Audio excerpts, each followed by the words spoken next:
Welcome back, everyone.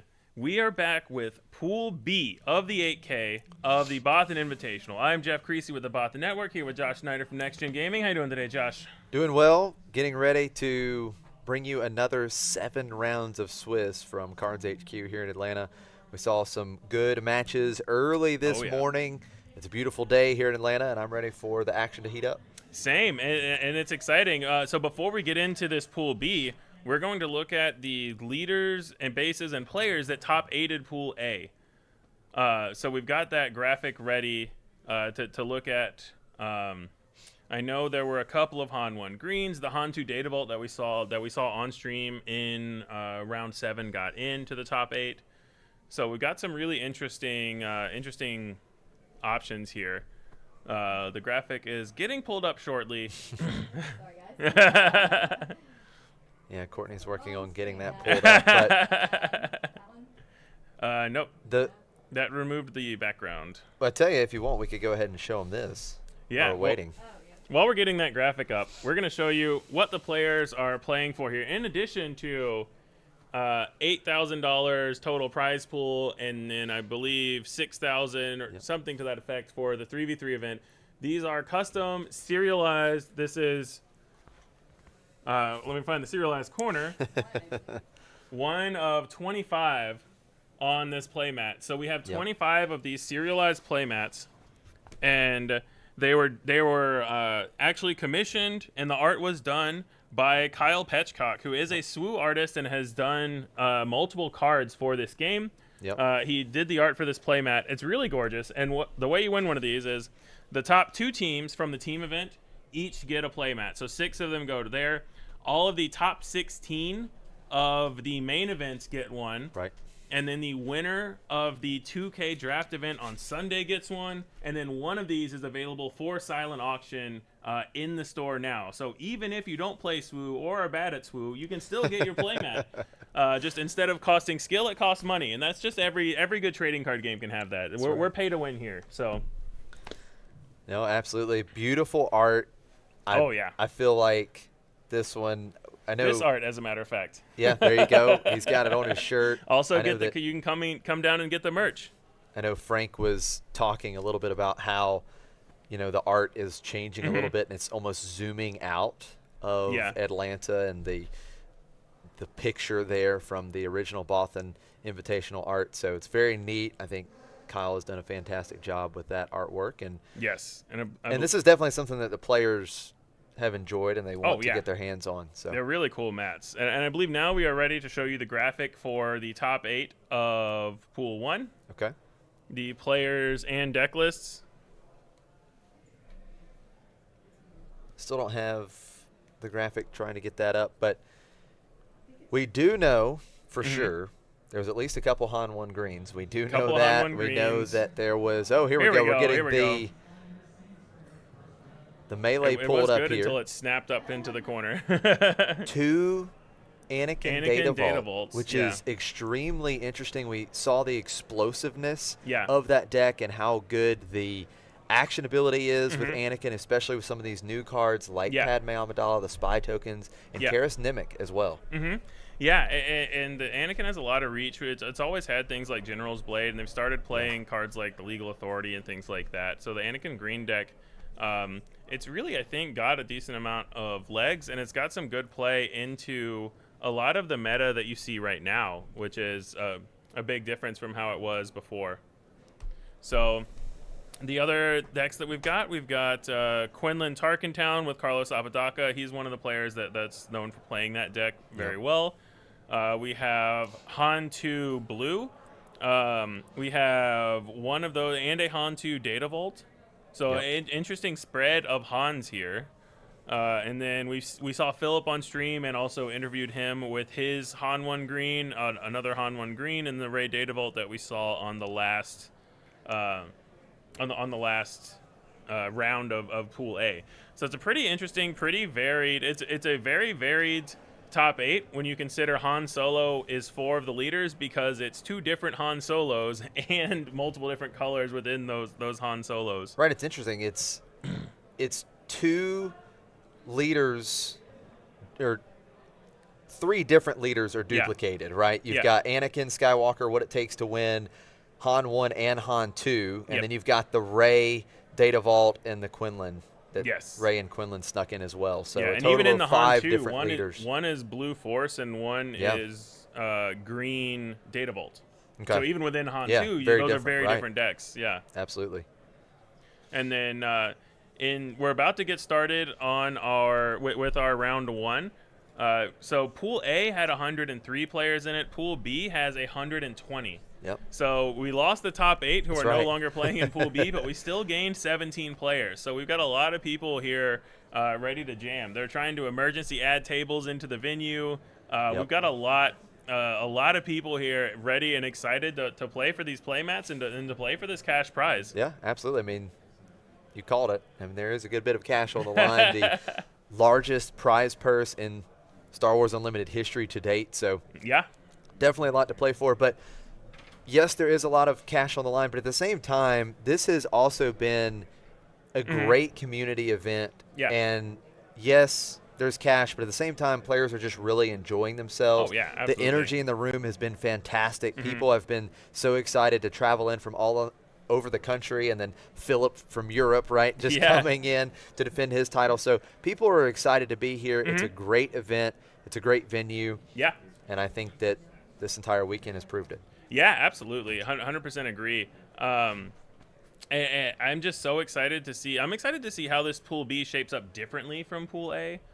We saw some things in Pool A like Piet Red being the most played leader base combination. I'm curious if that holds up. I'm curious if we see any slight changes into Pool B from Pool A, because people saw, I know that there's 2 Han 1 greens in the top 8. I know there's 2 Anakin greens. Do I need to tweak a couple of sideboard cards? Do I need to change a little bit here and there in order to kind of adjust to what I see the meta as? Or even potentially, if I get to top 8, I know 8 of the other people that are going to be in this tournament bracket. Do I need to adjust a little bit, assuming I get up to top 8? That's a little presumptuous in this very stacked field. Yeah, but that's that can be what it takes to win these big events, is to try to take every little advantage you can get like that. I think it was interesting because you talked about Piet. The 2 most represented decks in Pool A, Piet Red and Padme Tarkentown, and neither one of those converting into the top 8. So that was really interesting to see the most represented decks in the field of Pool A not converting. We'll see if that changes in Pool 2 and how, like you said, have players adapted? Are we jumping ship of Piet now? Are we getting away from the capital ships and moving over towards the ground arena with something like Han or Anakin? It's going to be interesting I'll to see. say the Piet Red conversion rate didn't overly surprise me because it was the most played deck, but only at 8 copies and 100+ person field. So it's not like it was 30% of the field. It was less than 10%. And that deck can have some kind of polarizing matchups. So sometimes a lot of it depends on how you build your sideboard. So it's another reason it can be good for the 3v3, and not as much for the main event. We're getting into our round 1. So take us away, Josh. Look at this. It looks like we're going to have. Is this Ian again? Ian, Lego Pizza, fan favorite, back at the feature table playing his spicy Yoda Tarkentown deck. And it looks like he's facing off against Iden Data Vault. So I'd be willing to gamble that this is a hard control deck. We know these Iden Data Vault decks actually just won the last sector over in Munich. So early start here. We've got, I believe that was Adi Yep, Adi was taken out by Crushing Blow. Alive. Yeah, and C-3PO getting a lot of these Iden Data Vault decks. Yeah, so with Data Vault, you obviously have 60 cards instead of 50, at least 60. Usually these decks run about 38 removal spells. So you can see somewhere in the 10 to 15 unit range, and upwards of 38 plus removal spells. So there's a lot of action here. And then obviously you have your ramp, like your resupply, your super laser techs, and things like that. This is a turn that Ian will be able to take advantage. Trying to present some more threats here. Dylan, after playing the resupply, will just claim the initiative. Yeah, what I'm curious here for Ian is if he can still utilize his leader ability. We think of this Iden deck as killing everything that gets played, but They may do that a little bit more selectively here when they know that killing a unit can give this Yoda deck an advantage. So do you say, target this C-3PO because you don't want Yoda to draw cards, but maybe leave the Yoda around for a bit. You don't care about the Restore 2. You can take a lot of hits of 2 from this Yoda. So does Dylan control how well Ian can use his leader ability? With the resupply, we know that Dylan up to 6 resources here, going to deploy the Iden leader unit with his first action on this turn. 4/4 shielded coming out. And it lines up well into what Ian's got now. He wants to keep this C-3PO around. He wants the C-3PO to be the second unit that dies because he wants to be able to trigger Yoda, draw an extra card with the C-3PO. But I doubt Dylan's going to let that happen. 2 damage to base with Yoda. No damage to restore here on Ian's base. But now Iden is going to come across, take out Yoda, the old master, when defeated trigger. Ian's going to get another card. That's very interesting sequencing to me because now Ian gets to use the Yoda ability, and if C-3PO lives, he can draw a card with the C-3PO because he knows what's on top of his deck. So it makes me think maybe Dylan has another removal spell in his hand for the C-3PO, or maybe he didn't consider this card draw. We'll have to see how this next action plays out. I would have expected him to go for the C-3PO first, but it all depends on what's in his hand, which obviously we don't have perfect information of his hand. Yeah, Ian using that Yoda action ability, setting up, knowing exactly what's back on top. Actions back over to Dylan here. He's got 6 resources, staring down C-3PO, the protocol droid in the ground arena. Looks like we're going to pay 6. We're going to play Vigilance here. Now, Vigilance is going to shield up Iden Versio leader unit once again and discard the top 6 cards of Ian's deck. So he discarded the card that Ian put back on top with Yoda. That's absolutely that right. was his plan to deal with the Yoda action, was say, okay, you put a card back on top, I'm going to mill it away anyway. So now C-3PO will be going blind once again. Ian has You're My Only Hope in hand. So his play, he wasn't going to attack with C-3PO. He was going to play You're My Only Hope and play the Luke off the top for 5 resources total. It would have taken out Iden there because Ian does have the -6/-6 turned on. Yeah, so that was a really good Vigilance mill from Dylan. Now we're going to see Ray just played out for 5 here, a 5/5 in the ground arena for Ian. Dylan does have the initiative. Iden staying in play. Every single time one of Ian's units are defeated, Dylan will heal 1 damage from his base when that leader unit is in play. And in play is not where Ian wants this Ray unit to be. He wants to be able to keep manipulating it to the top of his deck and then draw it during his turn. But I think he's recognizing that Dylan wants to kill this C-3PO, but if he does it with Iden, loses the shield, Ray can then kill the Iden. So he's adding in a little bit of threats, and he also knows that he just needs to get damage in.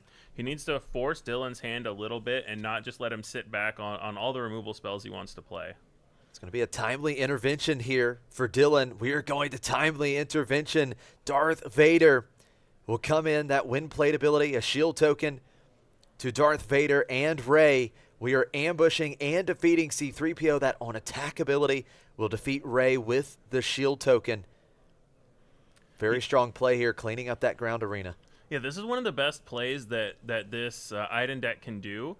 It always feels bad when it happens to you because you say they're on Data Vault. They shouldn't be able to draw Timely Intervention and Darth Vader on time. But the cards are in their deck to draw them. And Dylan with the best possible play here, with the 2-for-1. I think on Ian's side, you can't afford to play around that. You just say if he has it, he has it.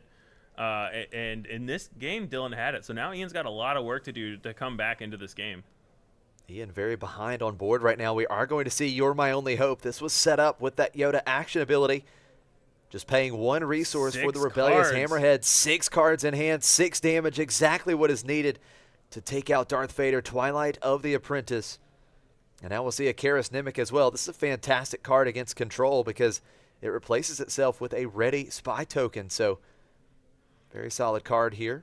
And great follow-up from Ian because it was the 2 resources that really protects him from Power of the Dark Side. Dylan can't even attack into his Karis and then Power of the Dark Side to kill this rebellious Hammerhead because Ian's going to have the spy token left over.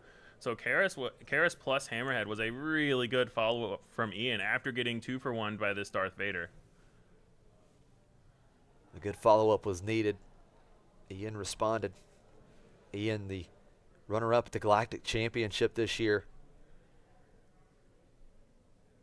We're going to see Fell the Dragon coming from Dylan. That's going to take out the Rebellious Hammerhead. 1 damage healed from Dylan's base once again because of Iden's triggered ability here. Karis getting back in. It's 4 damage on each base. And now Iden will just go to base. So Iden Versio pushing some damage over the last couple turns. It's 8 damage on Tarkin Town.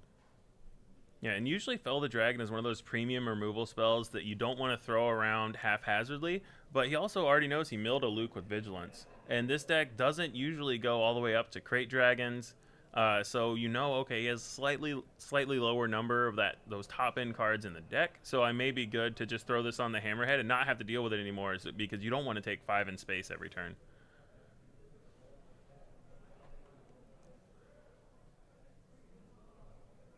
So now Ian thinking through this next play. Still has lots of cards in hand.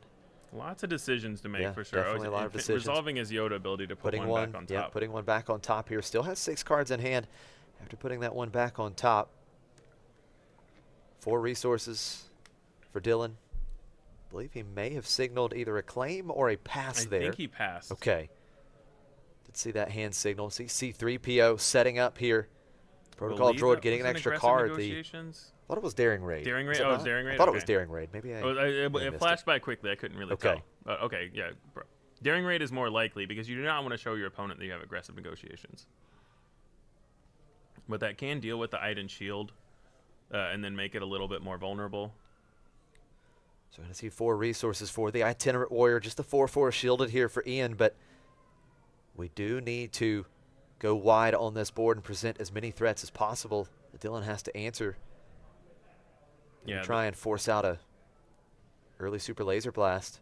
The when played on Itinerant Warrior to heal 3 is very helpful, not in this matchup, but just in general. It's also helpful sometimes to just have a 4/4 shielded unit, and that's what it is in this deck, where you don't gain the Force, but you say, you know what, it's still a Jedi and a Force user for the cards that care about that, and it's still just a 4/4 shielded unit for 4, which is not a bad raid at all. Well, Ian did exactly as you mentioned with the Daring Raid, taking out the shield token, as 2 damage would come across to Iden Versio. And now Iden could be defeated with 1 action with that Itinerant Warrior. Dylan has the initiative. And Iden Versio, leader unit, has dealt 12 damage to Ian's base here, closing in on the halfway point in terms of damage. It makes me think that Dylan expects all of these units to not be long for this world, so it may be signifying that he's planning to Super Laser Blast. He does have 1 in hand. I just saw it. He does have the blast. The question is, when does Ian force it out of his hand? Iden Versio, leader unit, sent back to the base zone. Itinerant Warrior just losing the shield token on that attack. It's a little bit awkward for Dylan because it's only 8 power on board right now, and Ian gets the spy token back if you Super Laser Blast now. But if you keep passing, Ian's not going to play anything. It's a very easy to read at that point that there's Super Laser Blast. Also, he has 2 units to attack with and the Yoda action, so it's going to be hard for Dylan to force Ian's hand to actually spend his resources first. So even if he does Super Laser Blast here comes the blast. Okay, blast coming out. And I think he has the blast here as Dylan. There's no way you're going to force Ian to spend his resources first. You just do it now to save yourself the 4 damage and the C3PO card draw, and you just know that Ian's going to get his turn to rebuild here if he wants to. I think Dylan felt his hand was forced. We do see the disclose on the win defeated. Ian getting the ready spy token. 2 more damage. Karis Nemec just so good following up something like a Super Laser Blast because you automatically start with a unit in play. We have the Yoda action ability. Ian drawing a card once again. He also still hasn't flipped his Yoda leader yet. That's a great point. So he's saving that for when he thinks he needs a refill. Maybe it's this after the Super Laser Blast, but I think his goal here is going to be not overcommit to the board. Force Dylan to make hard choices about Super Laser Blast, about removal spells, and he's going to flip when it either suits him to kill a large unit or when he can get in those last few points of damage. Certainly not wanting to overcommit, but we do put Captain Rex in play, that fantastic new 6-cost unit from Secrets of Power. A 7/7.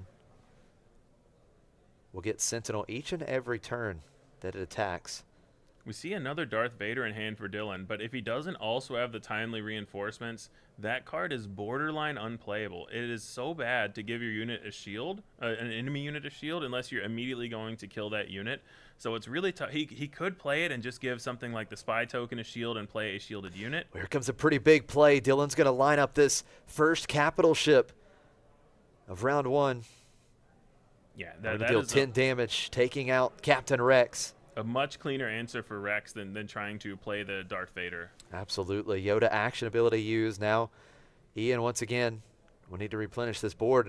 And at this point, not only does he need to replenish the board, he has to think about Devastator because he has 12 damage on his base. So, Devastator showing lethal with 2 attacks. 10 is a lot. When you're on a 25 HP base, you can't take 10 that often. That's a great point. The spy token getting in for 2.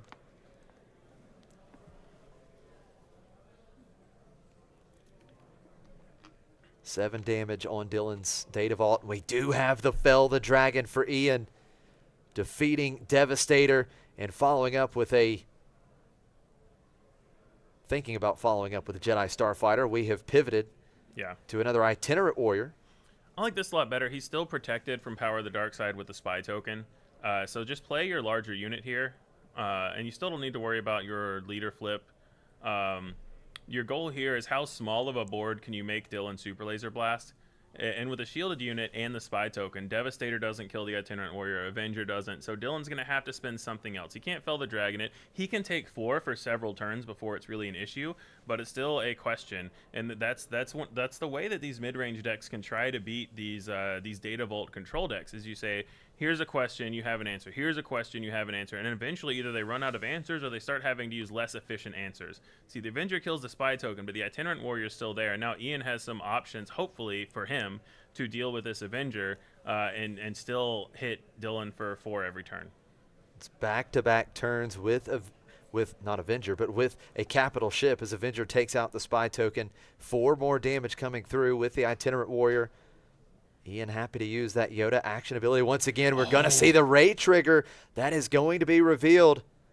That's huge. Drawn during the action phase. 2 damage to Avenger and 2 damage to base. And you're absolutely right. If Luke Skywalker is in hand, we can come down, give the Avenger -6/-6 because the spy token was defeated. Luke Skywalker, the Jedi Knight, taking care of the capital ship. We move to the next turn, and it's a huge board presence for Ian. He didn't know that Ray was there. He didn't. He just drew it off the top, and it let his Luke kill. Otherwise, he would have had to do something else to try to kill that Devastator. Looks like we're going to have another big play. Is it another capital ship for Dylan? 10 is triangle, man. Oh, there it is. Devastator coming in, taking out the Jedi Knight. It's going to be another 4 damage. 16 damage on Dylan's base. Back and forth blows here between these two players over the last couple action phases. Iden will heal 1 damage from Dylan's base, and now Yoda will draw a card once again. I said Ian's deck was the one constantly asking questions, but so far the last few turns it's been Dylan saying, here's a Devastator, here's an Avenger, here's a Devastator. Keeping on every turn playing one of these capital ships and forcing Ian to do the answer, which is not something that his deck is used to doing. It has the Fell the Dragons. We've seen the loot combinations. Oh, look at this. Yoda's going to be deployed, and he's going to plot out Galen Urso and 2 Sudden Ferocities because Dylan only has 2 ready resources. Sudden Ferocity, 2 of them put onto Yoda. That's going to be +6.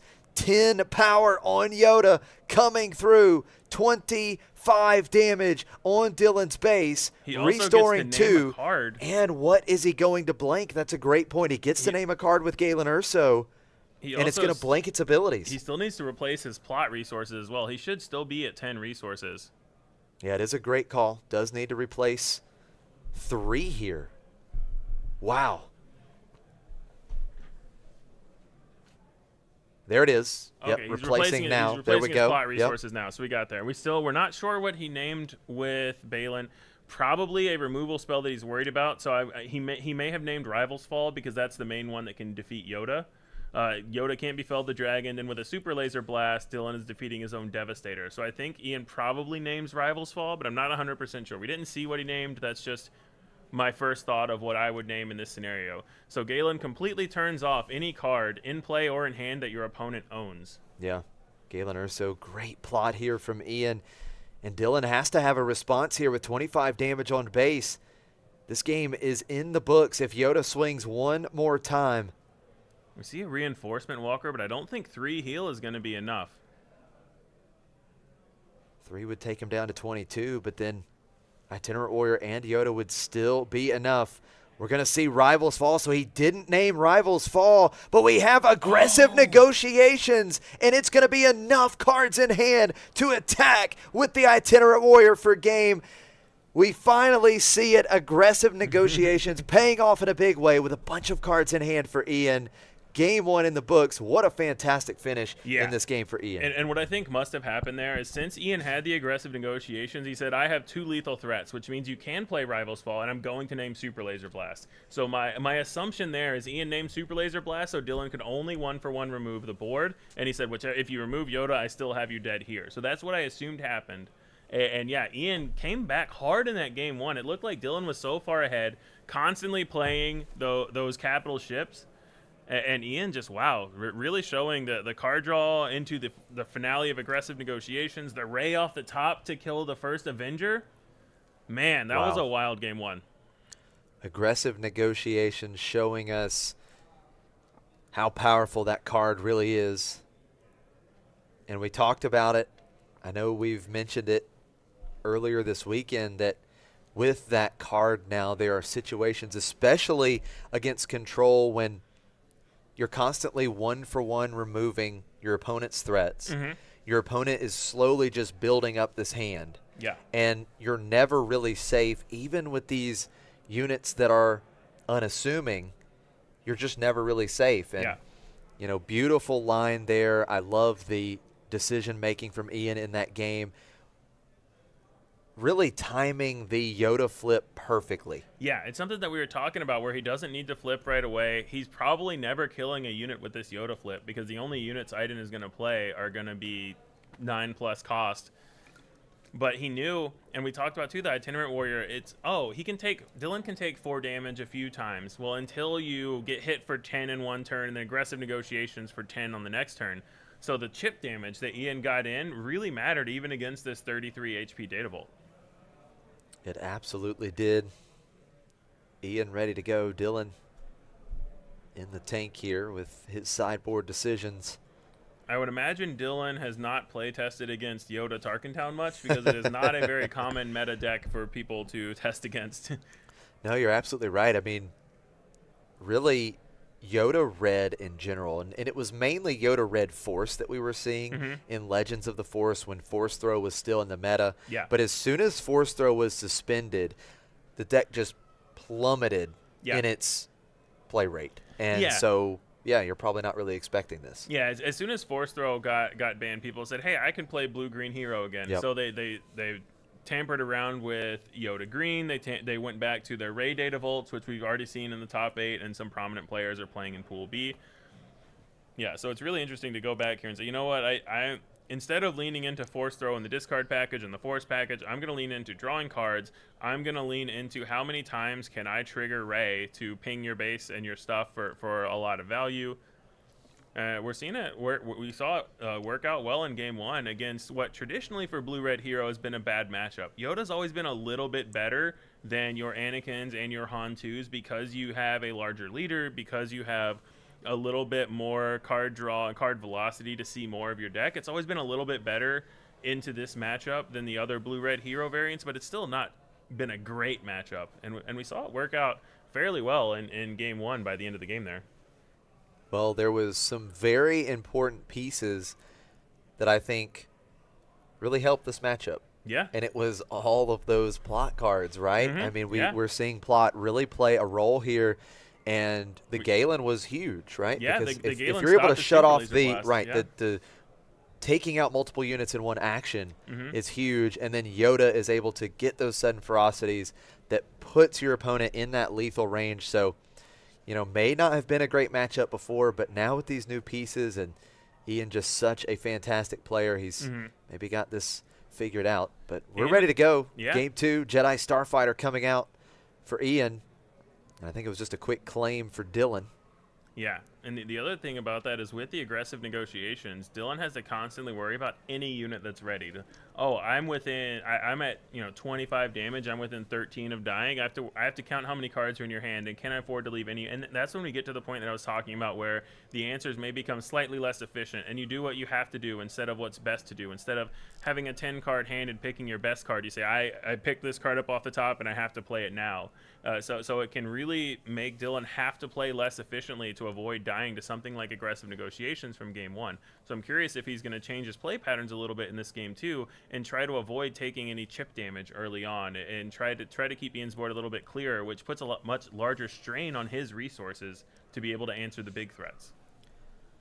Love this start here early for Ian, because Dylan's like, I'm not really incentivized to answer this one power unit in the Space Arena right away. He passes over. Ian says, okay, I'll play this Owen Lars, which is great against control because it replaces itself. You go and find a unit. Yeah, so Jedi Starfighter just gets in for one, and Dylan's just going to claim here. The Restore, too, not very critical in this matchup, but what is critical is that he basically is telling Dylan, you cannot play the card Power of the Dark Side. It's usually one of your best removal spells. You just can't play it in this matchup, because all your Power of the Dark Side does is tell me that I get to search the top 5 cards in my deck for a Force unit. And that is not where you want one of your premium removal spells to be. Jedi Starfighter will continue chipping away. Knowledge and Defense. Knowledge and Defense shrink on his up own Owen Lars to the draw Owen a Lars. card. I like that. It has very few targets in this matchup, but you can always just use it to cycle a card. And every now and then, what it can do is very late game. We saw the Luke be able to give -6/-6 to an Avenger, so that can help finish off the last 2 in Avenger. And I think that's why it's still in the deck, is for those very late game plays where you need to get the last 2 damage into an Avenger or a Devastator or one of the big ships. That's otherwise pretty tough for this deck to answer without a Fel the Dragon. So after the resupply from Dylan last turn, up to 6 resources, Iden Versio once again deployed as soon as she can be. Jedi Starfighter just continuing to chip away here in the Space Arena. But now Iden will get into Owen Lars, healing 1 damage off of Data Vault. And Ian will go searching the top 5 for a Force unit. We're going to find Yodakiller. That is the serialized Prestige Yodakiller. And what that signifies to me is Dylan has Power of the Dark Side and wants it turned on. He's tired of one of his spells being completely turned off. There is still a low value unit in this Jedi Starfighter, but I think that we see a Vigilance in hand. He could potentially just kill the Jedi Starfighter in mill, because I think he wants his powers turned on. We saw Ian put a card on top at 5 resources, so this could be Luke. In game 1, Dylan responded with Vigilance mill. And we see the Vigilance in hand. He may do that again to say, I'm going to stop you from potentially playing your Luke again. That is a great point. Dylan would have to use up these 6 resources to play the out of aspect Vigilance, but he certainly could do it. I think that's what he's debating right now. Looks like He he's is. going with It's the just Power going of to the be Dark power. Side. Okay, so just take out the annoying chip damage in the Space Arena. Jedi Starfighter defeated with Power of the Dark Side. C3PO will come out. Ian knows what's on top, naming the cost of 2. Notably there, Ian did not put a big unit on top. He was ready for the Vigilance mill play, and it wouldn't have gotten him as bad as it did in game 1 if Dylan had gone for it there. Yodakiller and C3PO down in the ground arena for Ian. Dylan holding on to the initiative. Back down to just 1 damage on base. And both of these units are very annoying for Dylan. C3PO draws cards, which you don't want. Yodakiller hits you with chip damage when you play events, and your whole deck is events. That's absolutely right. Yodakiller very strong against control decks. Iden Versio attacking and taking out the Yodakiller unit. Yoda's action ability once again. Ian totally fine with just being able to continue to use this action ability. Yoda's action ability can only be used if a unit left play this phase. Looks like we're going to see a big play. It is going to be Vigilance. Vigilance is going to discard the top 6.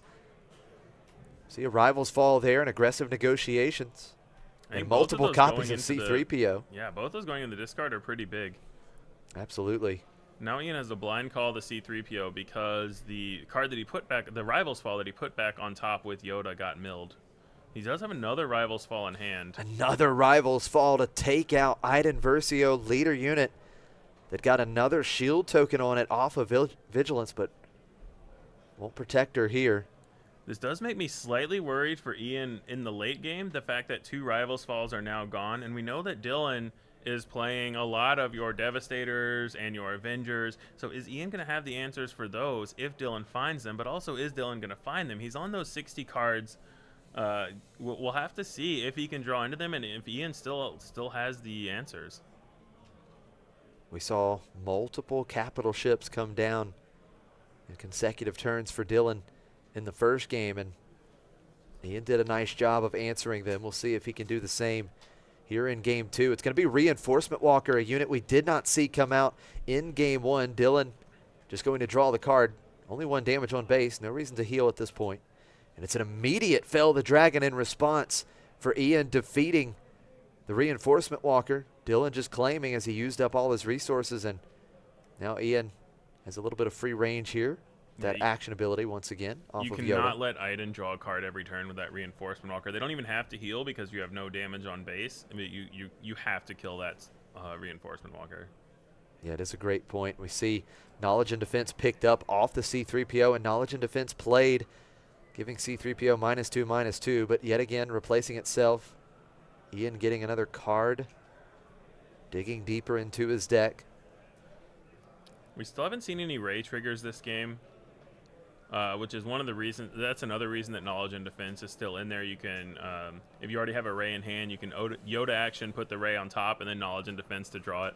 It's going to be an immediate merciless contest for Dylan here, forcing Ian to defeat C3PO. Now we see Yaddle coming out. Iden triggered ability used, back down to 1 damage on base, and it's going to be Obi-Wan's Ether Sprite, card we haven't seen a lot of in Premiere for some time, but a 5-cost 4/6 in the space arena that has the ability to damage other space units with his when played and on attack ability. Yeah, so this is here because like I said, he has Lukes. Ian can do -6/-6 a lot, but what he can't do is the last 2 to 4 damage to either Avenger or Devastator. So this Obi-Wan's Aether Sprite can come down, turn the Avenger to having 6 health left, and then you Luke to kill it. So it's really there to get you, a lot of times in this matchup, you'll need the last couple of points of damage to be able to kill those capital ships, and the Obi-Wan's Aether Sprite is really good at that. It's also versatile against the aggressive space deck, so it serves a multi-purpose role, I would imagine, out of the sideboard for Ian in this deck. Dylan contemplating paying 3. We're going to pay 3 for Condemn, the new upgrade out of Secrets of Power. So essentially, it's going to get the on-attack ability of Dylan can disclose a Vigilance and a Villainy aspect icon, and it would give the Ether Sprite -6 power, and then it loses all other abilities. Yeah, so basically Ian can go fishing for information here to see what at least something that's in hand, but it's more of a soft pass. You assume that an Iden deck with 10 cards in hand is going to have the aspects to reveal. Absolutely. Yaddle chipping away here. 2 damage into Data Vault. Plenty of resources for both players to work with.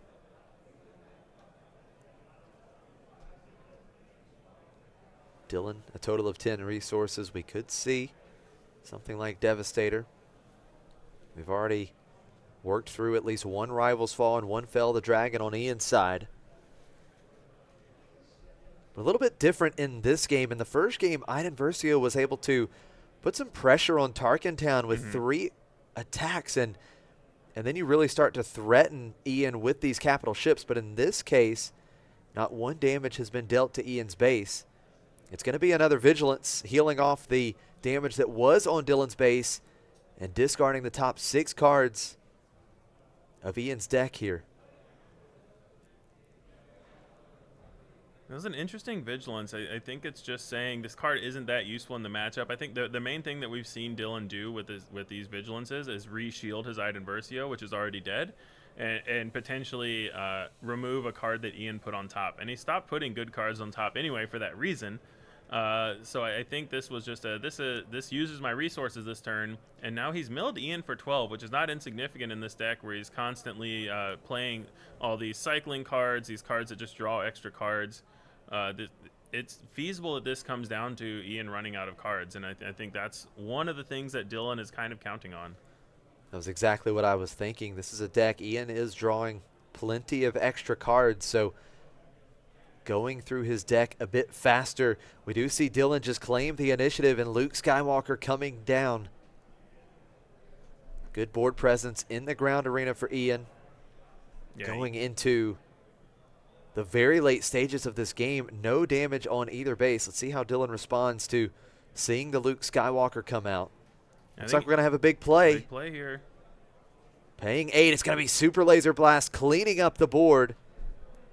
And Yeah. now Ian will have to reset. Ian was recognizing there that he didn't have enough board presence to force Dylan to Super Laser Blast, and so he played the Luke to say, okay, now this is enough for you to Super Laser Blast.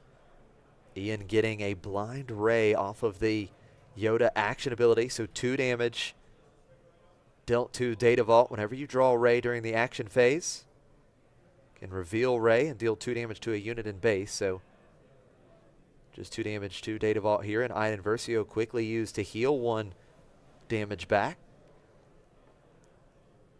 Now Ian again, can he put multiple threats on the board? Can we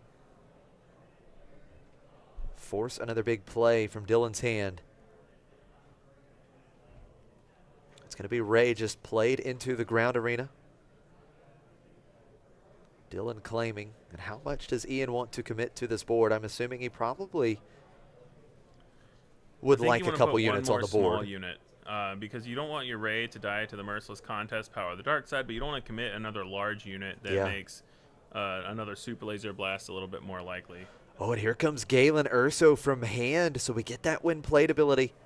Again, they do 4 cost, 3/5 when played. You name a card. And opponents, cards that they own, even not in play, lose abilities that have that name. He could have named one of the capital ships there, or he could have named a removal spell.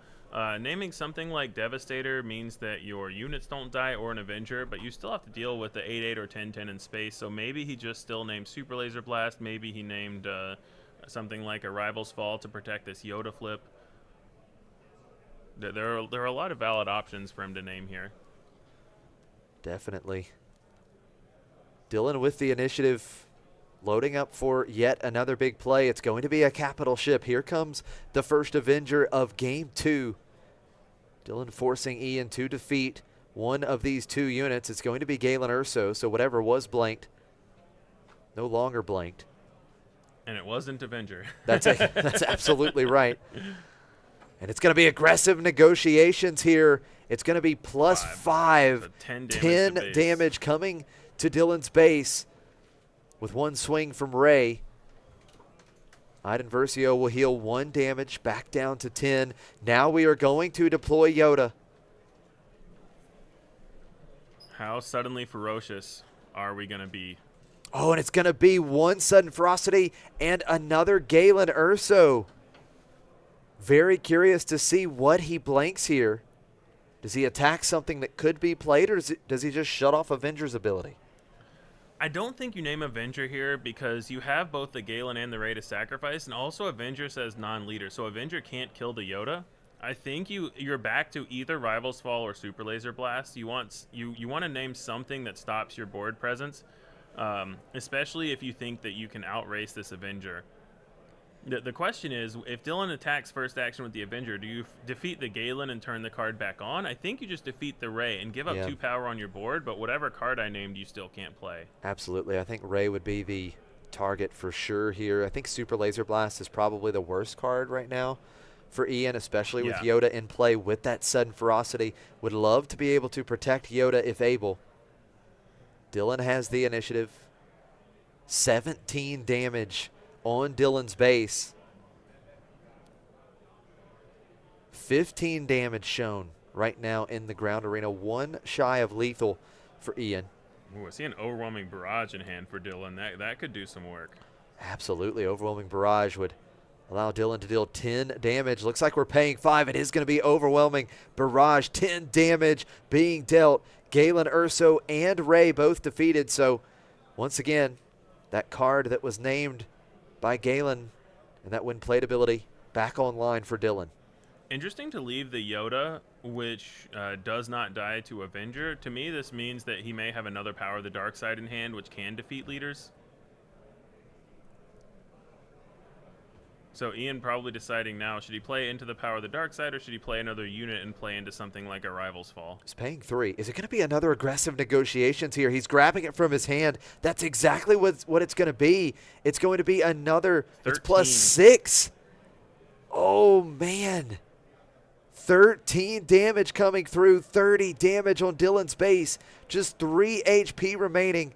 We have to answer Yoda, and Avenger can't do it. But Dylan does have several cards in hand. Iden healing 1, back down to 29. Yeah, now Ian is debating just playing some Power of the Dark Side. Oh, that's the Great best Power of the Dark Side protection. Karis Nimic is the Power of the Dark Side protection. And I think Dylan in a little bit of trouble here. He does have Rival's Fall in hand. But the problem is that spy token is going to get in some more damage. Yeah. Even if you take out Karis Nimic. 4 damage, or 4 really HP to work with. For Dylan here. For Dylan, it really is. He's got options, but everything is everything is a little risky. Yeah, it is.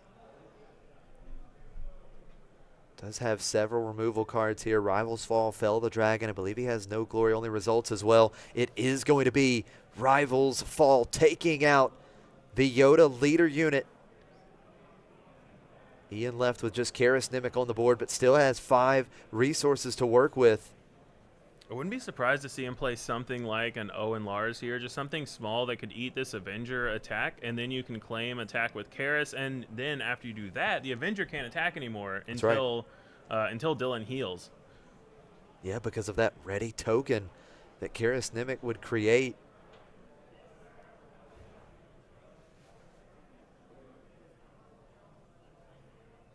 Ian deciding this play. Looks like he may put something in the space arena once again. Could be a Rebellious Hammerhead or the Obi-Wan's Aether Spray. Okay, I like this.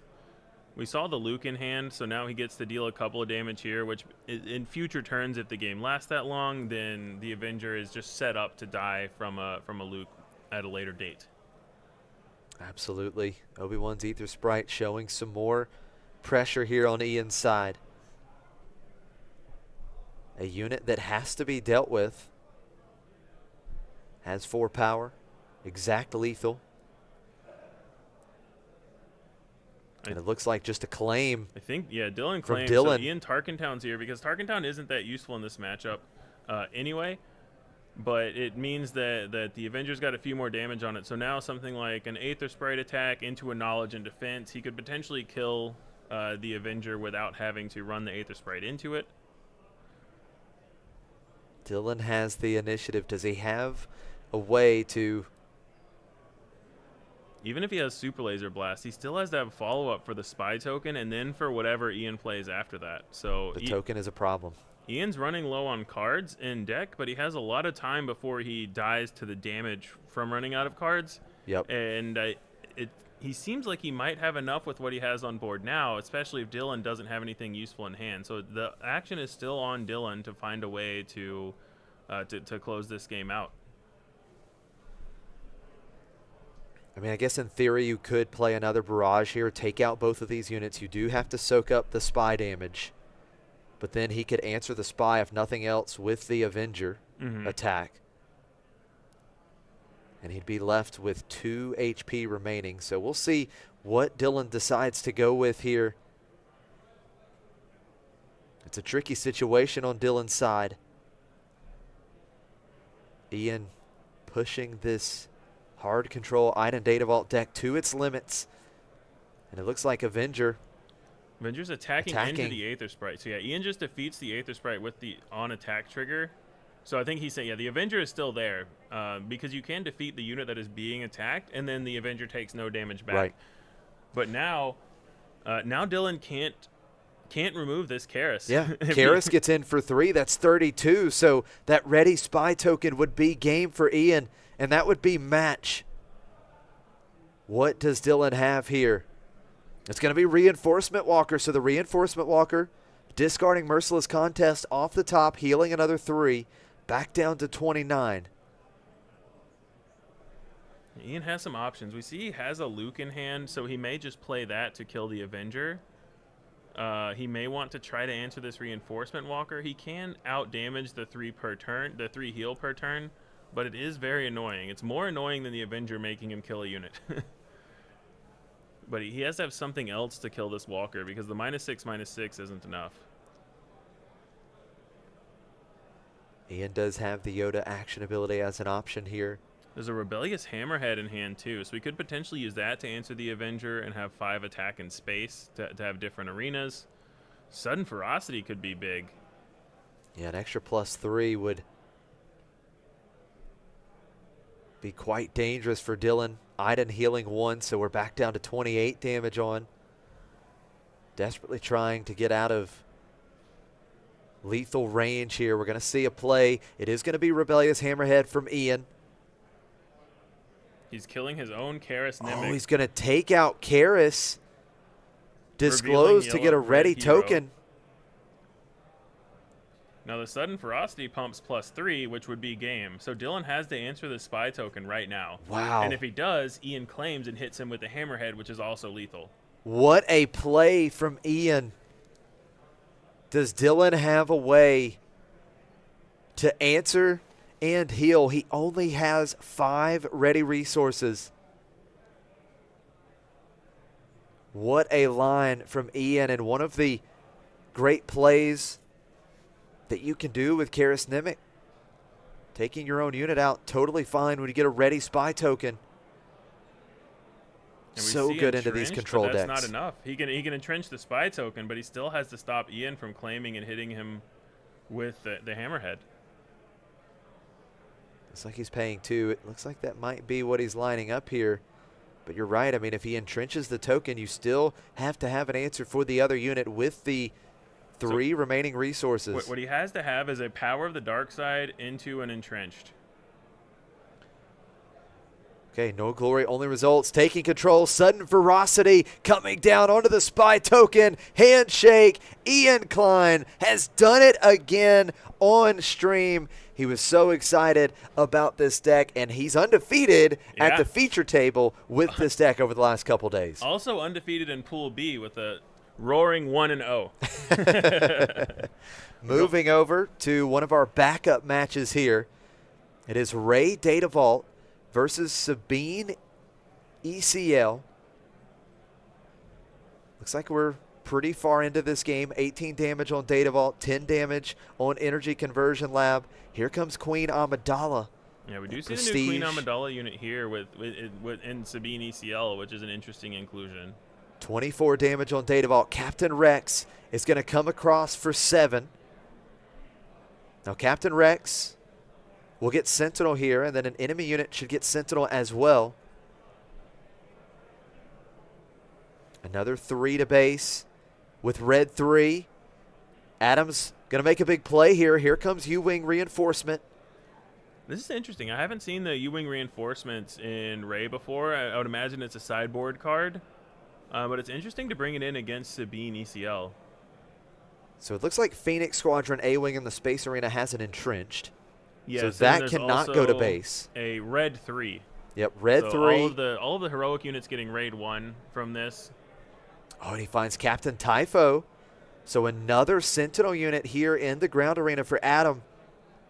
We're going to find Blue Leader. So because that kills the red 3 without being able to be answered in one action by the A-Wing that's entrenched. Great play here, taking out red 3. 27 damage on Adam's Data Vault. 17 on ECL. Here comes CoDameron, quick to improvise. All kinds of big threats hitting the board here in the late stages. Ray action ability giving the Chandrillan sponsor an experience token. This is a 2-cost 2/3 from Secrets of Power that has Restore 2. Akbar has Restore as well, so we're showing 3 Restore in the ground arena right now for Adam. So this Poe is nice too, because if Michael has enough cards in hand, he can kill the Entrenched and kill the blue leader, so we can unlock his space unit while attacking in and killing this Typho and still making Adam finish killing his Poe. That's a great point. 8 HP remaining on Michael's base. We are going to see the Chandrillan sponsor going in and trading with the Queen Amidala unit, restoring 2. Akbar 1 to base, restoring 1 from Adams.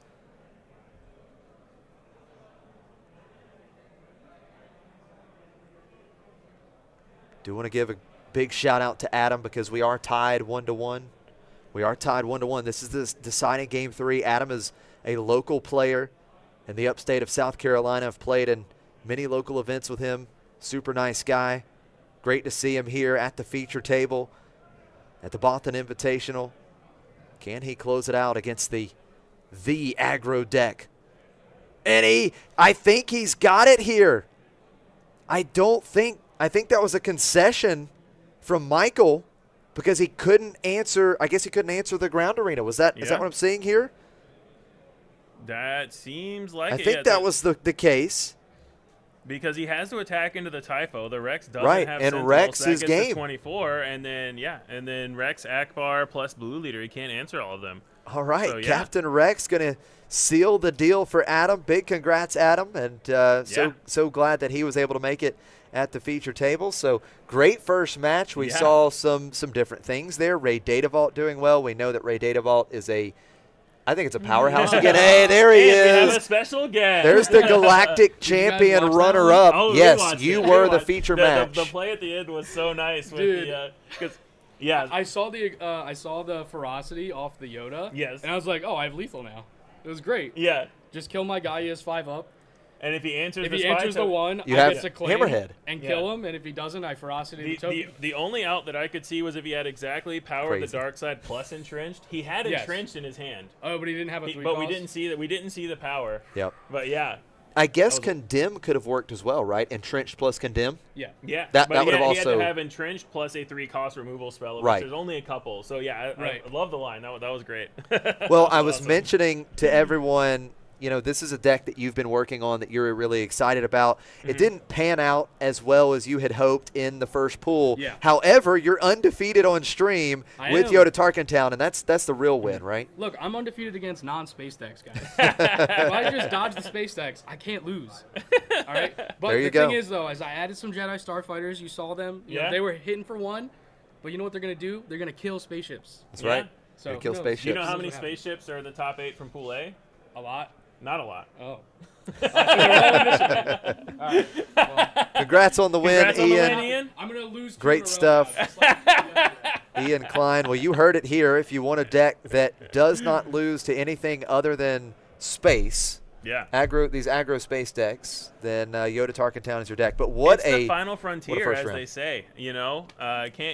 Can't beat everything. So you beat the ground first, and then figure out space later. Yep, that's right. Well, that was a lot of fun. I think we are going to cut to a short break before we get started with round 2 from the second Boston Invitational. Don't go anywhere. We've got more action coming from Atlanta.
All right, guys, we are back live from Atlanta, or in Atlanta, from CardsHQ, the second ever Boston Invitational. I'm Josh Snyder. Navarro Simmons here with me once again. We casted quite a bit yesterday. Great to have you back behind the microphone.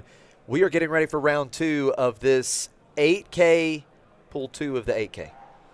And I think we have a treat, to say the least. We were just behind the camera cracking up because I didn't even know what the leader did. Admittedly, that's on me. Josh, the professional, knew exactly what it did, exactly when the leader flipped. We're talking about Wat Tambor. Yeah. Wat Tambor blue, I believe we heard, and it's going to be a plot of fun. Okay, so I think we're going to go ahead and jump into the game as we get started here for round 2. We're going to have, like we said, a spicy one here. We've got the showcase Wat Tambor.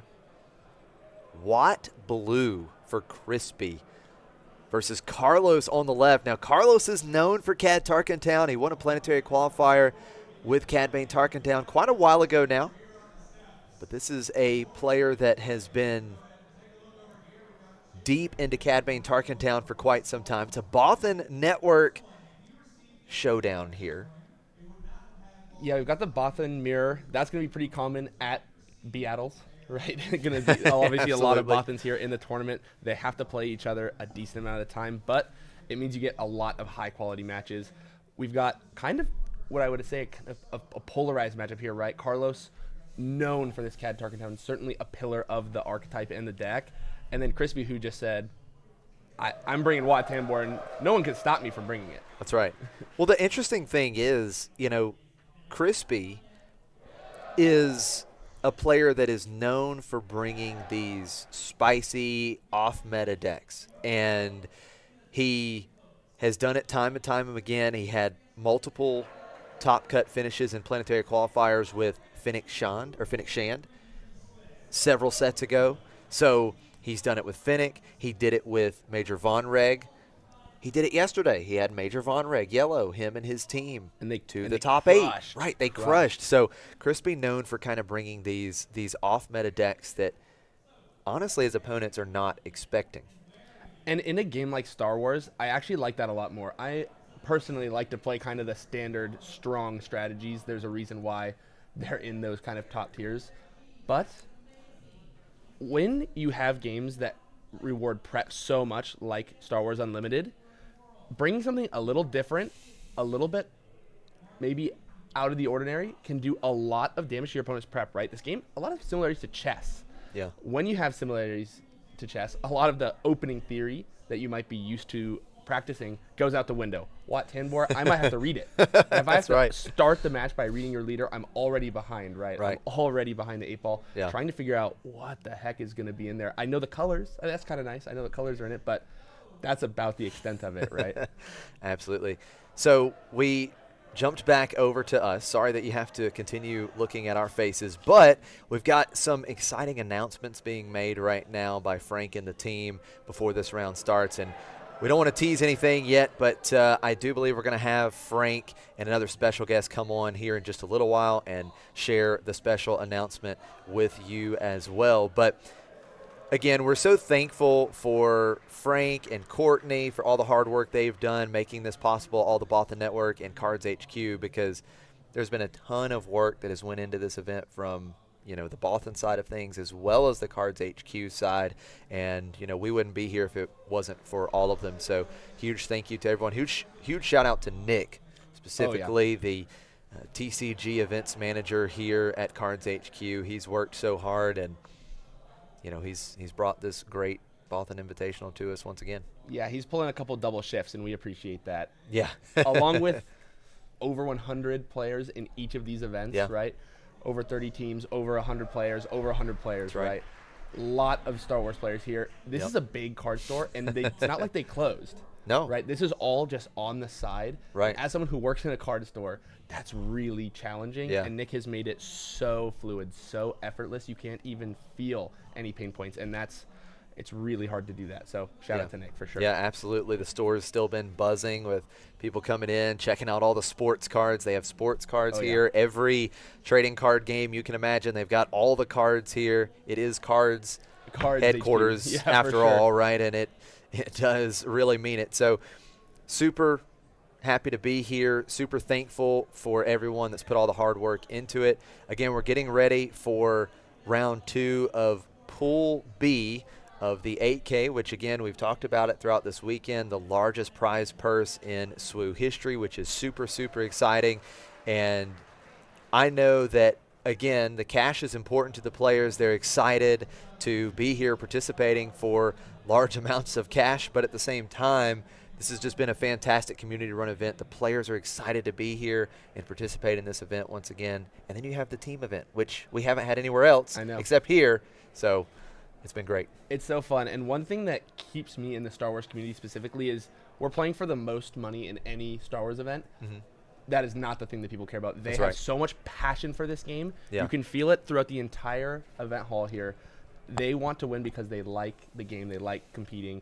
And I think we're about to get underway here. Round number 2, game 1, Wat Tanbor and that max rarity Dagobah Swamp versus Cad Tarkentown. This is going to be a thrilling match. 2 teammates set to face off here in round 2. Carlos, known for this Cad Bane Tarkentown. Now, he generally enjoys playing the more mid-range style, not the weenie version of this deck with a lot of one-cost units that we saw make a splash in the Legends of the Force meta. So Crispy in this Wat Tanbor blue. Let's see what we have as we get ready. Crispy is ready to go, assuming that Carlos did take a mulligan here. Now deciding what to resource. We also see a little bit of a throwback from earlier this year with that original Bothan Invitational playmat for Crispy. Both of these players competed in the first Bothan Invitational, and we're going to get underway. Crispy has the initiative, and it is Director Krennic coming out on turn 1, which is going to give a bit of a discount here on these when defeated units that come out each round. Yeah, and it's one of the plays you really want to see, not only because it gives you the strongest possible turn 2s and possibly turn 3s if it survives, but that shield lets it survive the first Cad Bane ping, right? And like you said, Carlos doesn't really play that 1-drop version that we saw in the end of set 5 get really popular to combat Hantu Blue. He plays a little more honest, likes to scale a little bit better, right? Have some of the some higher top end to give himself a better matchup across the field. But Krennic's going to stay alive because of that, right? No criminal muscle to detach that shield and take early Tarkentown here. And we're going to see the discount immediately on a Super Laser Tech, exactly where you want to be. Yeah, only paying 2 resources for the Super Laser Technician. Now, hopefully Carlos doesn't make a liar out of us, because we were talking about not as many one-cost units, and he throws out that Greedo on turn 1 to get the Cad Bane trigger here, taking off the shield token from Director Krennic. Greedo's going to get in for 3 to begin this race here in game 1. Director Krennic will fire back into Tarkentown for 2. Still 1 resource to play with on Crispy's side. We'll see if he can take advantage of that. We're going to see Mist Hunter coming out in the Space Arena. Another Underworld unit, this time up in the air. Cad Bane triggered ability. Let's see where that damage goes. Looks like it's going to be on Director Krennic. Keep Super Laser Technician around for just a bit. And it's very likely because he wants to try and set up that action ability. The action ability on Wat Tanbor, if a friendly unit was defeated this phase, you can give a unit +2/+2. So he's probably trying to set that up a little bit better here. Yeah, and it's funny, right? You don't always see Cad Bane choose to use the ability with Super Laser Techs in play. But both players kind of understanding the situation. Also just making sure you can trade into this Greedo with the Super Laser Tech is just so nice, right? You get to... Oh, and he hits with the Greedo off of a Hotshot Blaster. So taking out that Krennic. Mist Hunter, really big upgrade. Maybe the biggest upgrade we've had for this Cad Bane deck since it came out. Just gives you so much card advantage. Space is really where you want to be, especially with the 4 toughness. We know 3/4 ships for 3 in yellow. There's a lot of them, a lot of really good ones. We've seen plenty of Falcons this weekend, but making sure that you can stay up on the cards is really how this Cad Bane, especially this mid-range version, can kind of outpace its opponents. So Crispy up to 5 resources here, that when defeated trigger. On Super Laser Technician, Crispy getting a ready resource. So we could see Wat Tanbor be deployed here on this turn. We're going to see the Mist Hunter getting in for 3. No on attack trigger here, as Carlos has not played a Bounty Hunter or a Pilot card this phase. So not getting the additional value. We're going to see Wat Tambor come out. And we are going to plot in the new Chancellor Palpatine. I am the Senate. And the Senate's going to bring along a couple of spy tokens when played because Crispy controls a leader unit. One of the, in my opinion, the best cards to come out of the set. Doesn't have a ton of homes, but this Chancellor Palpatine, bringing all these bodies with it and giving them Sentinel, protecting your leader flips when you plot, but also giving you the ability, if this Wat Tambor survives, which looks pretty likely after you put 2 Sentinels in play, if you ever have more Chancellor Palpatines, you don't need to plot to get the when played. Your leader just needs to be a unit, right? So you can get more spies, more tokens, and especially with this Wat Tambor, a surprisingly aggressive ability here. Yeah. It's going to be really easy to, I think, get the most out of it. Tons of units now to kind of throw to the wind all these spy tokens, and you can really get some surprising amounts of damage with the Wat Tambor attacks. The 2 spy tokens also get Sentinel for this phase. We see IG-2000 coming out for Carlos, so he can deal 1 damage to each of up to 3 units. We'll see where that damage goes. It's going to be 1 on the Wat Tambor leader unit. Still a couple more damage can be spread around here. I do believe we also use that Cad Bane triggered ability, so looks like the Cad Bane triggered ability resolves first, and Crispy putting that 1 damage on Wat Tambor. Now we see another damage on Wat, 1 damage on Chancellor Palpatine, and 1 damage on a spy token. Wat Tambor getting in for 3. That on attack ability triggering here. A unit was defeated this phase. A friendly unit was defeated this phase. So one of the spies getting +2/+2 just for this action phase. Yeah, importantly, another friendly unit on that attack. Can't buff himself. That would be a little bit unfortunate. It'd be a little bit pretty here good for sure, right? Yeah, we'd see Wat a little bit more. I think you actually would, but maybe we need to see Wat more. I mean, honestly, that was a pretty tame flip turn. These Chancellor Palpatine flips love to pair with a Jar Jar from plot, right? You just get so many bodies, you get so much damage with the Misa Propose buffing the Wat Tambor. If other readied units were in play, Wat Tambor could then, in theory, buff those as well. So you can have a lot of explosive Here comes a pretty good play for Carlos Bossk coming out. The 5-cost 4/5 with ambush. Bossk unit taking out that Wat Tambor leader unit. Still has 2 HP remaining. Cad Bane triggered ability. 1 damage onto the only ground unit that didn't have a damage on it. That spy token is going to trade with Bossk here, cleaning up Carlos's ground arena. But now Carlos can attack with the Mist Hunter here, put another 3 damage on base. The on-attack ability will trigger this time because he played a Bounty Hunter card. So Carlos drawing another card, and now we're going to see some more damage coming through to Tarkin Town with the spy token. Carlos still has the IG-2000 ready to go. Yeah, importantly with this Wat Tambor deck, I'm excited to see what the blue cards are. So far we've seen Krennic, right? A nice, good early 2-drop. But what other blue cards? Because obviously the plot is going to mainly be the command cards that we expect. So I'm interested to see what other blue cards. We know he's going to have decent interaction. Villainy, blue, you want to expect power of the dark side. Looks okay here, but we're going to see... Oh, we're going to see I Am the Senate, a new event that came out of the Chancellor Palpatine Spotlight deck. Create 5 spy tokens. And Cad Bane Tarkin Town, this is not a deck that has... It's not known for some kind of board sweep. You know, it's not known for being able to take out multiple units in one action. Maybe something like Cad Bane Hostage Taker, but this is going to be a little challenging to deal with, I believe. Yeah, and Carlos has to be really fortunate to be on this kind of mid-range version. The 1-drops, Cad really didn't want to be playing the Hostage Taker, right? That looks like Carlos's best out here, but even then, would only get to really take out spies. I mean, 5 more spies, we would still keep these 2 units. I think this is a pretty crazy tempo swing for Crispy here. Yeah, and another problem is that Hostage Taker couldn't even come out until next turn.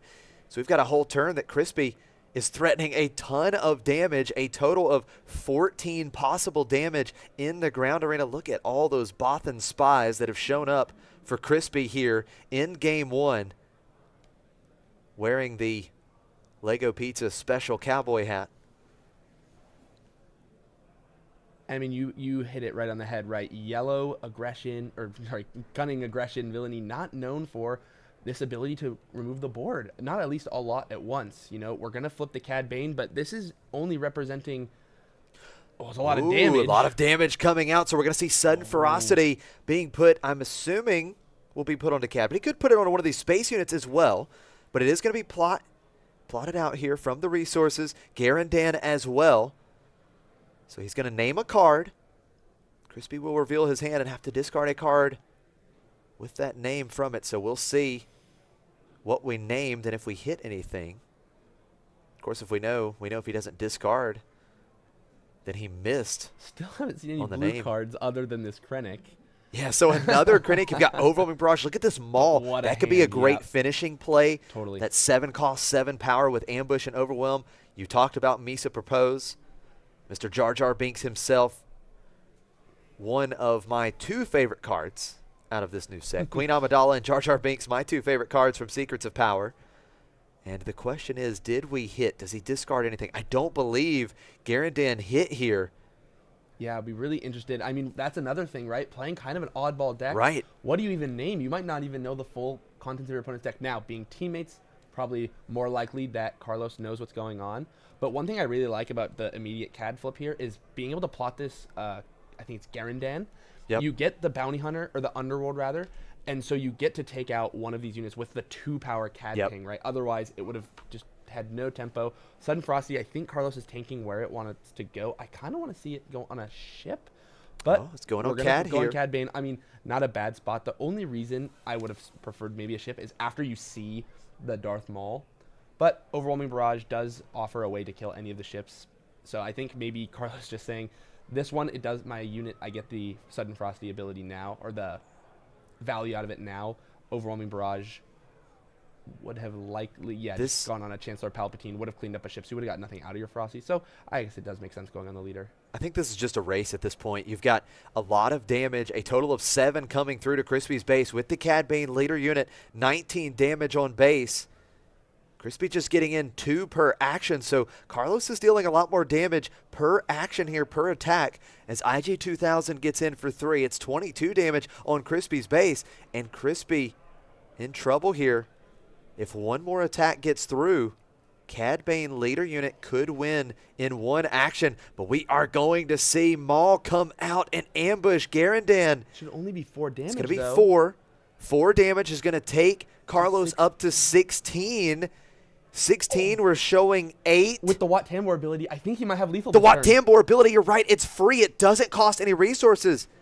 A unit has been defeated. That spy token was defeated. So Wat Tambor could absolutely give another one of these ready spies +2/+2 for the phase.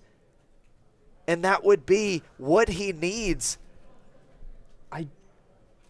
So we're thinking about math here. We're looking at it. Carlos is thinking through here. I only see McClunky as the out, right? You have to pick up one of these Underworld ships.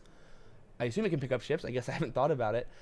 But picking up this Underworld unit and taking out one of these spies, and something really critical about this game specifically, Tarkin Town has been nowhere, right? We haven't even gotten a use out of it, which means we're just playing a 25 health base. Wow. What a game so far here. I mean, I see some invents in Carlos's hand. Does Carlos have McClunky? He's getting in for 3 with the Mist Hunter. I mean, Crispy has so many actions, right? You're never going to run out of actions with this McClunky. Okay, another spy comes in. 2 more damage. McClunky. 19. There's Wat Tambor, and that's going to do it. Wat Tambor buffing up one of those spy tokens, and it is going to help Crispy get across the finish line here in Game 1. It turned into an all-out race because Carlos knew that I just can't deal with all of these units in the ground arena. He did everything he could, right? The big plot turn, he had the Garandan trying to hit something in Crispy's hand. He had the Sudden Ferocity to make Cad Bane a very big threat, came through for 7, but it was just not quite enough for Carlos. And Wat Tambor taking a win at the feature table here at the Boston Invitational. And so fun that he found lethal and honestly found the game win through the Wat Tambor ability. It was not the most exciting leader showing off until then, right? And then it seals the deal. Maybe one of the only, if not the only leader to win in that spot. It's like pretty fun to see Game 1 on stream, Wat Tambor closing the door on Carlos's, what I guess you'd call a comeback. That was pretty crazy. just like you said, noticed, has to go all to base with the sudden ferocity on the Cad Bane, the 2-3 power ships, knows he can get it done faster because Crispy's board has a lot of damage, but it takes so many actions. Carlos could claim there's no way this Cad Bane is going to fall. If so, it takes Crispy's whole board. But Wat Tambor. Right. Regardless of what happens next, Wat Tambor has taken a game at the feature table here at the tournament that features the largest prize purse in SWU history. Love to see it. I tell you, Crispy, this guy, he's a character. He's bringing these cool decks. Yeah. He's rocking with them. You love to see it.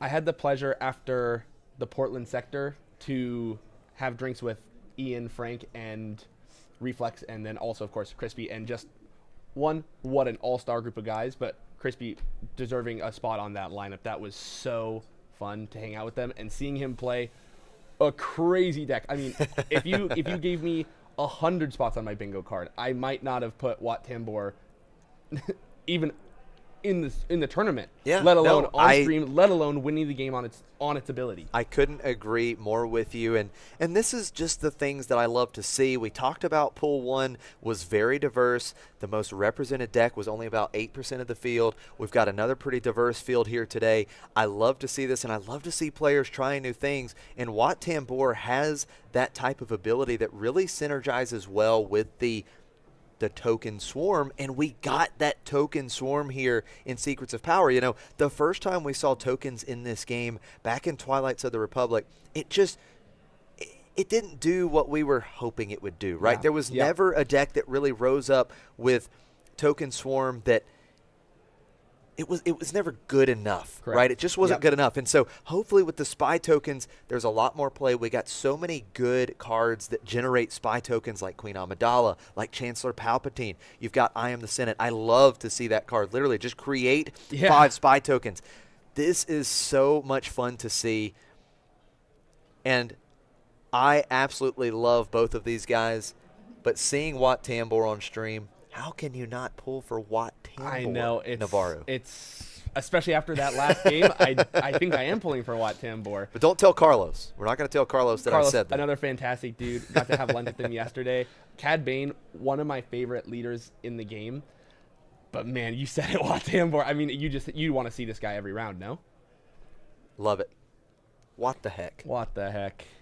Great stuff. Great stuff, guys, in chat. Appreciate you, each and every one of you, for tuning in today. Thank you so much. Subscribe to For the Network if you haven't.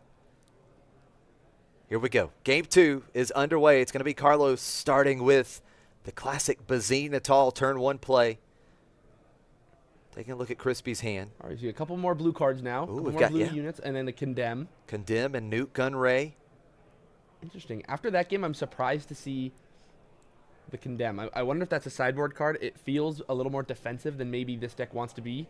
I could buy, though, if against the space aggro decks, you need to be defensive until your flip and try and kind of flip into plot, into I Am the Senate, overwhelm the board, kind of have a big spike and play defensive up till then. So that would make sense to me, especially with this specific deck, right? This Cad Bane Tarkentown deck.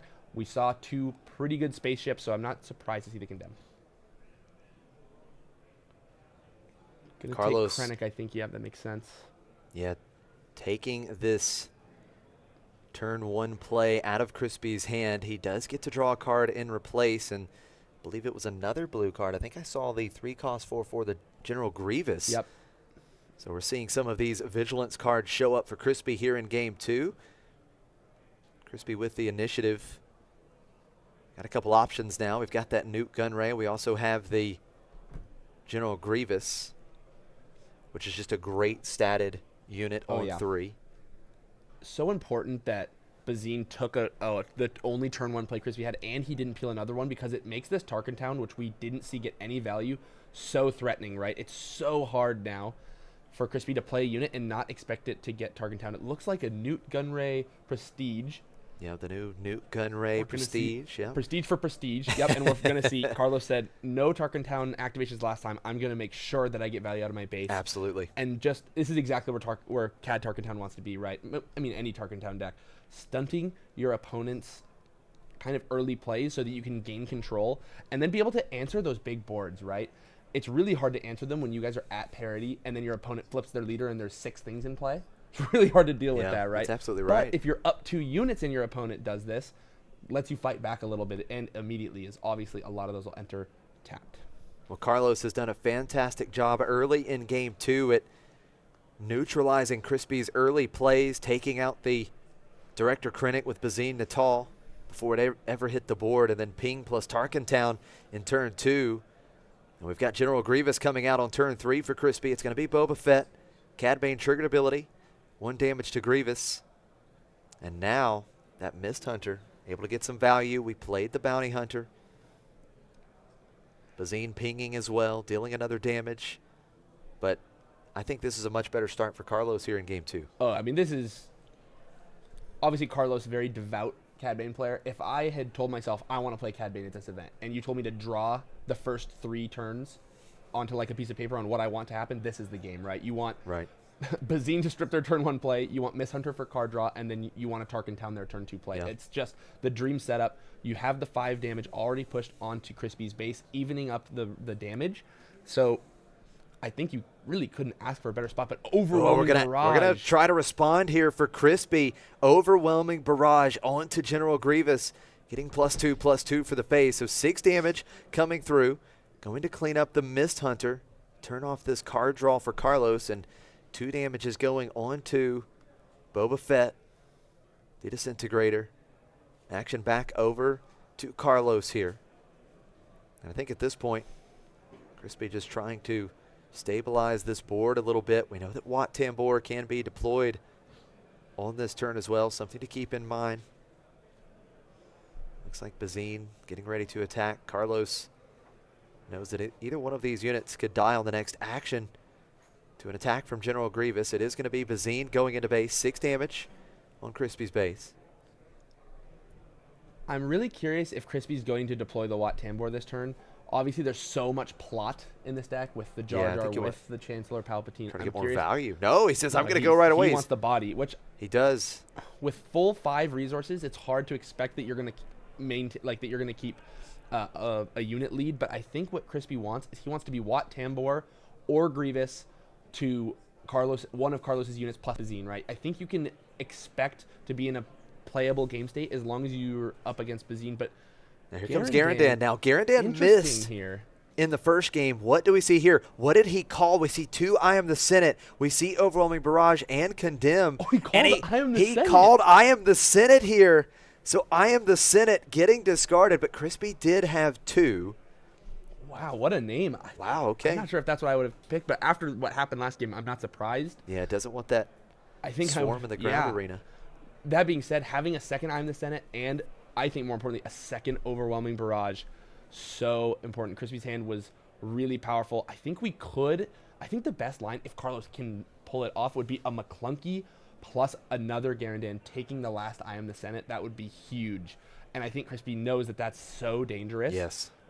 And electing to throw this Grievous with 6 power into a little Garandan just to stem that line. And I really like that awareness from Crispy. We saw that play yesterday, one of the last rounds, one of the last matches of the day in a CAD yellow deck. The McClunky on Garandan is just brutal because you know what they have in their hand.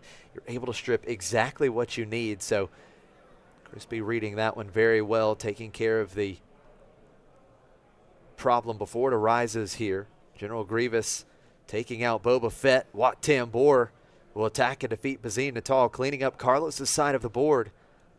Carlos still has 3 ready resources. Let's see if he uses them here, or if we end up just claiming the initiative with an empty board. And I want to say, I think Carlos needs something. That turn, you really wanted to go into your flip turn up +1 unit. Now, that unit might have just been Bazine Natal, but you really wanted to be +1 unit there, I think. So the fact that Crispy has navigated this board to somehow he's up a unit is, one, a shout out to him, but also just really putting the pressure on Carlos this game.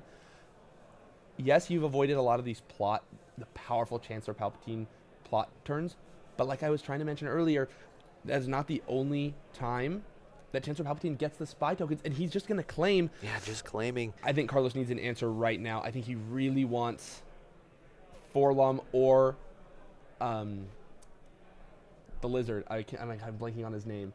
Talking about Bosk? Bosk, thank you so much. Yeah, there it is. I can't believe I blanked on his name. Bosk or Forlom to deal 4 damage with ambush. Use Plus the Cad Bane. trigger. It's going to take Bazine Natal out of Smuggle. Smuggling Bazine, that's going to I cost 4. Yep. So I Am the Senate will be discarded here, I'm pretty sure, because that's the way to reload the board here. A lot of removal, right? You've got Overwhelming Barrage. Condemn can answer something. Entrenched can lock something down, potentially, if it needed to. So I Am the Senate discarded.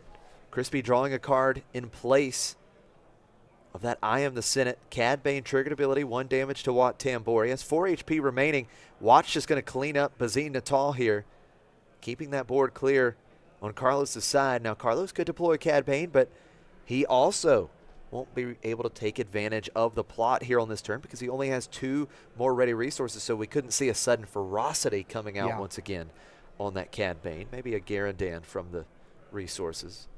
And you can just see that these guys have to have played each other, or at least this matchup a little bit. They're both so aware of what's going on. But condemning this Cad Bane. Condemn. And I love this. Crispy, I like that he's controlling the board. I like that he sees his hand and he knows, okay, I have these more defensive pieces. I have to play defensive, right? Yeah. I'm not giving my opponent a chance to come back in the game. And we're going to see the most recent addition to these decks, right? Yep. We keep calling it the Villainy Battlefield Marine. Yeah, the Imperial Dark Trooper coming out. Villainy finally got its own Battlefield Marine, right? Yes, sir. Carlos just holding on to the initiative. Cad Bane locked down here in terms of not really being able to attack because of that condemn. Whenever he attacks, Crispy can just disclose a Vigilance and Villainy aspect icon. It would give Cad -6 power. Now, you talked about Forlom. Here comes Forlom. Ambush into Wat Tambor. Leader unit Wat defeated. Cad Bane triggered ability. Doesn't turn off that ability. Yeah. So 2 damage to the Dark Trooper here. And now Crispy with 7 resources to work with. Do see that Maul in hand. Something to keep in mind. Looked like he might be going for all 7 resources. Here comes Maul. 7 cost 7/6 with Ambush and Overwhelm with 3 damage on Forlom. It is 6. Did I do that right? Did I do my math right? You got it. The 6, right? Okay. 6 I just didn't see. He didn't put the other. The 1 damage on the dice. Got a little worried there, but we're good. 6 damage on Tarkentown. Big Overwhelm swing. 2 HP remaining on Maul, and it looks like Carlos just claims the initiative, and things are really starting to turn around. It was such a good start for Carlos, but now I believe Crispy is in the driver's seat. Cad Bane is not in a position to be able to attack and defeat these opposing units. It's 9 damage on Carlos's base, and we are threatening another 12 damage in the ground arena. And that's a lot of damage. It's really a 2-turn clock right now for Carlos. Yeah. We haven't seen Carlos have really perfect turns outside of those first ones, right? We saw obviously Bazine stripping the 1-drop. We saw a great Tarkentown on turn 2. After that, his draws have been a little awkward, right? Had to play Garandan, had to smuggle Bazine on his flip turn, not getting all of those resources used, whereas Crispy has been able to maneuver this kind of this spot where he's behind on board, but he's been able to maneuver with really strong resource management, using every resource he has, using all the cards at his disposal to really claw his way back into this game and push the damage race. Something I wanted to mention, obviously this last turn we pushed a lot of damage on Tarkentown, but a lot of the damage comes incidentally. It was the Overwhelm, right? I love this play because this one play from IG-2000 cleans up the board because of the when played ability and then that Cad Bane triggered ability dealing the final 2 damage to Maul. So it's a nice play here for Carlos, taking out multiple actions, or taking out multiple units with 1 action, I should say. And Crispy follows that up with Newt Gunray and then Nile Marauder coming down. So I think it's a pretty good follow-up for Carlos. Yeah, and I said he hadn't had any of these really perfect turns. That felt like the thing he needed to get back into this game, right? Because every other big play he's had, it was the only play. But being able to clear both units perfectly maneuvered with that IG-2000, followed up with a huge threatened ground, I really like that. I think Carlos, certainly in the driver's seat after what was looking like Crispy had retaken the game. Yeah, Carlos found the perfect response in the air with IG-2000 coming down, being able to absolutely clean up the ground arena. And speaking of cleaning up the ground arena, here comes the lizard you wanted to see. Boss coming out, the 4-power unit with ambush, cleaning up both of these units, able to clean up Newt Gunray, the Cad Bane triggered ability, taking out Jar Jar Binks. Now here comes Vice Admiral Rampart, another new unit from Secrets of Power. Before cost 3/6. And now we're going to see the Hotshot DL-44 blaster coming out onto the Nile Marauder. And we are going in for 6 total, exactly what is needed to take out that unit and keep Crispy's board clear. Back-to-back 2-for-1s.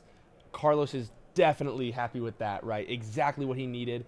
And I was trying to allude to it earlier before Carlos played that crazy IG-2000, but they play such strong board control. I absolutely love that, right? They're both fighting to be up a bunch of units, and that's when they're going to push damage. Carlos has fought back on the board, and this is where we're going to see him use that Hotshot Blaster, take the damage when he can get it, right? And I just love that. It is kind of the key you see these good players do. They fight for boards so much, and it's really beautiful to watch. Now here comes an overwhelming barrage on the Corrupt Politician. It's only going to be 4 power, just 4 damage. Now it will be enough to clean up Bosk and the Nile Marauder. So it's certainly a start because Carlos really has turned things around and put himself in the driver's seat over the last couple turns. But now we're going to see IG-2000 getting in for 3. 12 damage on. Here comes 4 damage into Tarkin Town. It's 13 damage on Carlos's base. So Crispy still ahead in this race. But Carlos still has a lot of resources to work with here. Can certainly replenish the board with multiple threats. And I believe that's a Ruthless Raider coming down. So 2 damage to clutch. Corrupt It's so Politician, 2 damage to base. I think we saw an entrenched on that Ruthless Raider, kind of off screen a little bit. Well, we know he had it in hand. Saw it earlier, so I yep. think that's a great call, yeah, because it was 2 resources. So yeah, I do believe entrenched goes on to the Ruthless Raider.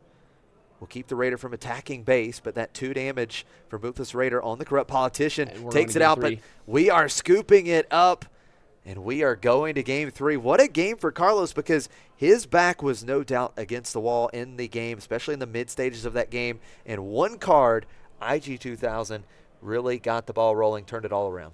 Yeah, and I want to say, although Crispy did fall that game, how resilient was that Wat Tambor deck? Not a lot of the leaders you don't see as often, they have powerful play lines when they do their thing, but a lot of times it's either consistency or they fall and crack under interaction. You couldn't ask for a worse start. Truly, no turn 1 play after Bazine. Your turn 2 play gets Tarkin Town. And I certainly thought Crispy was taking this match in that game at points, right? Carlos, also to be said, with this mid-range CAD, able to go a little longer, scale into the game, right? The 1-drop CAD, a lot of times, if that happens to you, you just don't have the gas to clean it up if you fall behind after the Tarkin Town. So really awesome to see these players pushing their decks, pushing their 60 cards to the absolute limit, and giving us what I can't wait for will be an awesome Game 3.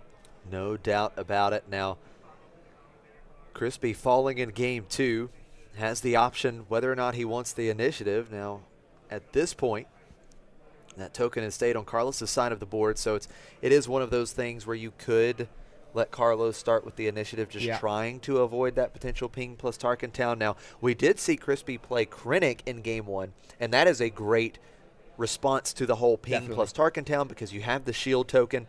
So, you know, we'll see if that comes into play here and if Crispy does indeed decide to let Carlos start with the initiative. But, I mean, you said it.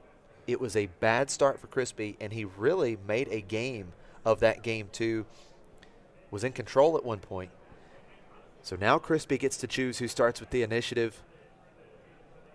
And let's see if he can do what he wants to do. Now, talking about initiative, and I thought about this just now, maybe he doesn't want to give Carlos the initiative because you don't want to potentially have that same thing happen where Bazine rips out that Krennic that you need to play. 100%. I think there's 2 reasons why Crispy wants to start with initiative. One, you just said it, you don't want to lose your turn 1 play, especially because you're not sure. Sometimes you have to take a mulligan. You don't fully know that you're going to have 2 turn 1 plays in your hand, right? The other reason why, I think Crispy is happy to pass and Carlos pass back. I think if Crispy can get to the flip turn ahead or even on board, maybe even behind one incidental unit like a Bazine, like a Garandan, and having burned the Tarkentown, I think he'll be really happy because his deck, we saw it in game 1, can be so explosive. I saw him row a Chancellor Palpatine, so we already have a bullet in the chamber for that Wat Tambor flip. So yeah, I think we want to start with initiative. Crispy took the CardsHQ initiative token back over to his side. I like what I see. We are ready to plot our way to victory. On Wat Tambor's side, it's going to be that Director Krennic start for Crispy here in Game 3. That was the start in Game 1. We'll see if he can repeat the same success and lead Wat Tambor to an undefeated start here at the main event of the Bothan Invitational. Cartel Spacer coming out, Cad Bane triggered ability, removing the shield token on Director Krennic.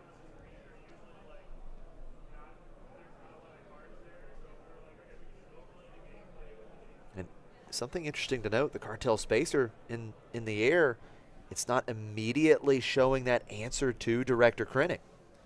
Yeah, you really want to contest the same lane oftentimes with this Cad Bane Tarkentown deck, mostly with all the Tarkentown decks, right?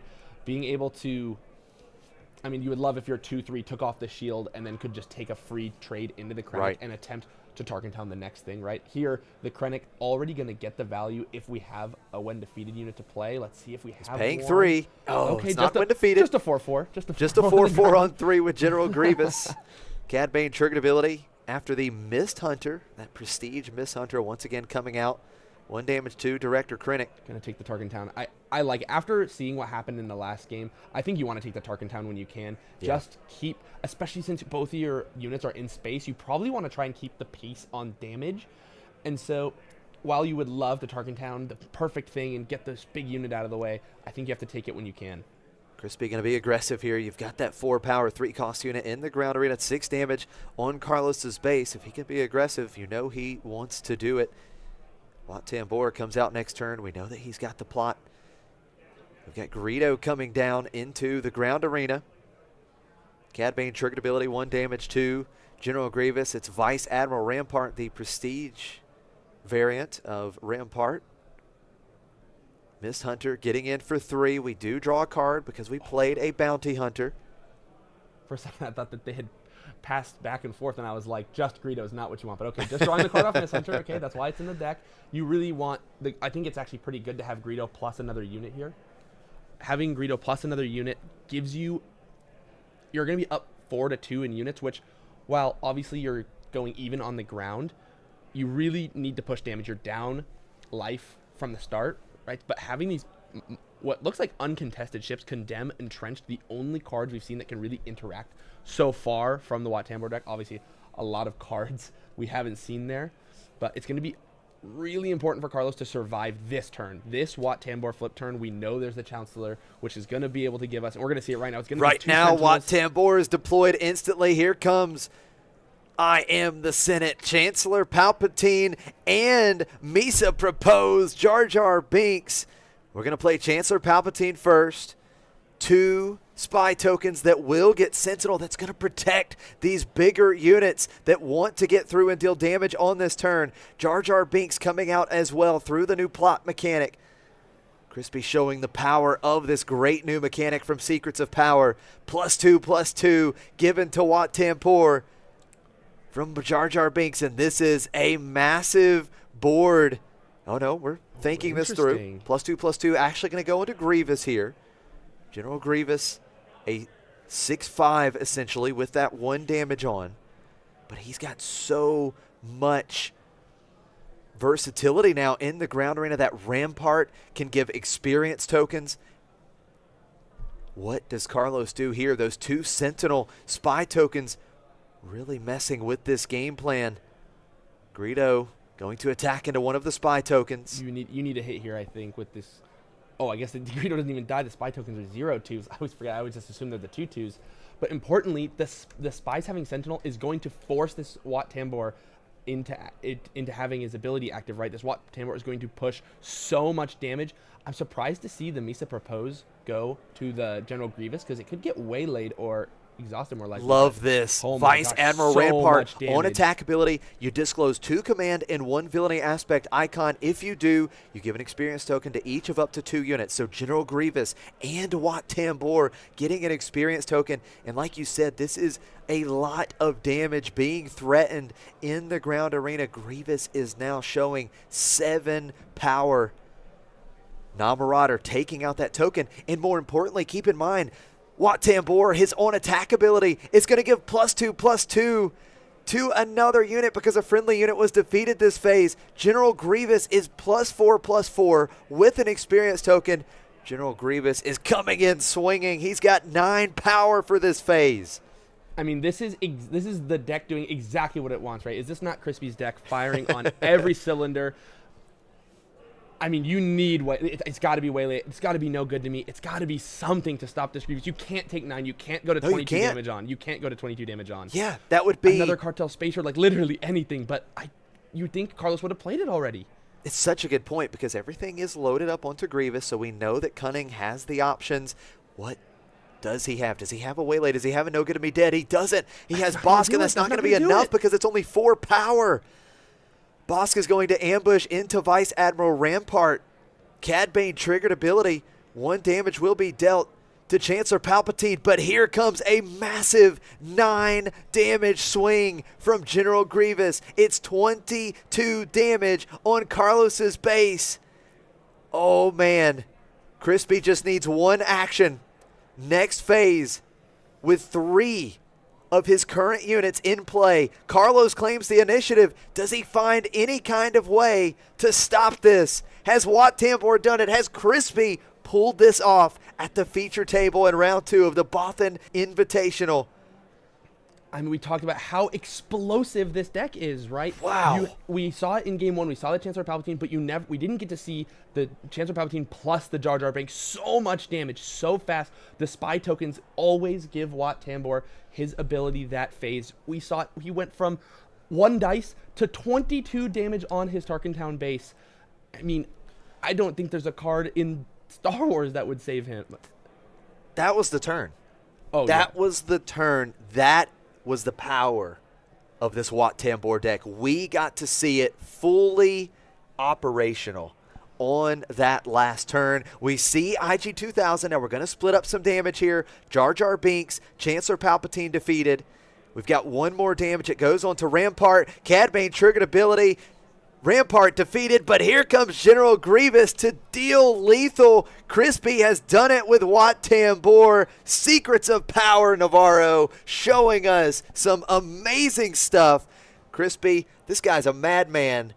I love to see it, and I hope we get to see him later on in the day. There is nothing scarier than these kind of crazy deck chemists, if you will, right? These guys that are always in the lab, they're cooking up because when they find it, when they hit, it goes crazy, and we saw it there. If his deck does that every round, even 2 out of 3 games every round, I would not be surprised to see Crispy tomorrow.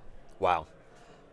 Okay. That was crazy. We have seen some really good games this weekend, and that game completely swung in favor. You know, it wasn't kind of back and forth in the end. It was when Wat Tambor got to do what he wanted to do on that flip turn.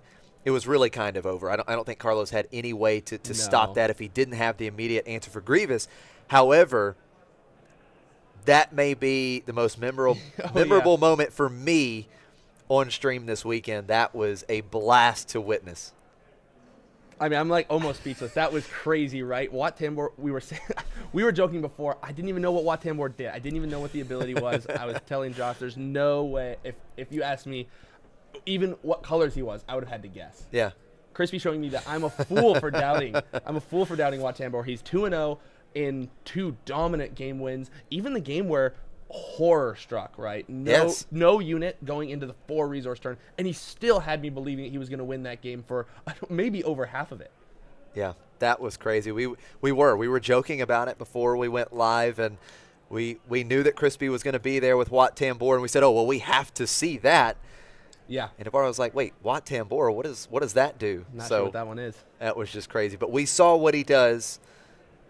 You all got to see what he does, and we got to see some of the true potential from Secrets of Power. Now, I do believe that we are going to have some special guests jump in just a brief moment here.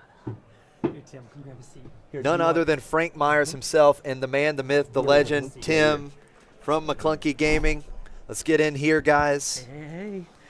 Guys, I think killing it on the stream, man. Everybody's loving it. It's been amazing, and we just got to witness Watt Tambor. Oh, it must be crispy. Blue. Is that crispy? Crispy. Yes. Take down his Bothan Network teammate, Oh, Carlos, Oh, on team Cad kill. Bane Takedown. Now, you hate to see that, but it was so cool seeing what Watt Tambor Can and do. the new Secrets of Power stuff there's is some able to do together. It was Spicy little brews amazing. in But there. Yeah.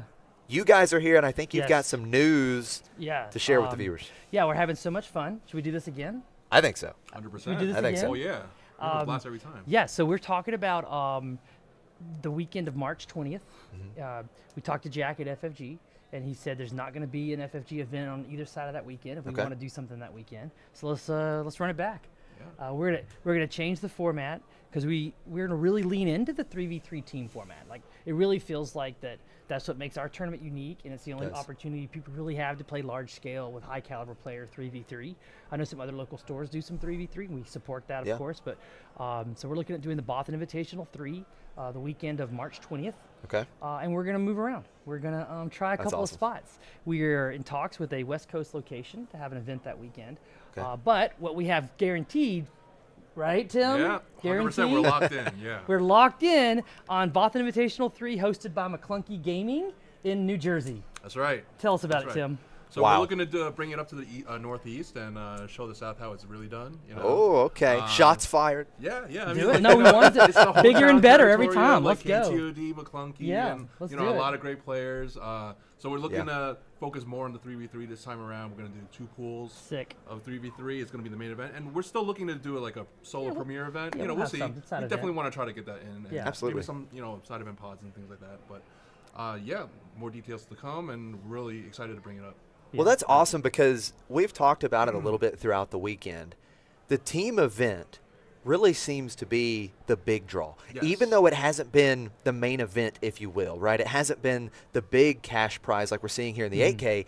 Every player that you talk to has been saying, this is the most fun I've ever had playing this game. And I think the team event is one of the big draws to bring players in all over the country. Yeah. Every single player is just they're glowing after the event. They had so much fun. They're even if they lose. I've had so much Yeah. teams. They Oh, came we up got and talked to crushed. me yesterday. Yeah, I mean, Tim. Yeah, we crushed them. No, They you got were a top crushed. deck They got player crushed. with a top These deck away in teams game that- 3 of Yes, beating me. yeah. If that she draws a lose. Devastator, I Exactly, lose that game exactly. 3. I drew it For the pretty whole close, team. but, The you whole know. team was on does Claire Yeah. draw a Devastator or not? Yeah. And she didn't. So Exactly. I won. I was like, oh my So, god. No, it was a great time. Yeah, hot fun. But that's the point, is that players are having Yeah, fun because, with the team event, It's- regardless. No matter how sweaty you are, Yeah. at the core of a TCG, you want to play with your friends. That's right. And that's what the 100%, 3v3 gives you. I mean, FFG has created such an amazing Star Wars game for us to play. Mm-hmm. So let's enjoy it in a team environment, and people sir. just are thriving into it and really love it. So we're going to lean into it and have 2 pools of Swiss. So Yeah.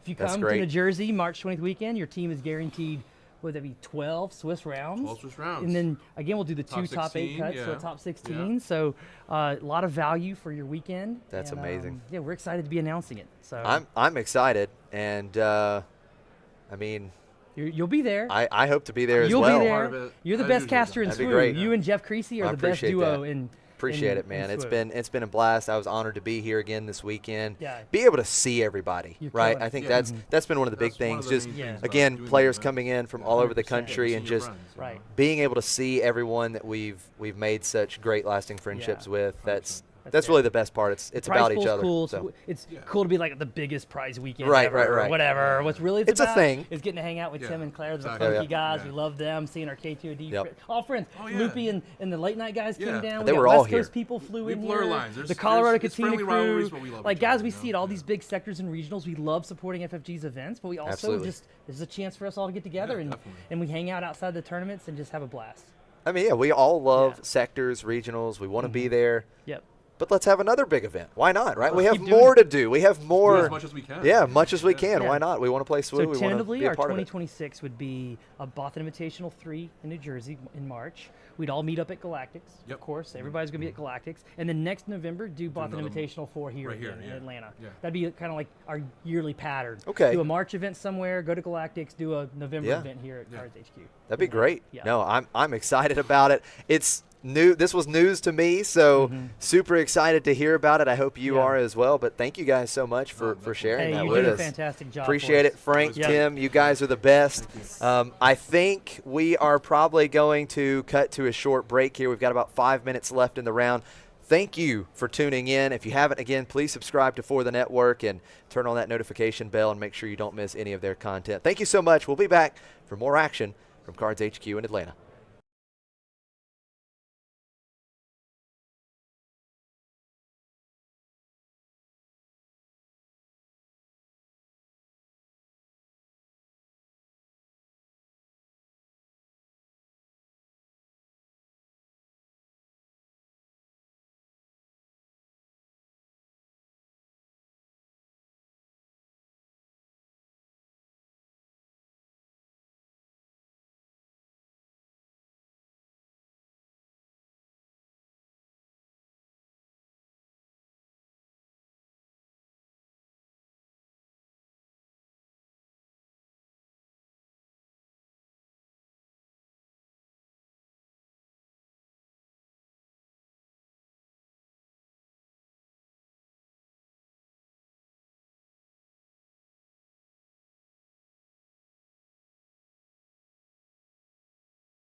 Welcome back, everyone. We are here for round 3 of the Bothan Invitational Pool B 8K in Atlanta. I am Jeff Creasy with the Bothan Network, and I am thrilled to have top 16 locked participant for the 8K, Pasquale from McClunky Gaming. How you doing, Pasquale? I'm good, obviously. It's been a long couple of days. A lot of fun, a lot of Star Wars, but it's been really, really fun. Obviously, I'm very happy. Do not have to grind it out anymore. I brought a spare deck just in case. This one didn't go well, but it clearly went okay. I've asked multiple people this. I asked Tada and Josh Nett. I want to get your opinion, too. When you're sitting here for your winning in for top 8 in Pool A, you obviously, there's a lot of pressure because you don't want to play 7 more rounds. You want to be able to take a break. But also, there's a little bit of relief because if you lose, you got another chance. For you, is it relief or was it more pressure? So it was a mixture of things because I thought, like a lot of final rounds, there'd be some IDs happening. But there was so many of us with the X1 record that we weren't able to do it. And there was a lot of confusion. There was a lot of repairing. Yeah. And so it ended up being a little bit of pressure because I ended up against a teammate for the win-in. I thought the round before that was streamed against a Sabine was my win-in. Yeah. And then I had to play against another Sabine, TowerNumberNine, for the win-in. Got lucky. But at the end of the day, I would have been fine to play if I did lose to him. I would have been happy for him because this is my last event for 9 months. So the more SWU, the better at this point. Fair. Fair. Looks like players are getting set up and shuffling, so we're just about to start round 3. They can now begin. Looks like we got a few matchups to choose from. There's my girl. See some Ray. Yeah, do you want to see some Ray versus, is that Han 2 green, I think? Looks like blue 4. Han 1 blue force. That's a showcase on camera 3. Oh, yeah. You're looking at camera 1. Yeah, there's 2 Rays. Either one. I don't care. That middle one, we don't have to watch Kira. True. Yeah, we could take out the other ones. Okay, yeah, let's go to camera 1, please. Great.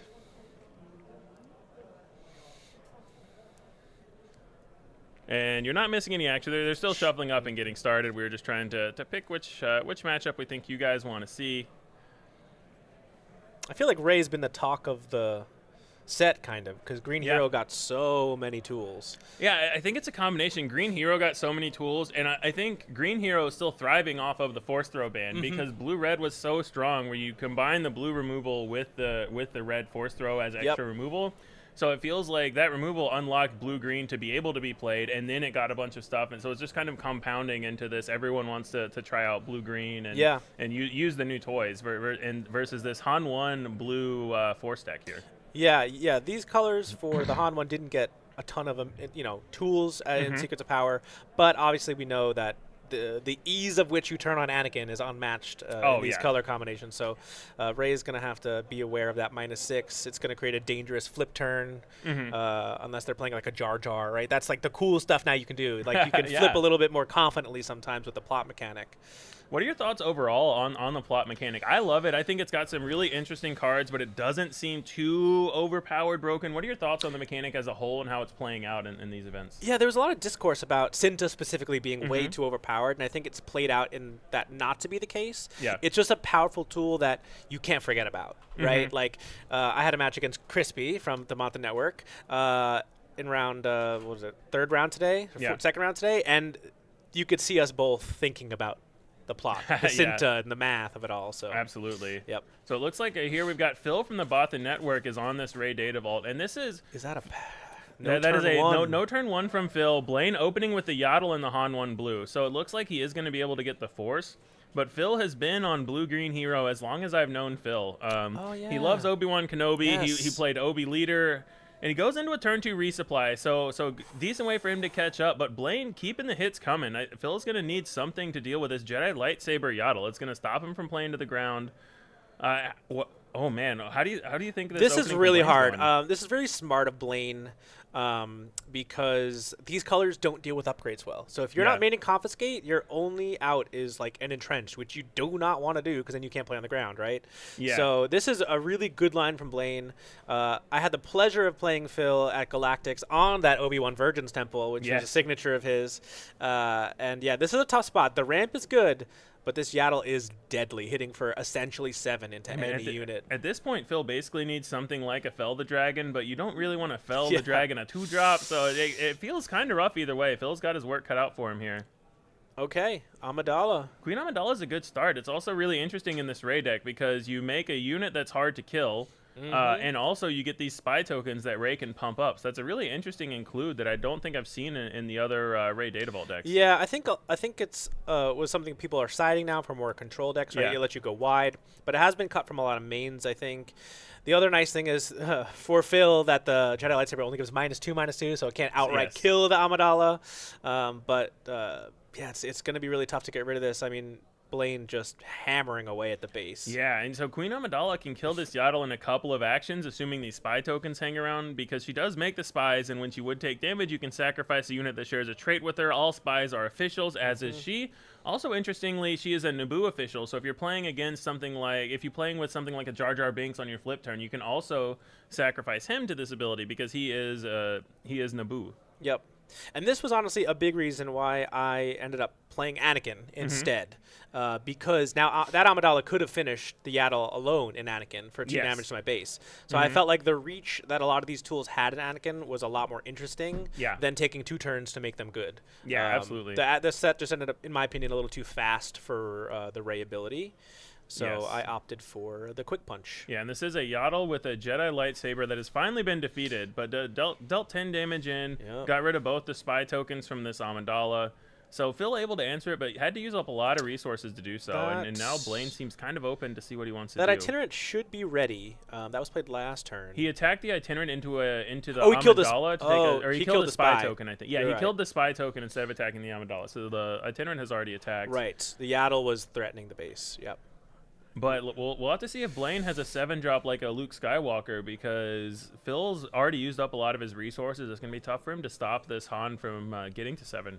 Yep. And Han didn't resource at all, so there's no Anakin setup. But yeah, this is definitely a Han or a Luke he's looking for, I think. Since a unit did die this turn, a Luke would be really scary for Phil here. Ray can also flip this turn, so that's relevant. True. And I think we saw what might have been a Captain Rex in his hand. There was some large blue thing. It is Rex, and I am seeing, I think, a Han. He has a 7 Han. I think that's the promo from the Season 0 sectors, I think. Yeah, so we do see the Rex come down. So he's going to give himself and another unit Sentinel. Choosing Phil's Akbar and Rex himself. So now Ray can't get attacked, so it's kind of nice, but also Ray can't attack into the Rex. So either way. yeah. I'm not sure why he felt he needed to punch the Akbar, but because now he's forced to not even go to base. So that's a little strange sequencing this time, but yeah, Ray is now unable to do much because she would just die to this Rex. She can stare menacingly. Yeah, which is what she did as Phil claims the initiative. So notably now the Rex is going to lose Sentinel for the turn, so Phil will still get in and attack with this Ray. He could still pump the Akbar again, or he could pump Ray herself. What do you think he should do here? I think he needs a Fell the Dragon like stat for this. This Captain Rex, and now we are seeing that Power of the Dark Side get blown up. So Anakin is now very live, but he definitely needs a Fell. I think you can't do much with Ray here until that Rex is dealt with. Otherwise, it'll feel pretty bad. Yeah, and I think one of the things that we could see is how this Queen Amidala doesn't line up that well into a lot of the blue hero cards, like both the Anakin and the Luke. You don't even have to have a unit die for Luke to be able to kill this Padme, and Anakin could potentially come down here and kill Padme and the Akbar. Yep. Phil being very heads up here with this. Akbar is also an official, so he says, this Akbar is not long for this world. What I'm going to do is I'm going to attack in my Queen Amidala. I'm going to have the sacrifice the Akbar instead of dealing damage. So really showing the power of this queen here, saying that I'm going to kill all these O2s, these 1/4s, these 2/5s, all these little stuff while your units take 5. It's not all the time you see a Ray get to last this long, but I think everyone has assessed this isn't doing anything. Rex kills it with a buff or not, and everyone has assessed the restore is not that valuable. So that was interesting to see the Ray be the last thing to die. She's always the first thing to die. It makes sense because I think that Blaine didn't want Phil to play another official to be able to protect the Queen Amidala. So he said, I have to kill this queen while I actually have the chance before he plays another another small dinky official, Amina Bonterra, or something. There are so many little units that are really good on their own and also have this synergy with Ray. Yep, with Queen. I think the issue now for Blaine becomes the heal. the 3 restore has happened, and I had to stop punching base. So now we're in the grind game for Ray, which is much better than these colors. Yeah. The blue version of this Han one doesn't have the same reach as the green, for instance. Yeah, you're right? not going to see the crate dragons, or the same thing from Han 2 blue. You're not going to see the same level of either red or green top end that we can see out of this Ray deck. Yep. It's going to feel bad. Who do you think is favored from this point then? Oh, it's hard. It's very much Phil. I think, like I said, I think it was a bit of a mistake, the Han not going to base first. These more aggressive lines that he needs to take, because I think he's the one that's a little bit more on the clock. Yeah. Because of the value town that home ones and these loops become. Yeah. The longer you go. Because we saw the Akbar damage not be relevant because the Akbar got sacrificed to Queen anyway. Yeah. So like you were saying, there could just be an extra 4 damage on base with the different sequencing. So we'll have to see if that comes back. If Blaine ends up being 4 damage short, that could be a big turning point in this game. That decision point. Yep. That's the beauty of Star Wars. These micro decisions, resourcing, are so important. Absolutely. Yep. Absolutely.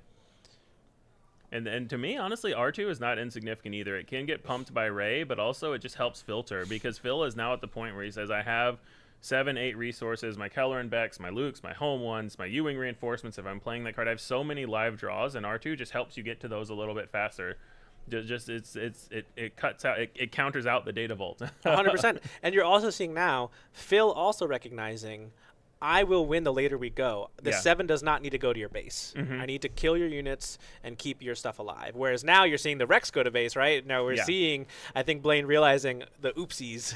Yeah, and I mean, there's a Falcon in space too. Phil's not out of the woods yet. There is still a lot of damage here. He has answers of, that's a good answer right there. We see the home one immediately coming down, getting back the Akbar, which is going to deal 3 to the Rex, doesn't kill it, but that R2 sitting there with his little taser. He's ready to scream into the wall here. And, get rid of that Rex. Yep. But like you said, the R2, it is one of like the best cards. Like as we've evolved Ray from when I first won with it, C3PO is no longer really a feature because you only really care about the filtering. The card draws become a little less important as you've gotten better effects.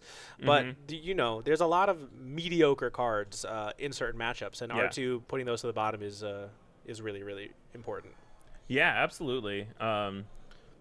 And also now the R2 is going to start restoring 1. So this home 1 really needs to get answered, or just the sheer number of units. Even if the Keller and Beck gets answered and Phil isn't stacking up the damage, he's going to be stacking up the restore. Yep.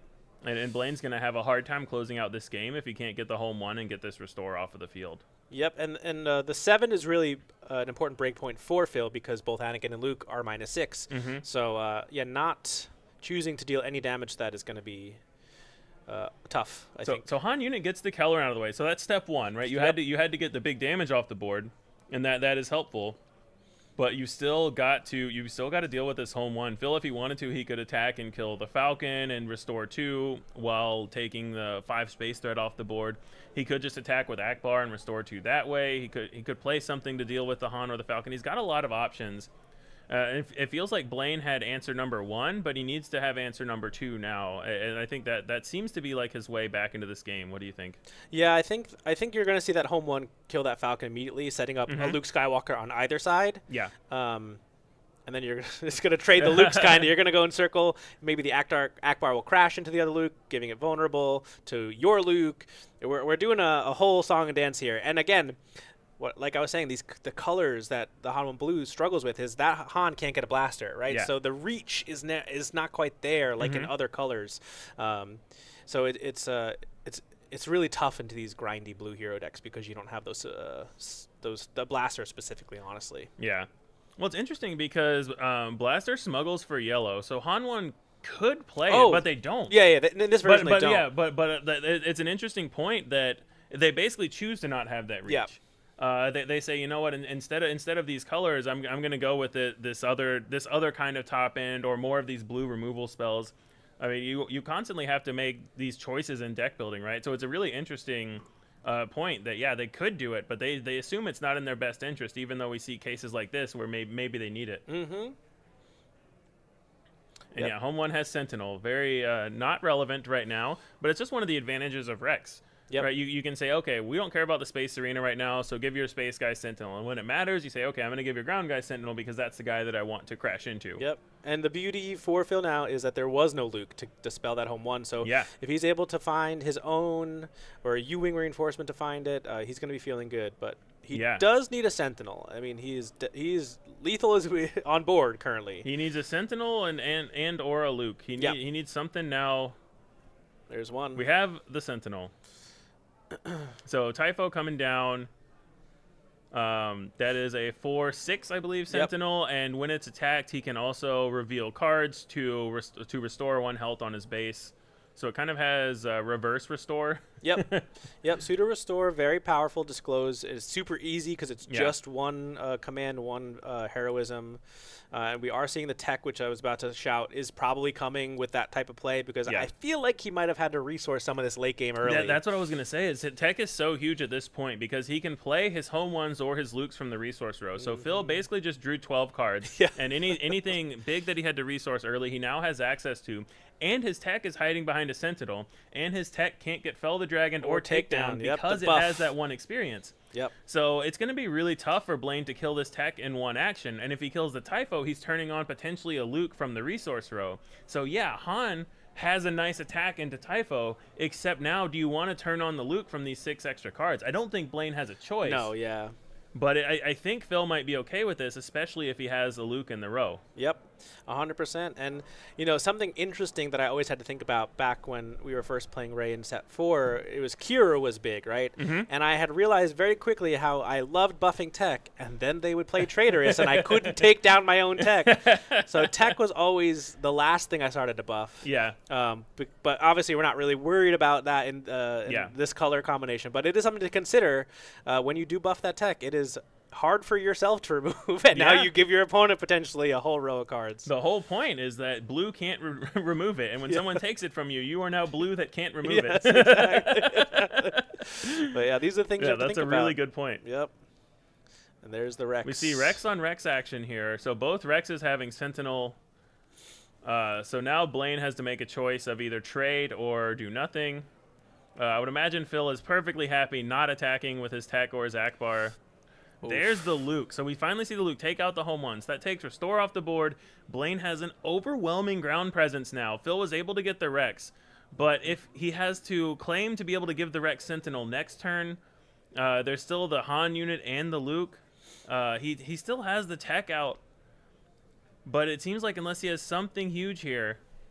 Chandrillin sponsor from the row.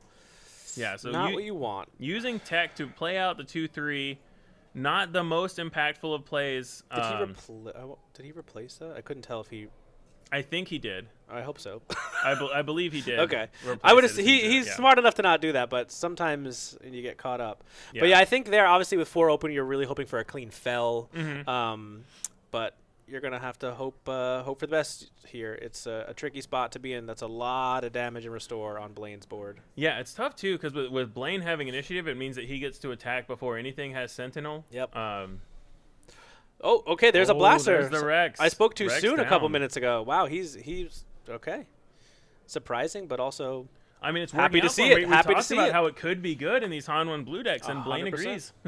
Yeah. Blaine is on board with the blaster. Yep. It was always a surprise to kind of see it. It is the best card in Han 1 green, oftentimes. So Han 1 blue definitely. That might just win him this game because Phil now has to find another answer. Even if he finds a Rex, there's still a Rex plus Luke on Blaine's side to deal with it. He doesn't have his restore from home 1. That blaster put him in a really tough spot. He's still got the whole thing to deal with. And now we see Bo-Katan. 9 cost. Gigantic unit, 8/8. When played, each enemy unit gets -3/-3 for the phase, and it also has a when defeated. Yeah, this is awkward. None of these units are, except for that Han, is really in danger here from the -3. Yeah. Because the weenies are exposed. There's no, the Ray can't buff to 4, right? So with 4 HP on the Rex, 4 HP on the Luke, the Han is not long for this world, but it's going to be a tough fight saves a lot of damage. It does save damage, but it stops the lethal this turn. 100%. And it means that Phil might be able to fight on the board a little bit. It feels like maybe step one, but it seems to really... Phil had a lot of windows where if he had a Luke, he would have been perfect. And he even had the tech, so it seems like he just hasn't seen them. They're not in the row, Yep. Even a Fell, like I said last turn, like some prime removal. We haven't seen any of those cards. So he goes to base. So smart. Only 3 to base because of the Bo-Katan when played. Yep. And Phil here trying to figure out damage control, what he should take out and in what order.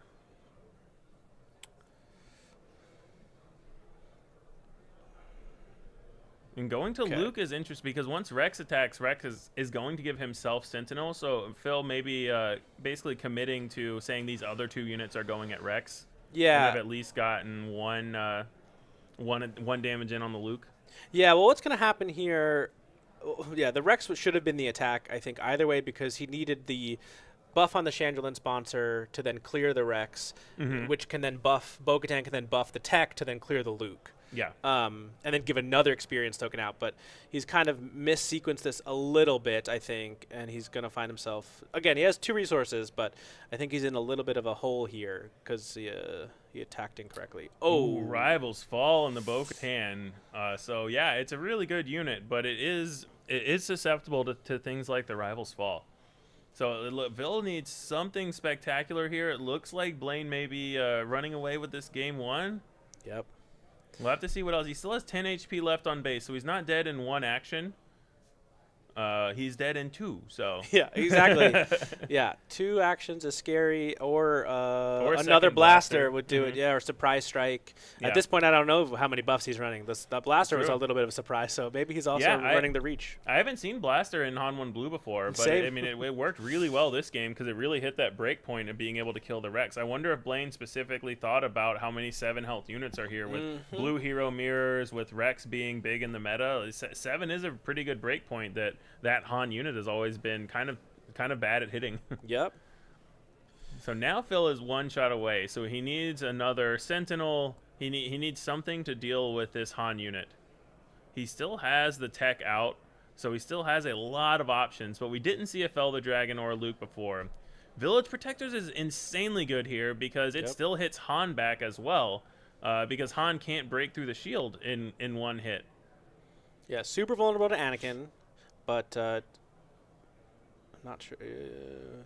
He's going for lethal in space. Smuggling the Falcon. So this is big. So now he's got lethal in 2 arenas next turn. He has 2 restore on board, which is still Falcon lethal. So we need to see something else. Yeah, on board, Phil can get down to 27. Oh no, he'll be at 1. He'll be 1 away. Yeah. He's 1 away if he attacks with both Akbar and Mina. Yep.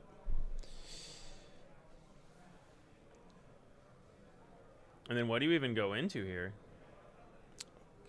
Okay, sure. He goes into the Luke. I don't know that it's super relevant what you go into, to be honest. Yeah, Han taking himself to 4 regardless means you probably want to weaken the Luke, but they're both living. Yeah. It's going to be hard. Unless he's planning on throwing away the tech. Oh! There's the Luke! Finally. We finally see a Luke here. So this can kill... Oh, he kills the Falcon in space. Very smart. Because he doesn't want to go to 1 and have to deal with it next turn. And then Dragon down. Luke, as we all know, is a notorious dragon. Yeah. Yeah, Luke Skywalker showed up just when he needed to. And now Phil's in an interesting spot because he can claim, he doesn't need this restore anymore, right? Yeah. He's no longer in threat, and he can look for more answers, of which the deck has many. It also untaps all his resources for this tech. So it basically opens him back up to say, okay, what do we have now? Maybe with a couple of damage here and there.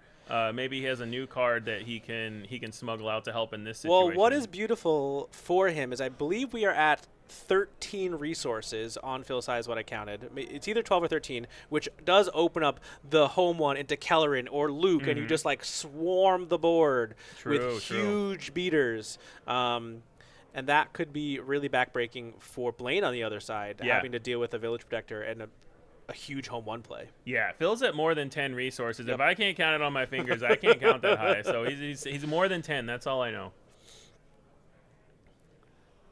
But he's got the first action here. So I think this is huge. What can he do to set something up? And Mina can also draw him another card. He still has the Village Protectors as a Sentinel. So if he's still looking for things, blue leader to the ground. Very so good. this will kill either unit that he wants to kill. I would imagine you kill the Han unit here, yeah, because Luke is going to take damage back from this and then be susceptible to the 3-power tech or to other cards that you may have from hand.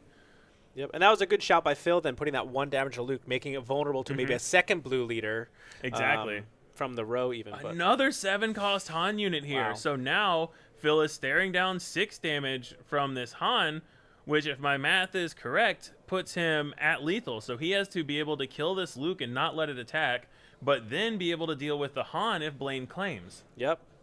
But if I counter research correctly, he could blue leader from the row now. True. If he has that 7 to kill the Han, he'd still be in trouble, obviously. Then you just claim, but we need another Village Protector would be nice here. Yeah. Double stall here. And that couldn't be something that he has another one of in the row. It's something that he didn't need to play until now, so it's not like that could be something that he's been having and just been waiting on until it was necessary. He is looking through his resources to find something. Yeah. What's fascinating from Blaine's side is I saw those Hans in his hand like 6 turns ago. So it's impressive to, I want to say, like, greed that much, right? Hold double 7 drop for almost the entire game, knowing I'm gonna need these. It shows some understanding of the matchup to me, because you know that this Ray deck is gonna grind. You keep thinking you're winning, and then here's another Sentinel. Here's these massive plays, healing 1,000,000. That is Renowned Dignitaries, I think it's called. The heals 2 for each official on board. Yes, and Tech is not an official, So it but heals himself 4. and Mina are official. So it heals 4 when played. Wow. This is a very official-heavy deck. If he goes Queen Amidala into that, that's healing 8. Because Queen Amidala is an official and makes 2 more. So, it's really interesting with this official-heavy package. He's all in on officials if you're playing that card. Yeah. That was one I opted not to run. But he's in on the set 6, that's for sure. Yeah. I mean, they've kept drizzling in official support for heroes recently, and then this set, it just exploded. All right, there's a lot of Village cool officials. Protector, Another Village Protector's here.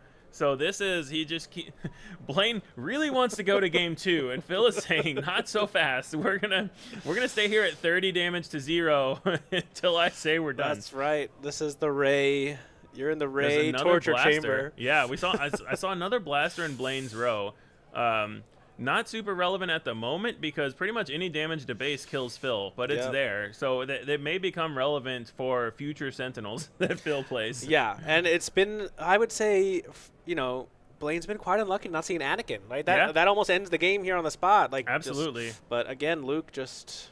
Interesting here to put the Luke in. What are your thoughts on which unit you would try to clear the shield Luke's with? on the way out, so I think that's the first damage take. This is only I think a 5/6, the Renowned Dignitaries, so that can't kill Han. So it would have killed Luke anyway, so you might as well get that damage on Luke. Yeah, that makes a lot of sense.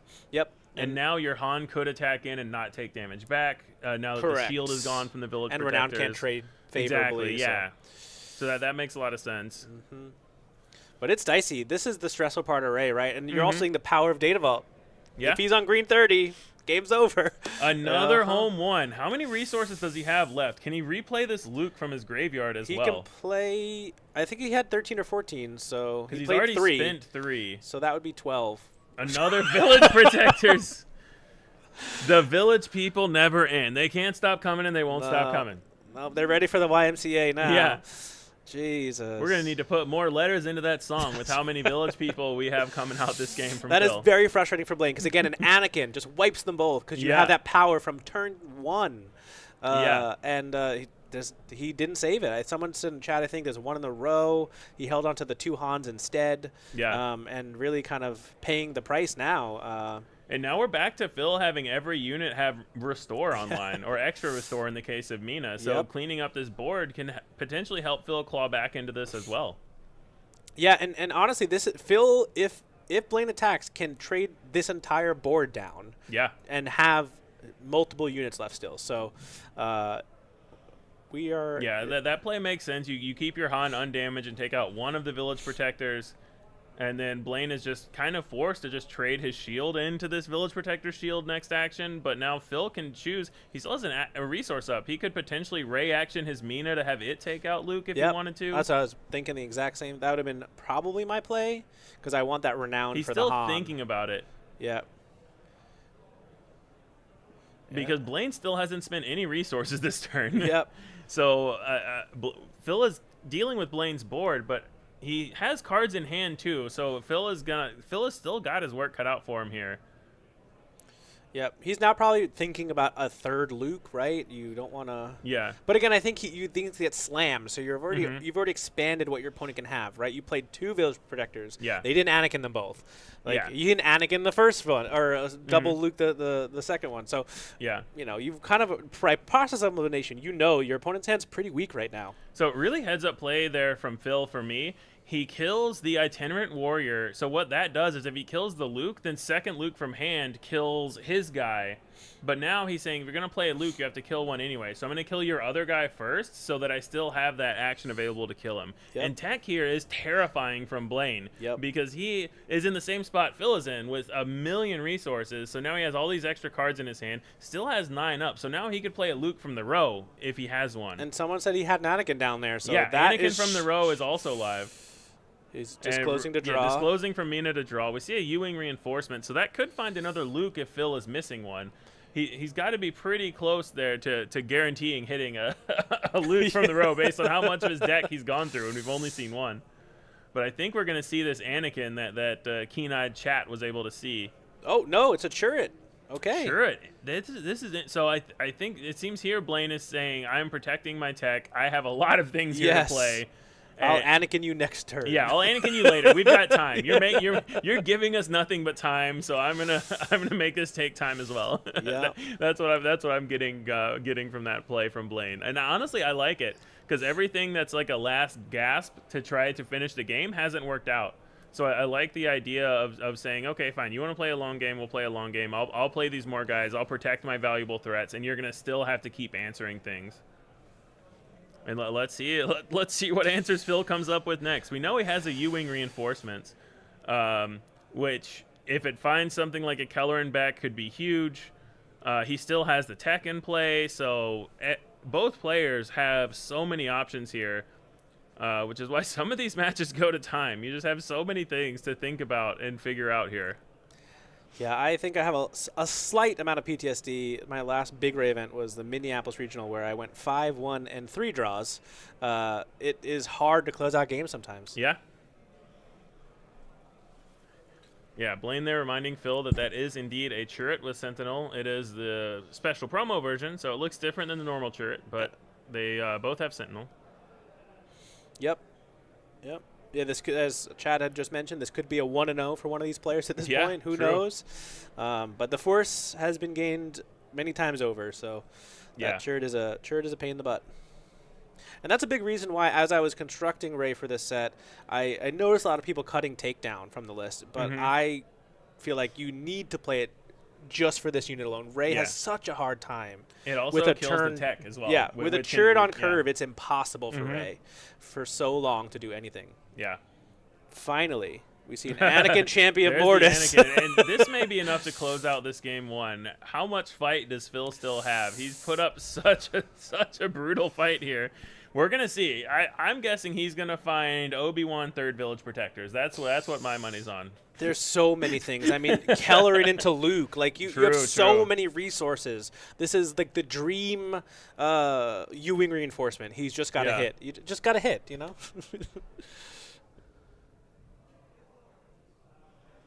Let's see. I definitely saw some options as he was flashing the cards through. So he's got some things to think about and consider. Yeah, if there's no Sentinel, he is obviously in trouble. I think I might have seen a typo. And there's another tech. Okay, and that is not a Sentinel yet. That is not a Sentinel. That is not a Sentinel. It can kill something. But it can deal 4 to something. The U-wing is not a ground unit. We do know the blasters in the row, though, that Han is lethal. Yeah, so we're going through the motions now because Phil does not know there's a blaster that's lethal, and we do. We do, because we've seen both resources row many times. Yes. So is that the, yep. Yeah, so there's the blaster, and we are going to game 2 here. 22 minutes left in the round after a grueling game 1. So Phil here has got to figure out how to be more aggressive in this matchup if he wants to try to take this to a game 3 and have a chance to win it. What are your thoughts on his potential ability to win a quick game 2, or did he just really need to finish? He's out playing that for a game 1? draw now. It feels. I don't think there's a way Ray can win 2 matches in this short amount of time against a deck like this that is playing stuff like Churret. Like I said, if you're not on the takedowns, it's such a grind to get through that Churret. I think step 1 is hit a turn 1 play. Yeah, because he did miss that, and that is a big boon, even though he had the resupply. So step 1, you want that meetup on Terry. You want that even a YATL, because a lot of decks still play it even though you're not on the force. And then from there, you hope that Blaine maybe misses a Sentinel, and you have to realize I have to go to base. Right? I can't trade down the board.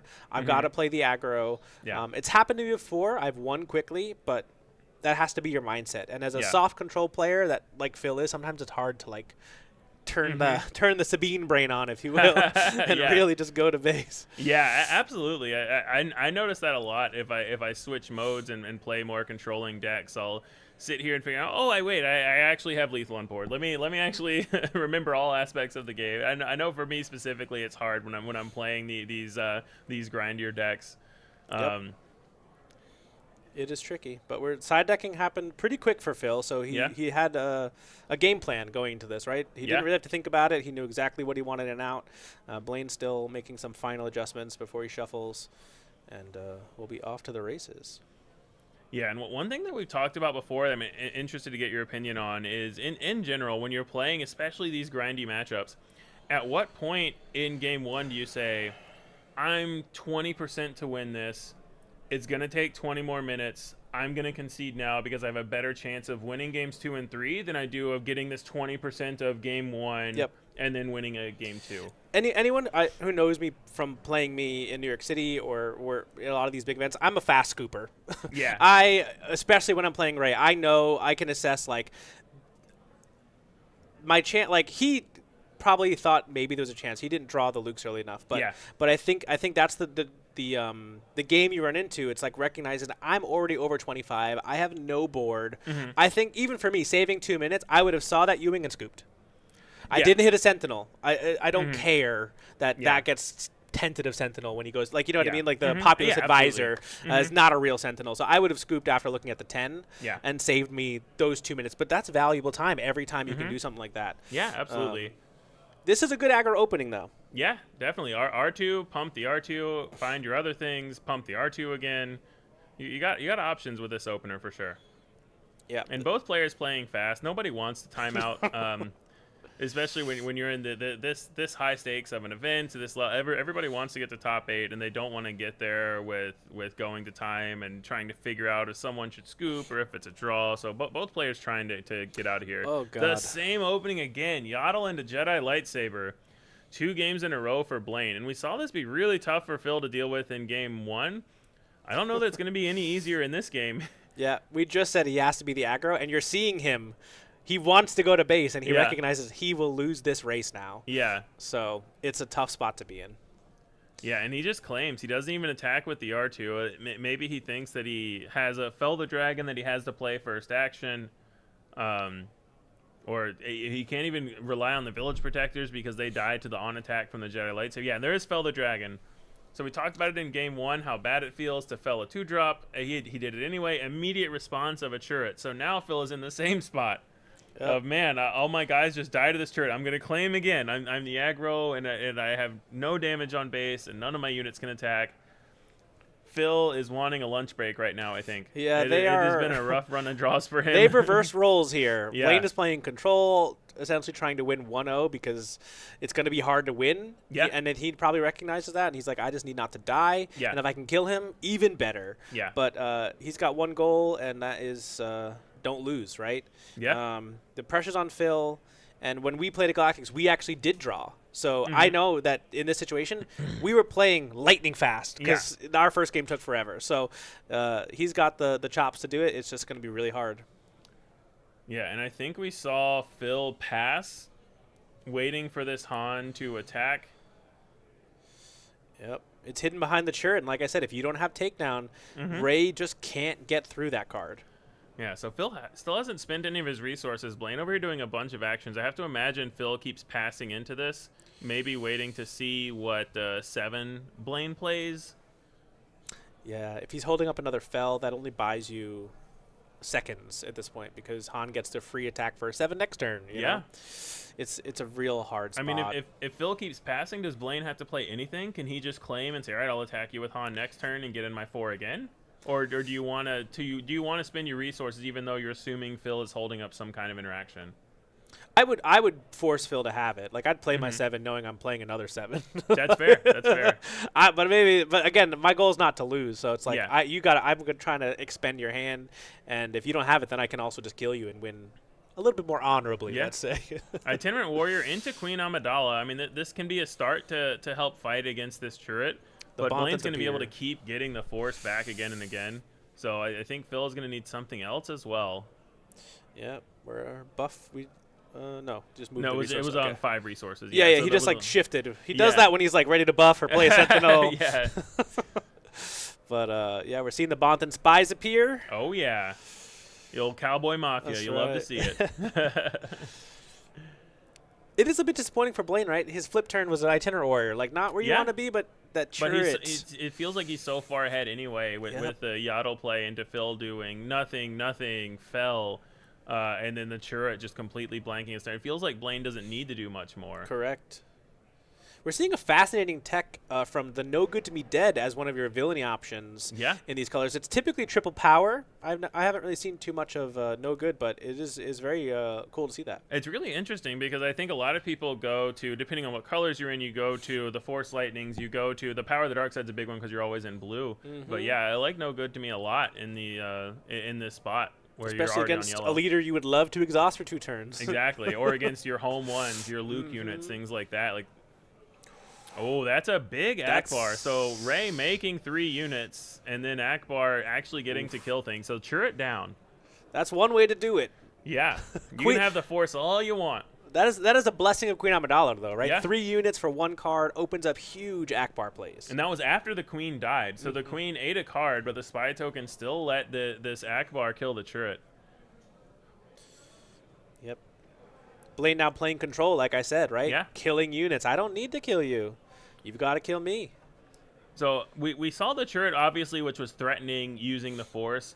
I don't think we've seen Blaine use the Force in this series. Yeah, I feel like the Itinerants have been played with 0 damage on base. Yeah, I mean, but do you think that Itinerant and Turret is enough for this Han 1 Blue to be this Force base and this Force centric? Do you think it's worth losing the 2 HP when you have so few ways to utilize it, or do you think that maybe what if this deck was a slightly different composition where you didn't have to rely on Force units and getting the Force? What are your thoughts on that? Well, the way a lot of people talk about the Force mechanic in Blue specifically is it's a 28 HP base, but if you play Itinerant and trigger it twice, you're playing a 33 HP base, right?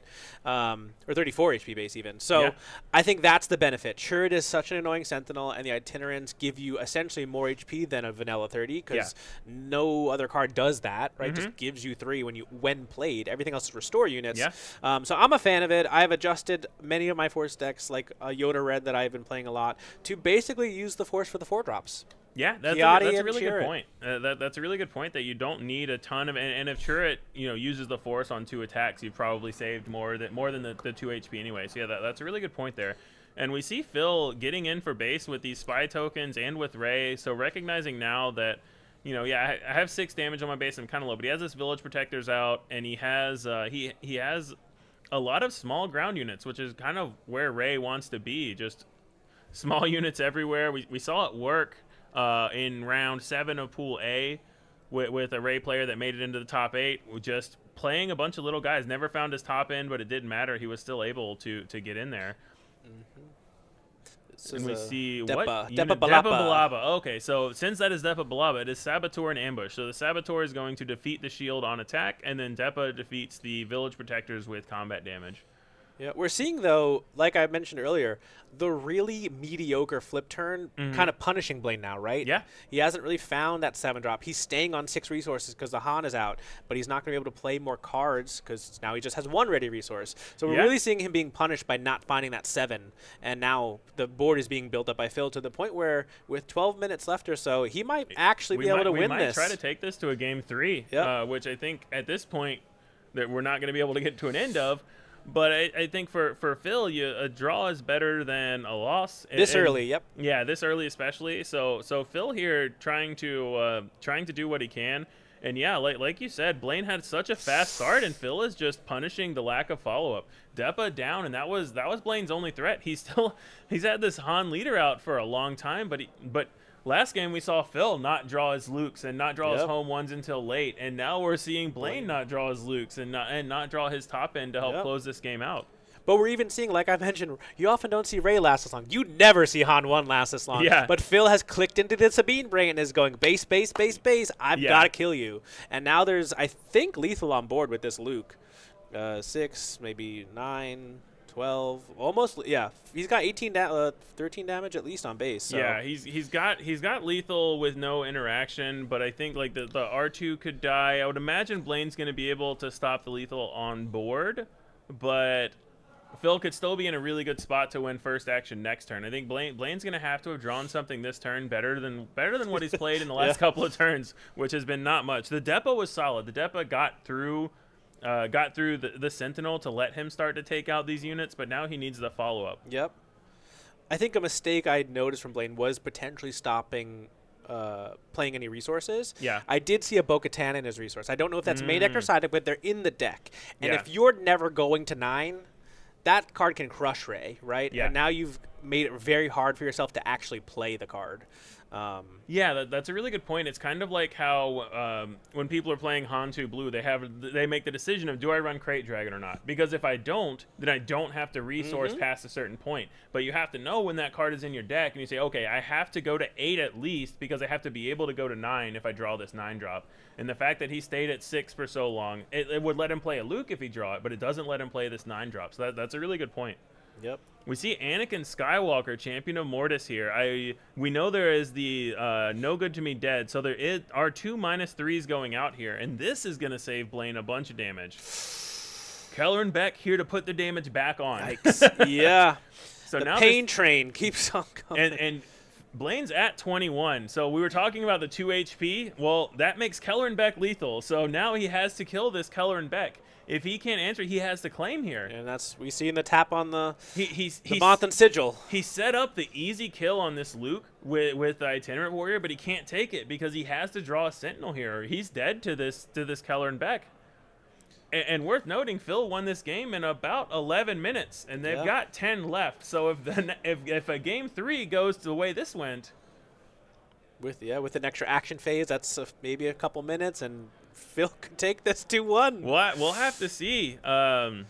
Blaine is sticking in it. We'll see if Phil can close it out this turn. There may be hope to at least see a direction for the next game. Captain Rex. So we see a Sentinel here for Blaine.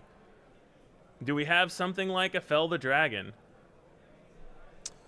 We don't, but we're... Kelleran can just hit the Rex, and Blaine still needs something else.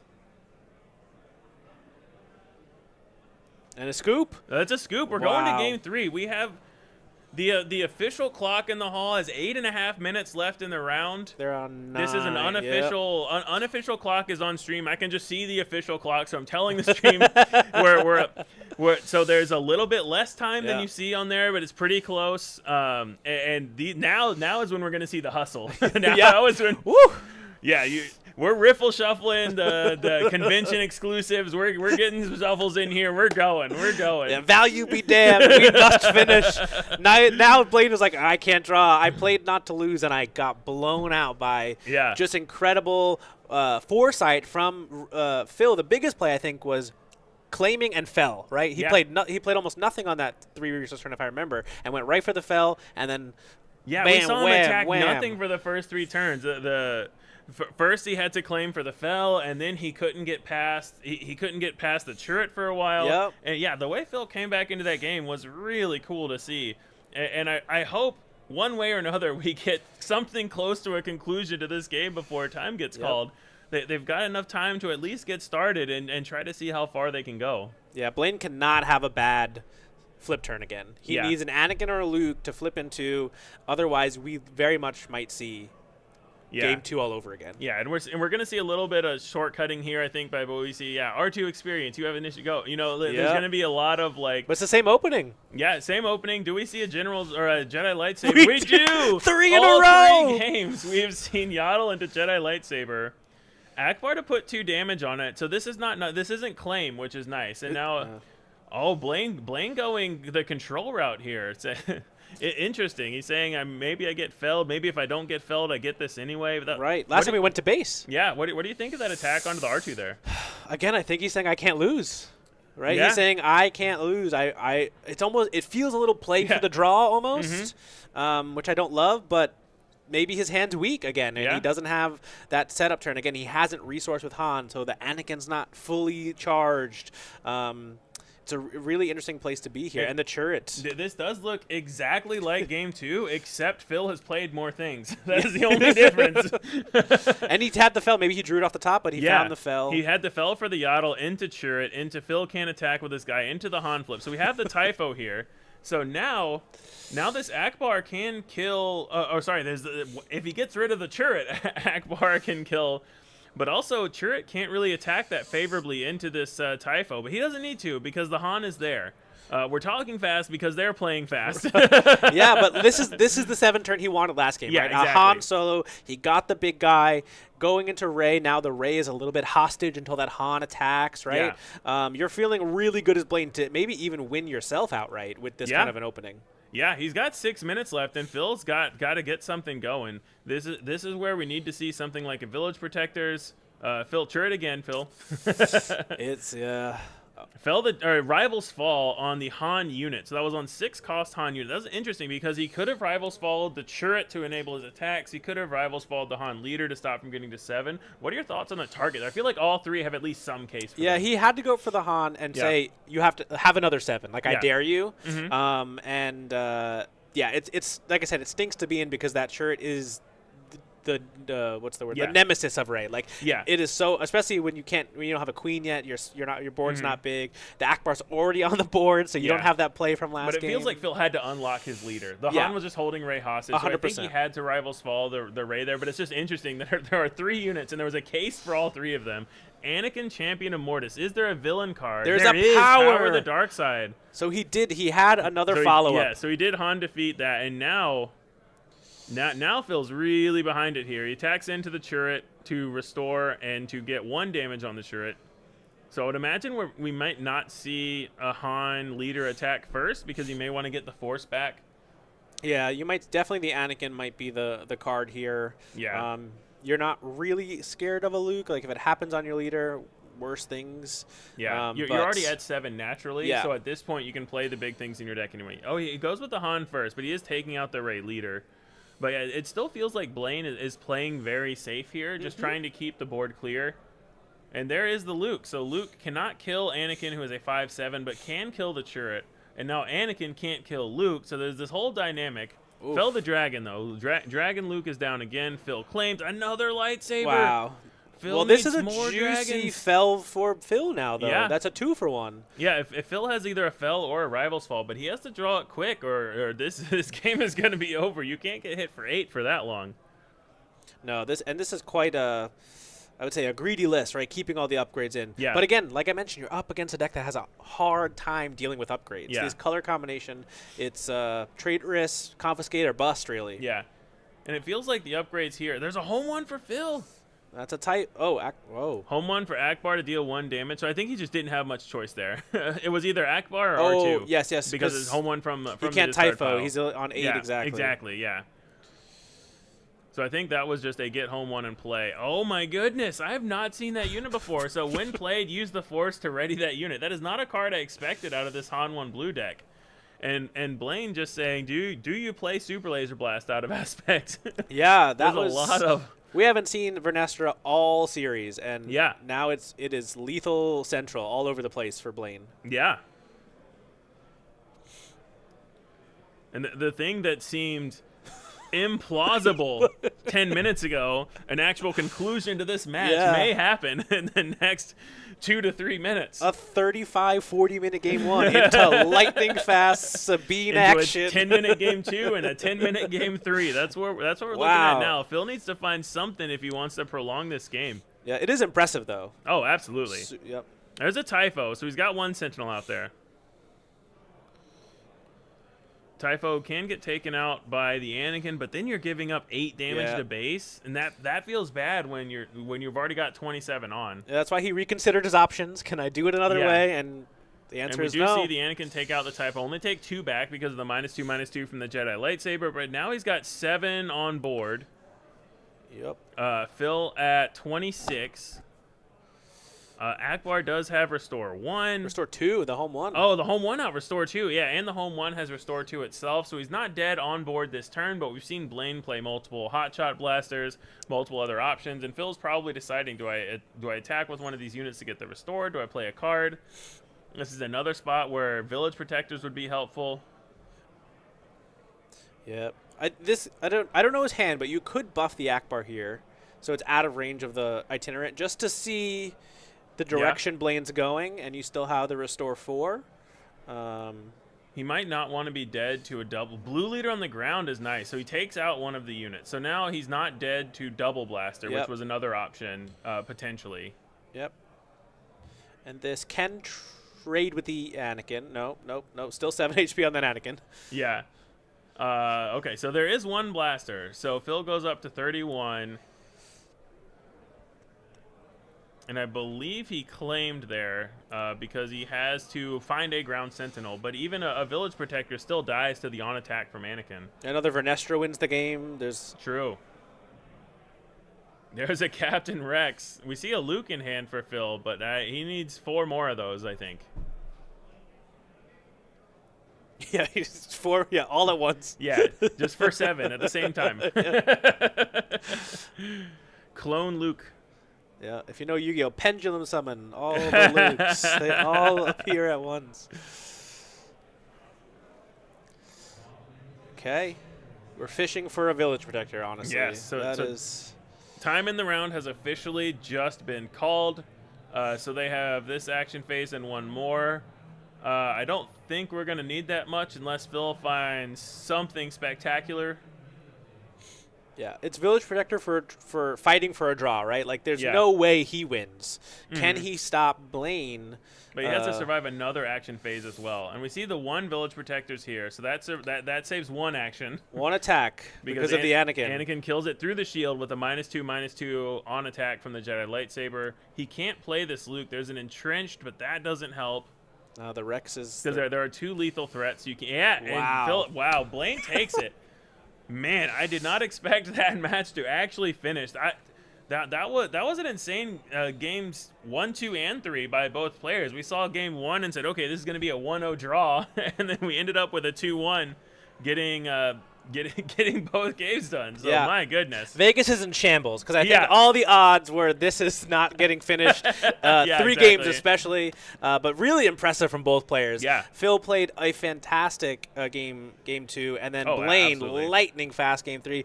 I cannot believe he opened BIATL Jedi lightsaber all 3 games. That was so wild. Wow. Yeah. Oh my goodness. Well. We're gonna have a very short break before the next round because that did go to time. So we'll be back very soon. We're gonna take a short break. Once again, thank you so much, Pasquale. We may be having you on again in another round course. soon. Thanks for having me. From McClunky Gaming. Shout out, good luck in the top 16. I am Jeff Creasy from the Bot Network, and we're gonna go on a quick break. We'll be right back with round 5.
All right, welcome back. We're here for round 4 of the Bothan Invitational. I'm Jeff Creasy from the Bothan Network, here with Josh Snyder from Next Gen Gaming. You ready for some SWU, Josh? I'm ready. I'm still pumped up for the last thing that I saw 2 rounds ago, but I know that you guys had some fun as well with a very grindy match where we saw Phil able to kind of shift gears and force a game 3, so that was pretty exciting as well. Oh, it was super exciting. I did not think it was going to have that explosive of an end to that matchup. And yeah, we've got a really cool game here. We've got a Bothan mirror match with Cluis against Joel. Okay. So we're gonna get into that. They just started the round timer. There was some worries about repairing, so we wanted to wait until we got wind of that down. But they said to start the round. So yeah, we're gonna get into that. Awesome. There, we see this. So Padme Tarkentown versus Piet Red. So very interesting. A couple decks that you guys have been working quite a bit on, I believe. Absolutely. So Joel Lee on the right, former Greenville Planetary Qualifier winner. Cluis on the left, a multi-planetary qualifier winner. We're going to start with Cluis having the initiative here in game 1. It's going to be that prestige variant of Karis Nemec, HK47 coming down for Joel. And we'll start the initiative on Cluis' side going into turn 2 here. Yeah, and usually with Piet, you don't care a ton what your turn 1 plays are. You just want to see the you just want to see the Gonk droid. But right. HK47 lining up pretty well into a lot of this. He can survive the Mina hit, but you assume that he's going to immediately die to any Padme reveal. So we do have turn 2 ramp for Joel Lee playing that resupply. Karis Nemec getting in for 3, and it's going to be Marin here. Marin's such a good card with Padme's ability because you discard on attack, deal 2 with Marin's ability, but because you discard, then you can essentially deal 3 because you deal another damage with Padme's triggered ability. And so many units hit that breakpoint of where 3 HP is such a big deal that Marin is incredibly good in this Padme deck. Joel going to base here, which is really interesting to me. So it tells me that he thinks he's okay with Cluis trying to be the aggro here, and he's just going to try to be the aggro back. For me, whenever both players think they're the aggro, one of them is wrong. That's right. So, only one can be right. So we'll have to see here who ends up being right. And it could be he just didn't like the way it lined up because it's not a clean kill into Mina anyway. You get hit back with the spy token immediately. Any ping kills off the HK47. So it's not like it's an amazing trade anyway. But I'm curious what Joel's follow-up is here. So Karis Nemec once again getting into Joel's base for 3. Action back over to Joel Lee. He's going to use that action ability, playing a capital ship for 1 less, and we are going to see the Invisible Hand, that beautiful prestige art copy of Invisible Hand, searching the top 8 cards of his deck for a droid unit.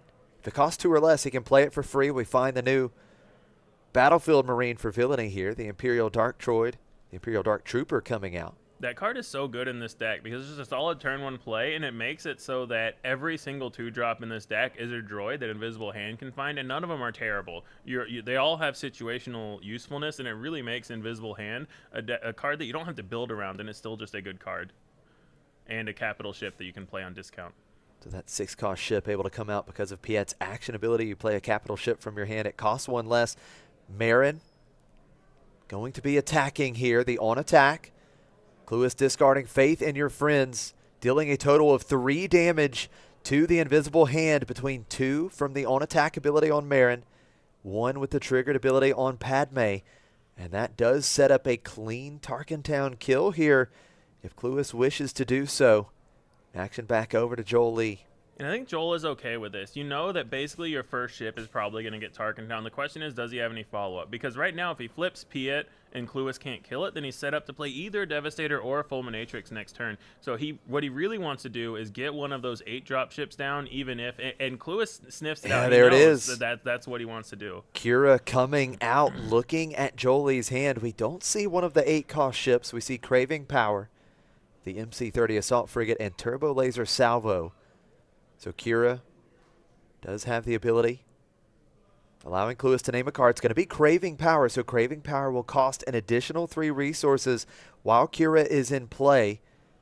And I like that call a lot. Sometimes you might say, you know what, I don't care about those, I want Devastator, or I care more about Overwhelming Barrage or something. But in this case, he recognizes that if Joel just puts Craving Power on the 3/3, that can kill the Kira, and then he has a 5/5 ground unit to clean up the board. So it could have been incredibly awkward. So HK47 is going to attack and defeat Karis Nimic. We see the disclose of Mace Windu, Party Crasher. 1 aggression, 1 heroism aspect icon disclosed here. Yeah. An extra damage to Cluis's base on that HK47 ability, but we get a ready spy token, and Cluis is able to get Jolie up to 10 damage on base. Yeah, and notably with the HK47 in play, whenever Joel kills these spies or the Karis Nimic, he gets 1 extra damage on base. And yeah, Cluis is going to Tarkin Town the Invisible Hand there. Invisible Hand, definitely a big threat. Cluis able to take care of it. Admiral Piet was able to attack and defeat that spy token. Another damage to Cluis's base on HK47's trigger. Notably, Joel does have initiative, so he did not draw. He just drew 2 2-drops. If he had drawn either a Fulminatrix or a Devastator there, he would have been able to play it. He does have the MC-130, so he can still play a capital ship for 3 resources, but he doesn't have a great way to spend the rest of his resources right now. Jolie with the initiative, not finding the big capital ships here. Invisible Hand, the only 6-cost or more capital ship that he's found so far in game 1, and Cluis was able to answer it rather quickly.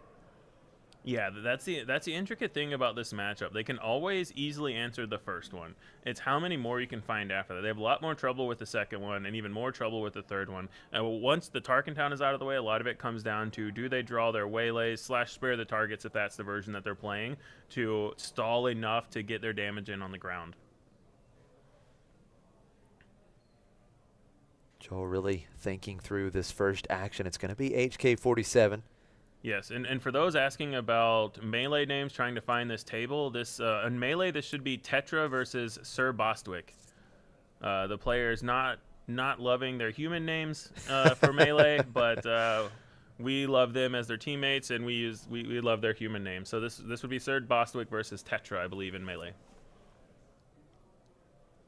So maybe Joel's still thinking this through. It looks like he was going to attack with HK, but maybe deciding where the attack is going here.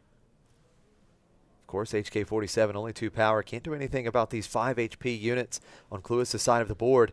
He is going to put 2 damage into Kira, so HK47 unit defeated. And that Kira unit quickly getting back. This could really help Joel fight on board, because he could throw his trooper into the Kira as well, unlock Craving Power on Piet, and then have a 4/9 Piet that could help. That may be the direction he's thinking about going here. Cluis still has all his resources up, though, so he could have a response to that. And I think that's what Joel is thinking about, is do I want to follow through on this play and give up my give up my entire board, hoping that this Craving Power on Piet play works out.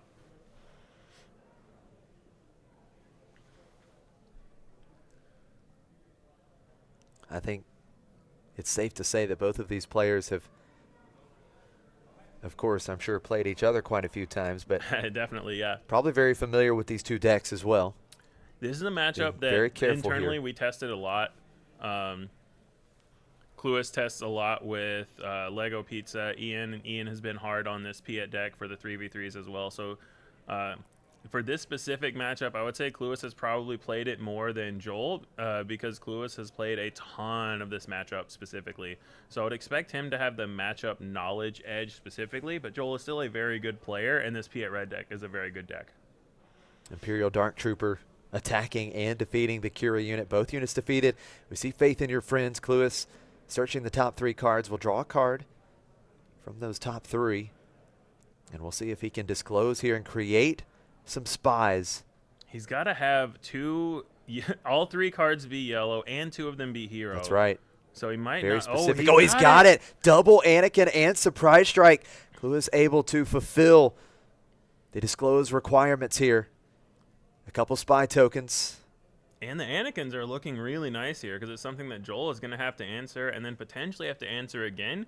Or it could be you play one and discard the other to Marin if you want to start getting damage into this Piet. So Cluis with some really good options here.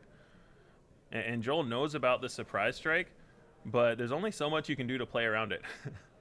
That's absolutely right. Joel Lee Going to pay only 3 resources for that MC-30 Assault Frigate. It's a 5/5 in the Space Arena. Has Overwhelm and Raid 1. Action back over to Cluas, excuse me. Marin is going to attack. We are going to see the on-attack trigger here, so 2 damage to base. And that on-attack trigger, discarding Anakin from hand. We're going to see 3 total damage into the capital ship yet again. And between the on-attack and the triggered ability on Padme. Nothing is lining up very well here for Joel. He could have Craving Powered his Piet. It doesn't kill the Marin by itself. He would have to also attack into it. He could set up a Craving Power next turn, but it doesn't kill the Padme on flip because she has 8 health. So everything that Joel has right now is just a little bit too awkward and just 1 damage short of cleanly answering what Cluas is doing. And Cluas is piling on the damage. Joel's got to find something. He needs something like a Devastator or a Fulminatrix this turn to kill that Anakin and then be able to Craving Power, Turbo Laser Salvo, take control back of the board. Yeah, I think he does have that answer for that ground arena. Joel Lee has the initiative. He's got the capital ship in the Space Arena. He has Turbo Laser Salvo in hand. We know we've seen it. So the question is, does he choose to immediately wipe this ground arena? Because there is so much damage being threatened there. A total of 11. We are going to see Turbo Laser Salvo right away. That'll be 5 damage to each of Cluas's ground units, wiping the ground arena. And HK-47 is going to do some major work here. 4 damage with 4 units being defeated there. 8 damage on Cluas's base. Very strong start here for Joel Lee as he tries to completely regain this board. So now a lot of times Padme wants to answer this with multiple sudden ferocities. So we'll we're have gonna to see how Cluas does from here. Joel may have turned the game. The Tarkentown is already used. Plot. No plot. And that's a big swing coming through. MC-30 Assault Frigate getting in for 6. It's 14 damage on Tarkentown. Cluas responds with 3 damage to Joel's base. It's 18 damage on. But Joel still has more damage showing in the ground arena. We are going to see, I do believe, a smuggle here. It's going to be Cassian Andor coming out with smuggle. Readying here, another 3 damage showing for Cluas in the ground arena. Doing the math here, it's 12 HP left on Joel's base, 9 HP left on Cluas's base. What a close one here. One thing I would really like to see here from Joel is attacking Piet into Padme, because we know he has the Craving Power in hand, and Cluas knows it too. So that gives you the option of Craving Power onto the MC-30 to kill Padme to save some damage. The other option is he could go base and Craving Power to kill the Castian next turn and still get in that extra damage. And he is going to go base. I don't hate this as well. I think just in general he needs to end this game soon, and he's going to need to slow Cluas down a little bit, because remember, there's still a surprise strike in Cluas's hand as well. Base is the place for both of these players on this turn. 21 damage on Joel's base. It's 18 damage on Cluas's base. Joel Lee just ahead in the race. Joel can only deal 6 in 1 action here with the Assault Frigate. Here comes the Craving Power onto the MC-30 Assault Frigate. 7 damage to Cassian Andor. Cluas will scoop it up. He doesn't have a response to the capital ship that can win in 1 action. Joel Lee, after behind a little bit early, coming back. That Turbo Laser Salvo to wipe the ground arena was disgusting. And I think that was the play that really sealed it for Joel here in Game 1. Yeah, absolutely. I mean, it just shows that with this Piet deck, you don't always need the 9 attack ships. You can get by with the 5 attack in either an Overwhelming Barrage for 7, attacking for 6 a few times, Craving Power for 7, or against some of these smaller decks, the Turbo Laser Salvo only dealing 5. Doesn't kill the Padme leader, but it kills all the other small units, all the spy tokens, and really clears the board for Joel to turn the corner here. What a great first game between these two teammates, rocking some awesome play mats. You've got Joel Lee repping that Planetary Qualifier Champion play mat. That was the Shadows of the Galaxy play mat, the Planetary Qualifier he won in Greenville, South Carolina. And you've got Cluas repping the original Bothan Invitational playmat. Joel thinking about his sideboard options. It's really easy to take the 10-cost Devastators out because you don't get that high, and you don't need it anyway. I think he's bringing in some Let's Call It War is what it looked like to me, which is an interesting card where a lot of times you might not have initiative in this matchup as much as you do. It's really built for something like a Sabine Yellow where they plan to go 2 1-drops on turn 1, and you can say, okay, I'm always going to have initiative on turn 2, and I can deal 3 and 2 to the 2 things you just played. But it's still really good in this matchup. We see things like let's make friends. Faith in your friends. friends. Faith in your friend. That's the one. I knew I was saying we it do wrong. want to Faith in make friends. We already made friends. But we did. Yes, we have made friends. But we want to have faith in our friends as well. Exactly. We want to have faith in our friends. So when you play faith in your friends and make the 2 spy tokens, Let's Call It War can just cleanly answer that. There are a lot of some 3 health guys. You can kill that with either a Karis Nemec or a spy token. So it's really flexible in this matchup. It's not the perfect answer because you don't necessarily have initiative all the time, but it's way better than 10-cost Devastator. And a lot of times when you're sideboarding, you don't need to ask yourself, what do I need in this matchup? It's the 2 questions are, what do I bring in and what do I take out? Sometimes you have things you want to bring in but nothing you want to take out, and sometimes it's the opposite. And this is more of the latter, where you just say, I don't want 10-cost Devastator. Let's Call It War is good enough. It's better than Devastator, so I'm going to bring it in. Yeah. I mean, there's certainly some spots, right? I mean, we saw Cluis multiple times in that game had multiple units in the ground arena, and so there's certainly a possibility for Let's Call It War to come in and make an impact in this match. So game 2, Cluis is going to start with the initiative and got some work to do here against his teammate. See what he finds here after going for the mulligan. Looks like we're ready to go. Game 2 underway. It's going to be Bail Organa for Cluis. And we're going to fire off a prepare for takeoff. Yeah. Spicy play from Joel Lee, searching the top 8 cards of his deck for up to 2 vehicle units. So we are digging for those capital ships. We want to see like triangles. We have found some. We have found Devastator and the MC-30 Assault Frigate. Yeah, only 1 triangle, but I think as Joel, you're still okay with that. It's the shorthand we use for all the big capital ships. They're all giant triangles. So right. saying in this deck is just how many triangles can you draw? The flying triangles. Yeah. Need to get Joel Lee to victory. Got Devastator, Ruthless Raider, and Fulminatrix, and you love all the triangles. Cluis with the initiative here on turn 2. Bail Organa in play, has the ability to create some spy tokens with that on attack ability. Looks like Cluis is going to start by putting Anakin Skywalker, the secret husband, into play. Pairs up so well with Padme Amidala. Has Raid 2 while you control Padme Amidala. Also hidden. Won't play a role in this particular spot. But now I do believe Joel Lee is holding on to resupply, contemplating dumping that resupply out right now. Would go up to 4 resources here. We saw him ramp in game 1. Looking to do it in game 2. That's what we see from Joel Lee on turn 2. Bail Organa going into Joel's base, discarding surprise strike to make a spy. And get another spy here. So good early ground presence for Cluis in game 2. Really interesting from Joel. I really like it. I saw that he had a Gonk droid in his hand, which is usually exactly what you want to see in the early game, except he realizes in this matchup it's just going to get pinged Tarkentown. I prepare for takeoff. I get more cards in my hand, and even there, the fact that Cluis held his Bail back, he said, okay, I can never play this Gonk droid. It's just going to die to this Bail attack, so I'm going to resupply instead. He's probably resourced the Gonk by now and using other means to try to get to victory. Absolutely. Great read by Joel.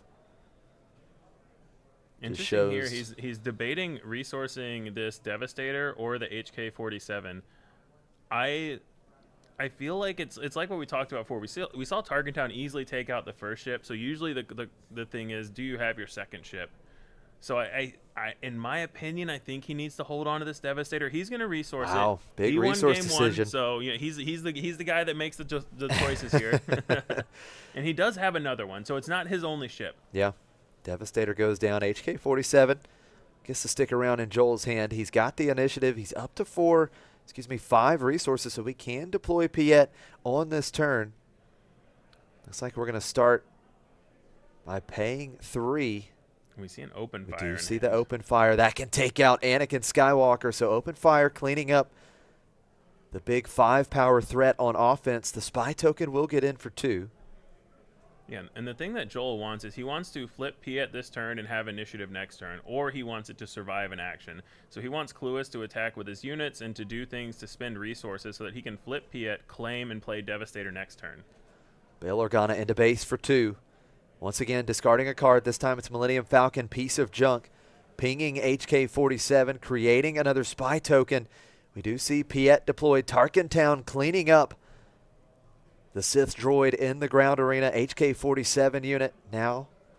Joel Lee can attack with Piet, going to clean up one of the spy tokens. And look at this. It's going to be Spark of Rebellion from Cluis. Definitely has some options here. We see Devastator, Fulminatrix, Overwhelming Barrage, and MC-30 Assault Frigate. Lots of capital ships.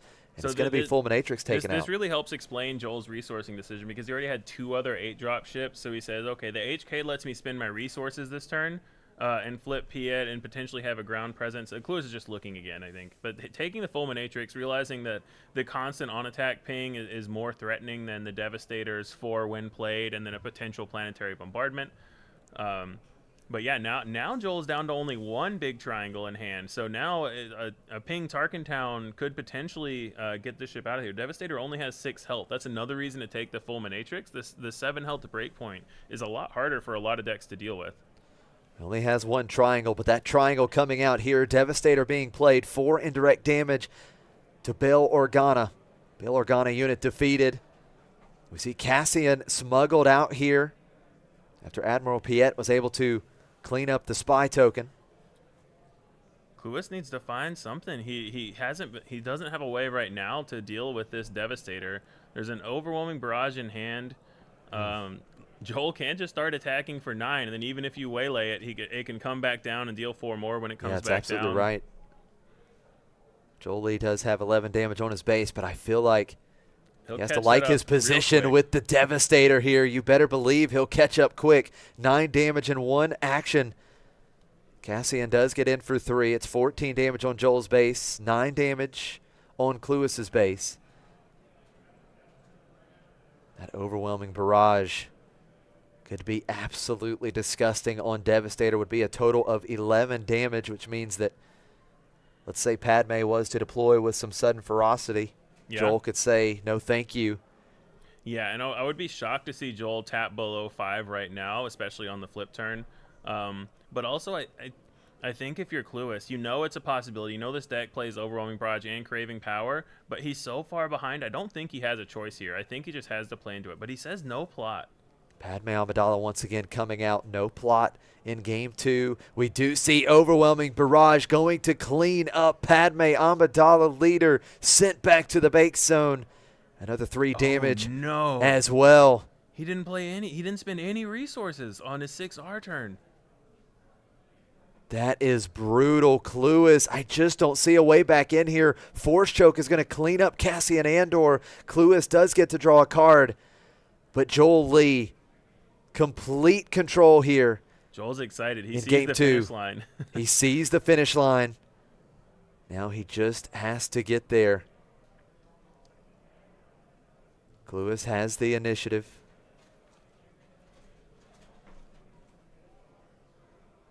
Do we have a big response? It's going to be Bamboozle. It's a free Bamboozle, discarding Surprise Strike to avoid the cost of 2 resources. Devastator is exhausted. Now we are going to see the MC-30 Assault Frigate coming out for just 3 resources. Action back over to Cluis. Still has all 7 to work with.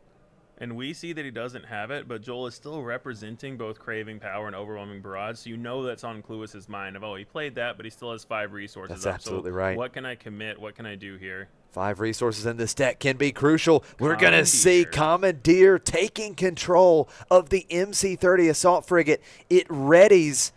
And this is going to allow Cluis to clean up that Devastator. But here comes Ruthless Raider for Joel Lee. 2 damage to the frigate, 2 damage to base. Warrior of Clan Ordo coming out into the ground arena. It's going to be another 2 to base with Admiral Piet, 10 HP remaining on Cluis's base. And I'm afraid he has to clean up this Devastator here, right? It seems like he does. He's very dead, but he's very dead if he doesn't, because it also sends the MC-130 back to hand. Yeah, it goes back to when Cluis took the Fulminatrix and left the Devastator. The 6 health breakpoint is a lot different than the 7. Absolutely. We see they're going in for exactly 6 damage. He's still behind. He's still got a lot of work to do, but we're not dead yet. Commandeer had to be a card coming out of the sideboard. Yeah, definitely. Cluis may be thinking specifically about this matchup with that I Commandeer. That is accurate. Joel Lee. It's a good way to deal with Ruthless Raider and to crash 2 triangles into each other. He's got the initiative. 4 more damage into Cluis's base. We are going to see Spark of Rebellion here. And that capital ship quickly stripped from Joel's hand, just has a Let's Call It War and Gonk Power Droid in hand. So not a lot of gas in Joel's hand, but Piet is going to put another 2 damage on, and that means that Ruthless Raider is representing lethal. Warrior of Clan Ordo can attack. We can disclose here and get a ping. We are going to see the on-attack trigger, disclosing an aggression aspect icon. 3 damage to Joel's base. Padme trigger. 1 damage is going to go onto Piet. Yeah, so Cluis is representing that he has a waylay or a way to bounce this Ruthless Raider. So then it's on Joel to see if he believes him. Do I think, I think you have it. I'm going to play out these cards, or does he say, I'm going to claim and try to hit you with this Ruthless Raider? I don't hate playing out his cards here, because even the Gonk plus Piet are really good if he gets to... and I think Joel's counting the bounce effects that he's seen. He said, what are the odds that he has a waylay or spare the target? So Joel is deciding, should he call Cluis's bluff? Should I say, you don't have anything, I'm going to hit you with Ruthless Raider, or is he going to play his cards? He claims. Yeah, he did. There it is. He claims, and Cluis does not have it. Joel Lee. Wow, what a game. He's got it here, and Joel Lee is going to remain undefeated on Piet Red, the most represented deck yesterday. It's in numbers again today. Somewhat represented today. You're absolutely right. And Joel Lee, what a start it's been for him. And this is a particular matchup that I do remember hearing you guys talk a lot about it beforehand, that these Piet decks were pretty good into the Tarkentown decks. Yeah, it was one of the reasons that we wanted them for the 3v3 was to target these Tarkentown decks, be it Quinlan or Padme. The Padme deck evolved through a lot of testing to try to get better, and we saw things like the Commandeer almost help Cluis crawl back into this. I think his draws were just a little bit too poor. The Commandeer was good, but he had so many dead turns outside of that. But yeah, this is the kind of matchup that Piet wants to see, and we saw Joel execute it very well. So we are jumping over to a backup match. We've got Reflex from the Botha Network versus Chris. It is Han 1 Green, a deck that has really been the talk of the town this weekend. It's been performing very well, and this spicy Yoda Tarkentown deck that we've seen Lego Pizza Ian Klein win a couple times on stream with. Now we've got Reflex. We see 13 on damage on Reflex's base right now. Yeah, 13 damage on Reflex's base, 8 damage on Chris's base. Pretty big board for both players. You've got Keller and Beck. On Chris's side, Obi-Wan Kenobi and Tech, as well as that Falcon in the space arena, and pretty big ground arena for Reflex. Lots of restore with Yaddle and Yoda. Sentinel with the Village Protectors, and then you've also got C-3PO, which, of course, combos so well with the Yoda action ability for extra card advantage. Yeah, and Tech is not what I would call it the danger point yet, but it's getting very close. 6, 7 resources, you don't mind as much if there's a Tech out, but once they get to 9, the Tech has to be kill on sight. If they're 9+ resources, and that's why with this Han 1 Green deck, they don't get there as much. This Tech is not as scary as it is in something like a Raid Data Vault, where you say, okay, well, the game is obviously lasting 10 more turns, and you're obviously going to get to 14 resources. Luke Skywalker coming out -3/-3, defeating Keller and Beck. Yoda action ability used. Yes, we're not Lots sure of how many actions left for resources Reflex. Reflex has total. Chris seems to have 6 total. We're also working on getting the game score. We just did switch to this as our backup feature match. So we are working on getting the details while still giving you the action. Action back over to Chris. Tech coming across, going to take out the Sentinel in the ground arena. Village Protectors defeated. And now Reflex still with 3 ready ground units to work with. Plus, we're going to see Yoda being deployed here. It's Ray on top. I would guess that Reflex being is at discarded. Millennium Falcon defeated. And it's another Millennium Falcon right away for Chris. Piece of junk. Entering play ready. Threatening another 3 damage. But we do see YATL coming across for 2. Restoring 1. That means that Yoda will, both Yodas, will get an additional restore here. Yeah. Lots of green characters in play for Reflex right now. Yeah. Green's a good color for Jedi. That's right. And I'm not 100% sure if this Obi-Wan has Sentinel right now. Reflex is attacking into it, so I would assume it does. Looks like he wants his Yoda to attack base, so he's going to go Yoda plus C-3PO into this Obi-Wan. C-3PO taking out the Obi-Wan Kenobi, protective Padawan on Chris's side.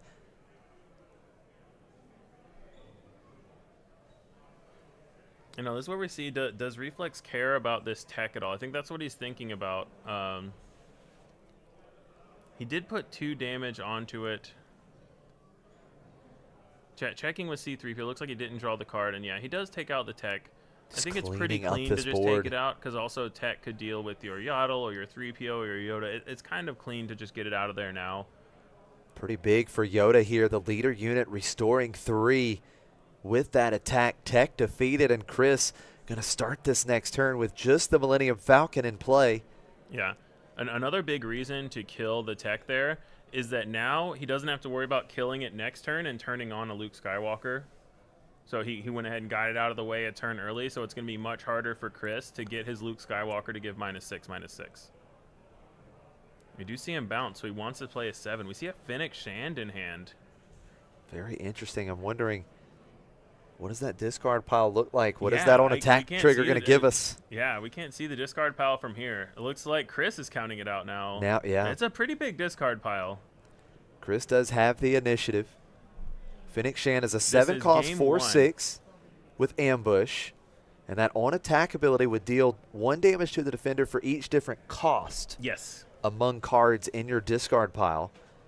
And we are getting word it is just game 1 here. But there was a 12-minute extension due to the players being deck checked. So that is why we're only 7 to 8 resources into. Yeah, and Reflex double checking how many he's got. So let's see what that number is going to be. We know that Fennec Shand can deal at least 4, but this on attack ability could be huge, because if there is 7 different costs in the discard pile, we can take out that Yoda. He does take out the Yoda. Does take out the Yoda. Does take damage back, though. Yeah. So it wasn't 7 different costs. But it was enough, nevertheless, to defeat the leader unit, which was very important for Chris here. But now the problem is, it looks like that's it for his turn. Yeah. And Reflex has a ton to work with here. We're going to see Knowledge and Defense taking out Fennec Shand. And Chris says, okay, let's go ahead and scoop it up and go to game 2. Reflex, Rabatha Network, taking game 1 in what looked like pretty dominant fashion with a crazy ground arena that he was able to build up. Tons of restore, good answers, a lot of value for Reflex. And I know going back to yesterday when we saw, I believe it was the very first round of Pool A, where we had Ian Klein on stream with his deck, and he won. Now, things ended up not going his way, I believe, the next 2 rounds. I think he lost the next 2. Yep. However, he comes back today. He wins on stream with it. And now we're seeing Reflex, and he's towards the top of the standings here with this deck, and he's on stream, and he's winning. So, as of now, this Yoda Tarkentown deck is undefeated on stream. We'll have to see if Reflex can keep it going. If not, I'm sure Reflex will not hear the end of it for several That's right. Specifically Ian Klein. Exactly. And I just now realized that this is that there's probably not going to be Luke Skywalker in this. What is Han 1 green? Okay. So could have been Keller and Beck. So yeah. Point of going to the backup stream is I have to look closer at the bases to see what they're actually playing. But the interesting, I think that Reflex would rather see a Han 1 blue because that's going to be more ground focused. If Chris may be able to start something like a Falcon into a Chewie, and Reflex might have a hard time dealing with that. Yeah. So it does give Chris more lines, I think, to potentially hit the weakness of this Yoda deck. Well, I think that's a great point because talking to Ian a lot about this deck, he specifically said he can't deal with space aggro.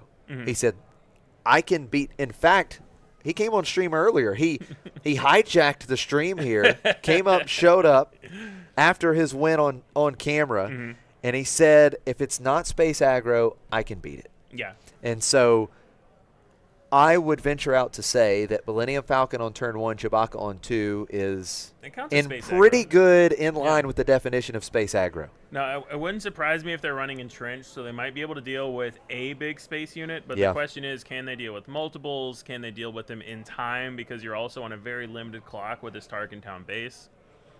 We'll have to see. First, Chris has to have that start to see if Reflex can deal with it. But I think that's the key to a more competitive game too. At least is Chris needs to find his spaceships and hope that Reflex doesn't have the answer. Both players getting ready to go for game 2.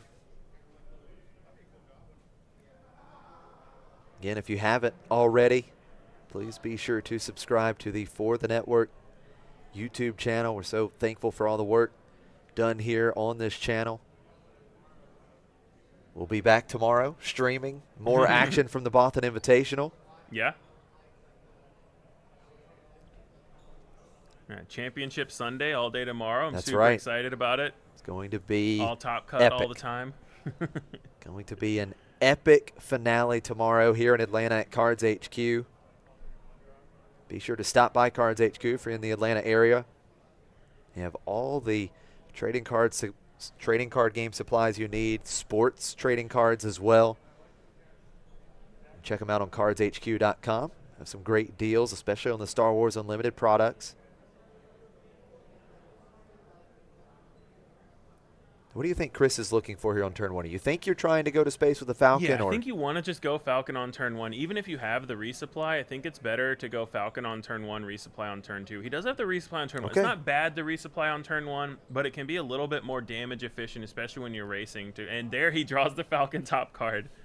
Now we do see a Hot Shot Blaster that just got drawn as well and put into the resources for Chris.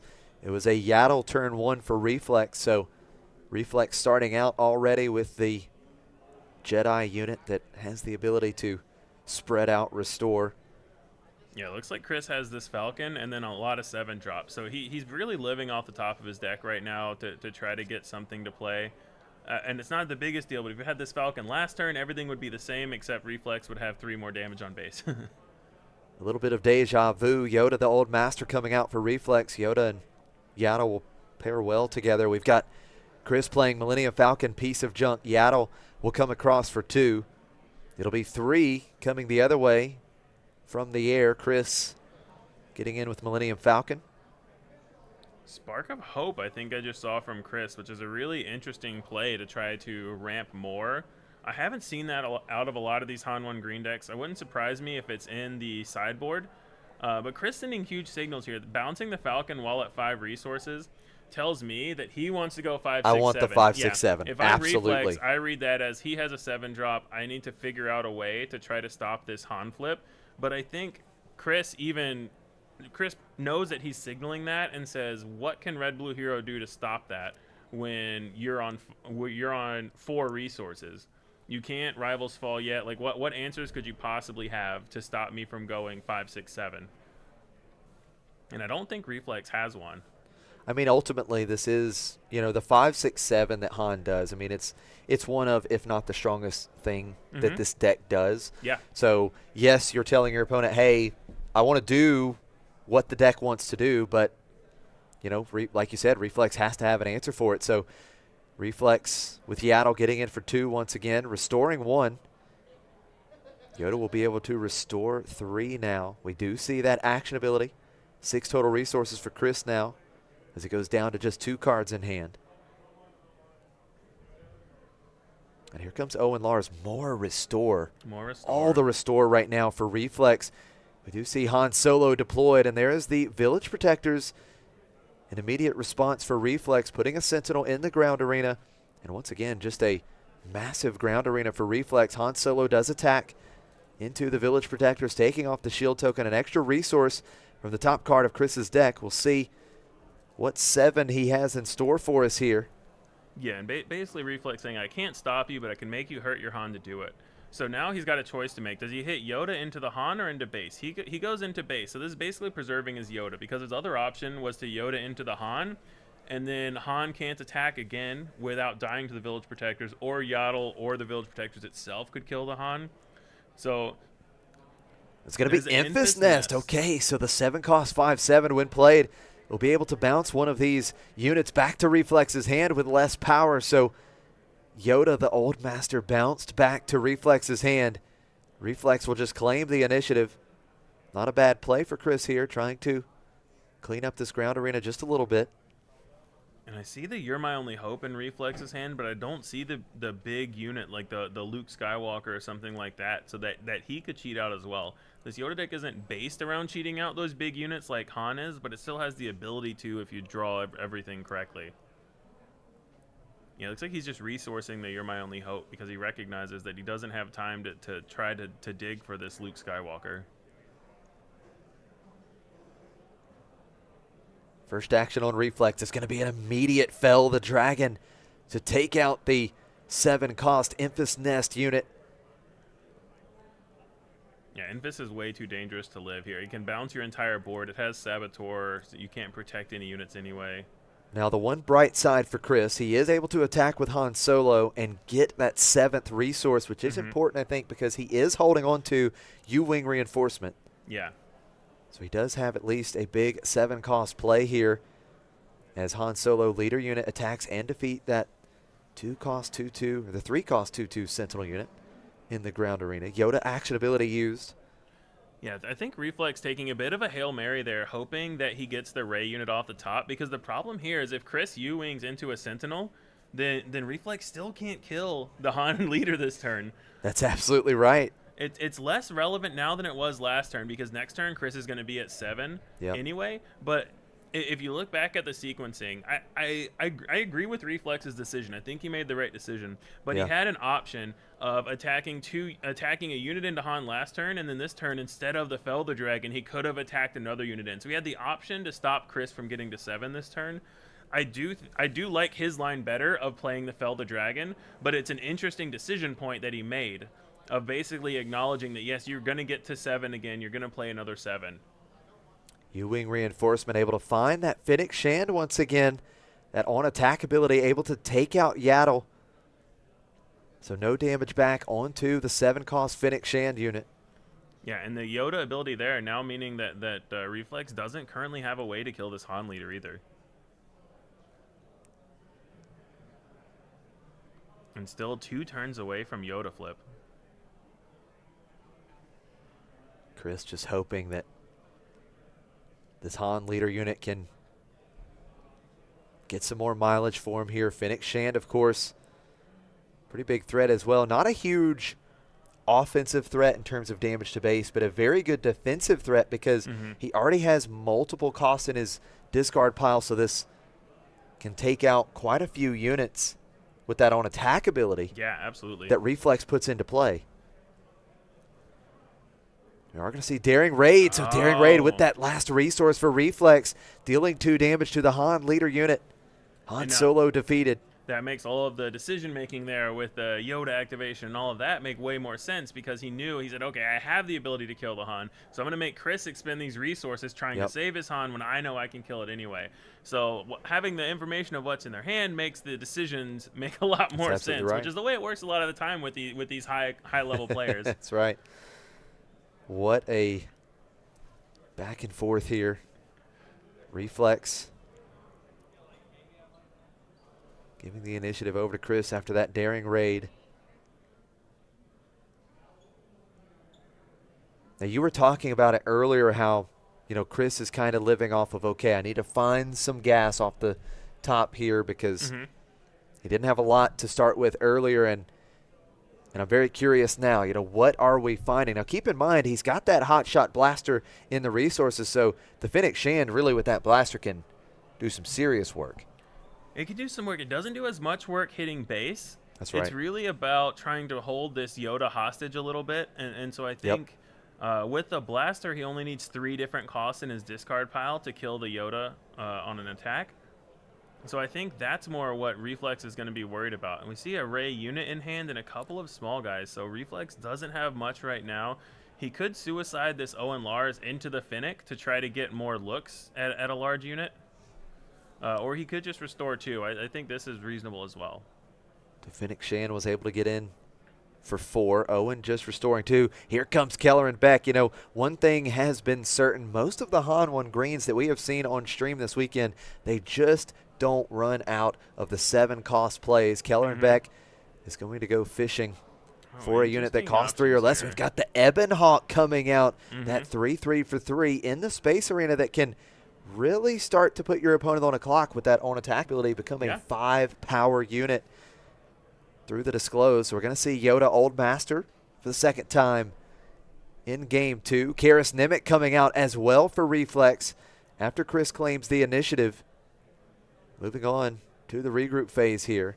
I think this is going to be, to me, the pivotal turn of the game right here. Reflex is going into his flip turn. He has a lot of actions on board that he can take. He can try to dirtle and sniff out if Chris has some actions. He can try to do something to stop this Fennec Shand. And can Chris stop Reflex from having a good flip turn and turning this game around? Yeah, that's absolutely right.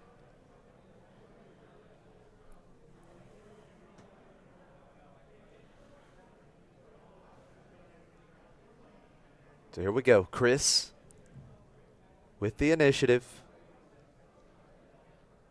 Reflex debating his resource decision. I think also recognizing that this is a very pivotal turn in this game. This is it. The turn that Yoda can be deployed. First action. Looks like we're paying 3. Looks like that hotshot deal. 44 blasters coming out onto Keller and Beck. It's going to be 9 damage into Tarkin Town here. That's 11 damage on base.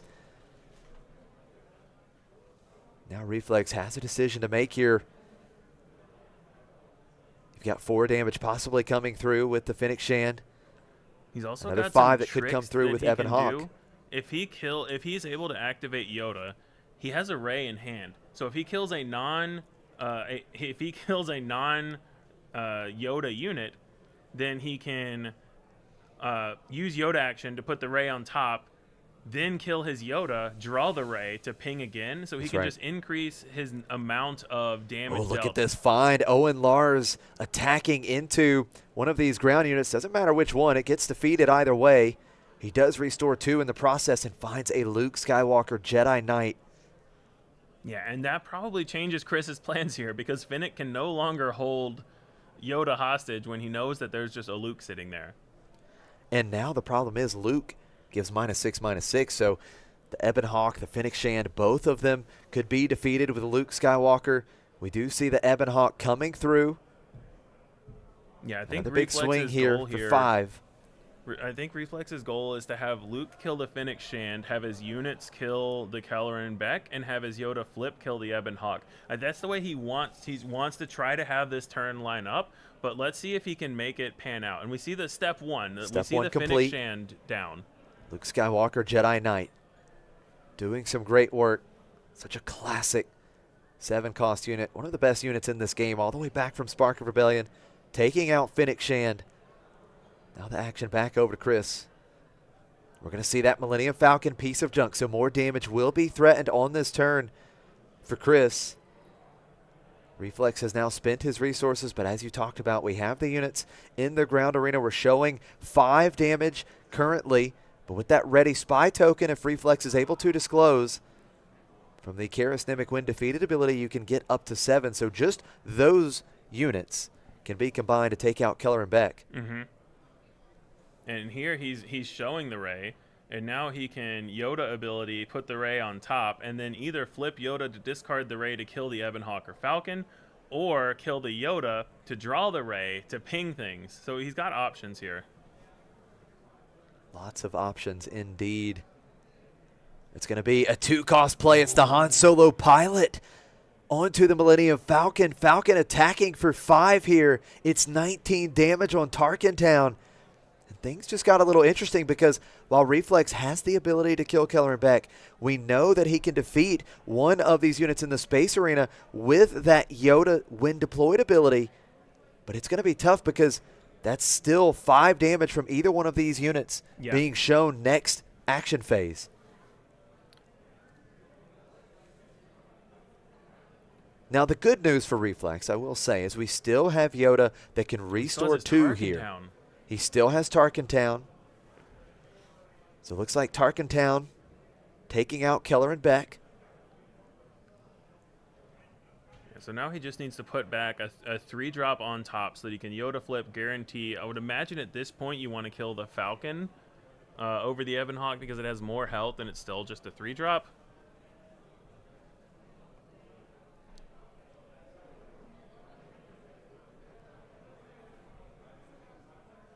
So now I believe Chris, done taking actions here, has claimed the initiative. We see Yoda being deployed, discarding Ray. He's going to defeat the piloted Millennium Falcon. Now Reflex does have Restore 4 on yes, the ground he does. right now, so 6 damage coming through, 12 damage on Chris's base, restoring a total of 4, back down to 15.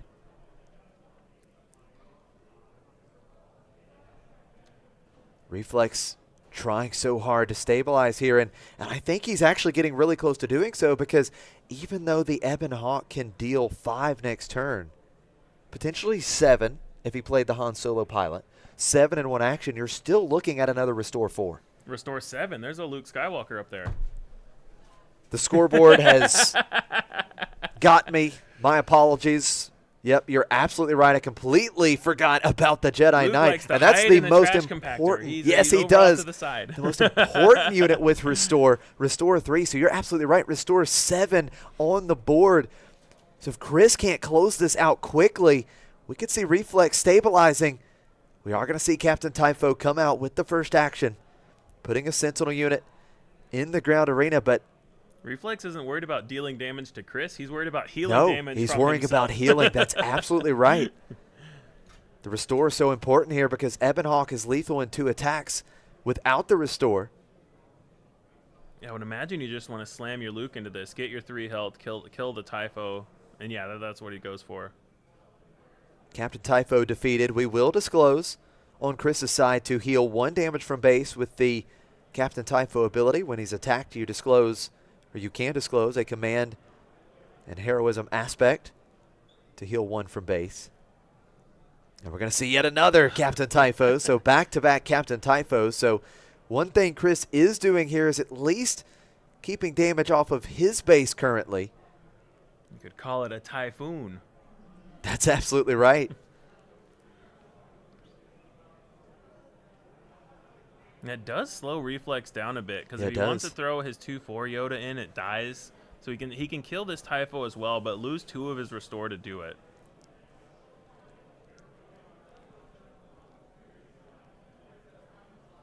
Reflex with that Restore 3 back down to just 12 damage on Tarkin Town. So Chris,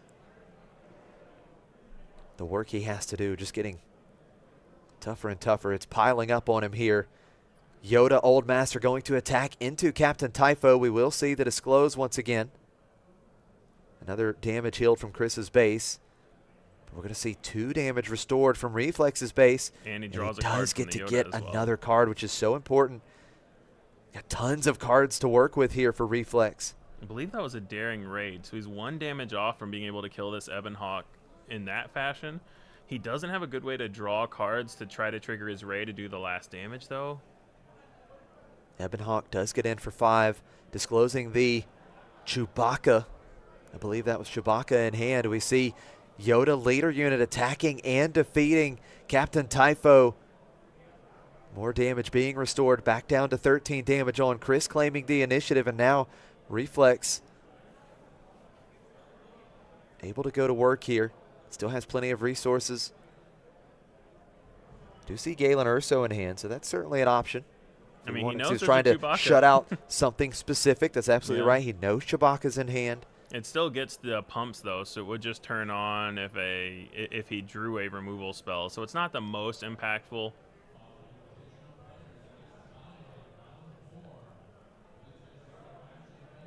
So these players do have 12 more minutes in this round because they got a time extension. So just so that the stream knows, the 12 minutes left specifically for this table.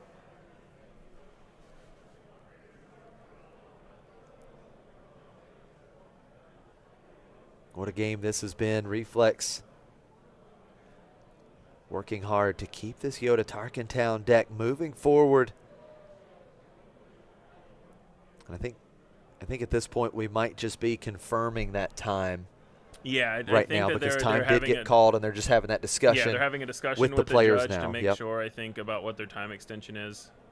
That's what it seems like. Yeah, both of these players just want to be clear on exactly how much time they have to work with. But, you know, even with this time extension, you know, if Chris is able to find a way to come back and win this game, because it really does look like Reflex is in control. He's got the board. He has the restore on board. And even if Chris can come back, I think this would end up being a draw. I just don't think they'd have enough time to then play another game if there is only a 12-minute extension here. I was happy to be wrong that the Ray Data Vault couldn't finish. When I said they couldn't finish 2 games at 20 minutes, there's no way this matchup will finish a game in at that point probably the 7 to 8 minute range. It is technically possible, but it would be very difficult, and Chris would have to turn the corner ASAP. And but also they may be getting another extension. If there's some kind of judge call happening now, we're not 100% sure of what's happening at the table right now. We believe there is a judge talking to them about something. We thought it was confirming the extension. There may be some other conversation going on. We're not 100% sure. But one thing that I can say is I love seeing Yoda Tarkentown at the top tables because this is, again, one of those decks, a little bit of a surprise, people not expecting it, and love to see those unexpected combinations towards the top. Of course, Han1 Green has been so good recently. We know what kind of powerhouse Chris is working with, but Reflex and Ian Klein treating us to this Yoda Tarkentown deck. We see Galen Urso being played here. I know what happened. Reflex had a judge call about how Galen Urso interacts with some cards, something that he wanted to know. So he was asking the judge off the table. We saw him sit back down. So he was definitely asking, I would imagine he was asking for a judge clarification about a Galen Urso interaction. And we'll have to see how that, if that comes up or how it comes up. Yeah, very curious to know what Galen Urso named here. Yeah. Whatever card Chris has with that name, even that's not in play, will lose all abilities. We do see Red 5 coming out as well for Reflex, which is nice because that is an answer for the Ebon Hawk. Yeah, absolutely, because we also know he has a Daring Raid in hand. Now here comes Qui-Gon Jinn. The 7-cost unit with Ambush is going to ambush and trade with the Luke Skywalker unit. And bounce the Red 5. And bounce. Now wait a minute. Or no, I think it's only top. I think it's only ground units. Oh, yeah, it's just, it has to be a ground unit that would go back on top of the owner's deck. So Galen Urso, I believe, is going to go back on top because it does have to be non-leader. So I think Galen Urso the only option for that when defeated here. Puts it on top. Interesting. Yep. Because I believe you can also choose to put it on bottom. I think it's owner chooses. Yeah, so Reflex, is that right? I believe it is. So, but Reflex chose to put it on top. I believe so he really wants could to have shut off chosen something. To put it on bottom. Yeah, exactly. So there is a card that Reflex really wants Chris to not be able to play. We don't know what it is, but it is there. Red 5 able to clear out the Ebon Hawk. Another 4 damage coming through to Chris's base. With Yoda restoring 2 more. C-3PO, yeah, because exactly you get that card advantage. Yeah.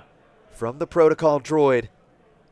Checking the discard again, trying to see because it's important for what he names. He could name a different card this time. Now that he's seen that ambusher, he's seeing what's in the discard pile. He may want to name a high impact 7. Maybe he names 7-cost Han unit, but maybe he names Fennec Shand because we've seen Fennec be a pain.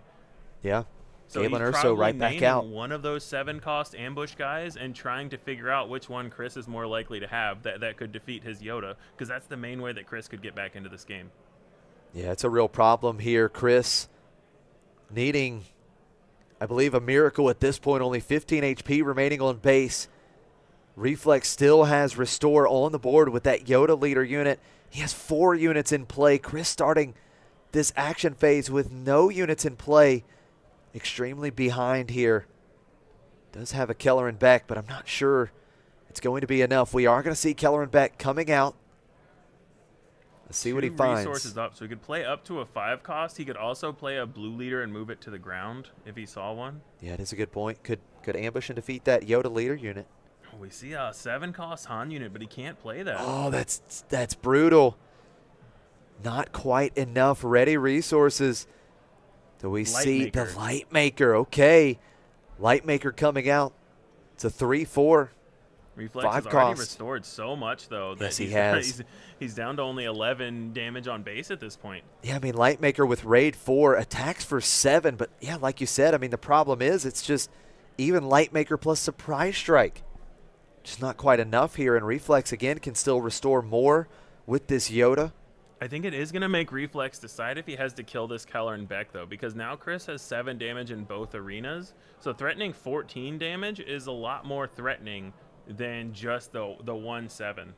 Absolutely. Oh, look at this. Aggressive Negotiations is going to come in. How many cards does Reflex have in hand? It's going to be 3 plus. So he was at 15. How much damage does he put on? Is it 5? 8 damage total? So 6 but total. 6. So he had 4 cards in So he had hand. 4 cards total in hand. Okay, so 21 damage on Chris's base. I think he's Sudden Ferocity down onto Yoda. Aggressive Negotiations plus the Sudden Ferocity. And Reflex has lethal. And Reflex taking it 2-0. Again, this Yoda Tarkentown deck undefeated at the streaming table so far here at the Boston Invitational. To me, that was the best showing for this deck so far. We've seen it crush when opponents don't have a good draw or don't have things line up. There we saw it go from how can Reflex win to how can Reflex lose in about 2 turns. It was incredibly quick to just say, oh wow, what he has to do, he has to find this, he has to find that, he needs his Luke, and then all of a sudden, wait, he's restoring 7. He's restoring more than the space units are dealing. And yeah, it was a really impressive showing, I think, from what we saw from that Yoda deck. A very impressive showing. I do believe this round is wrapping up. We're going to step away for a very short break, but don't go anywhere because we'll be back with more action from the Boston Invitational in Atlanta. Stay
Hello, everyone. We are back.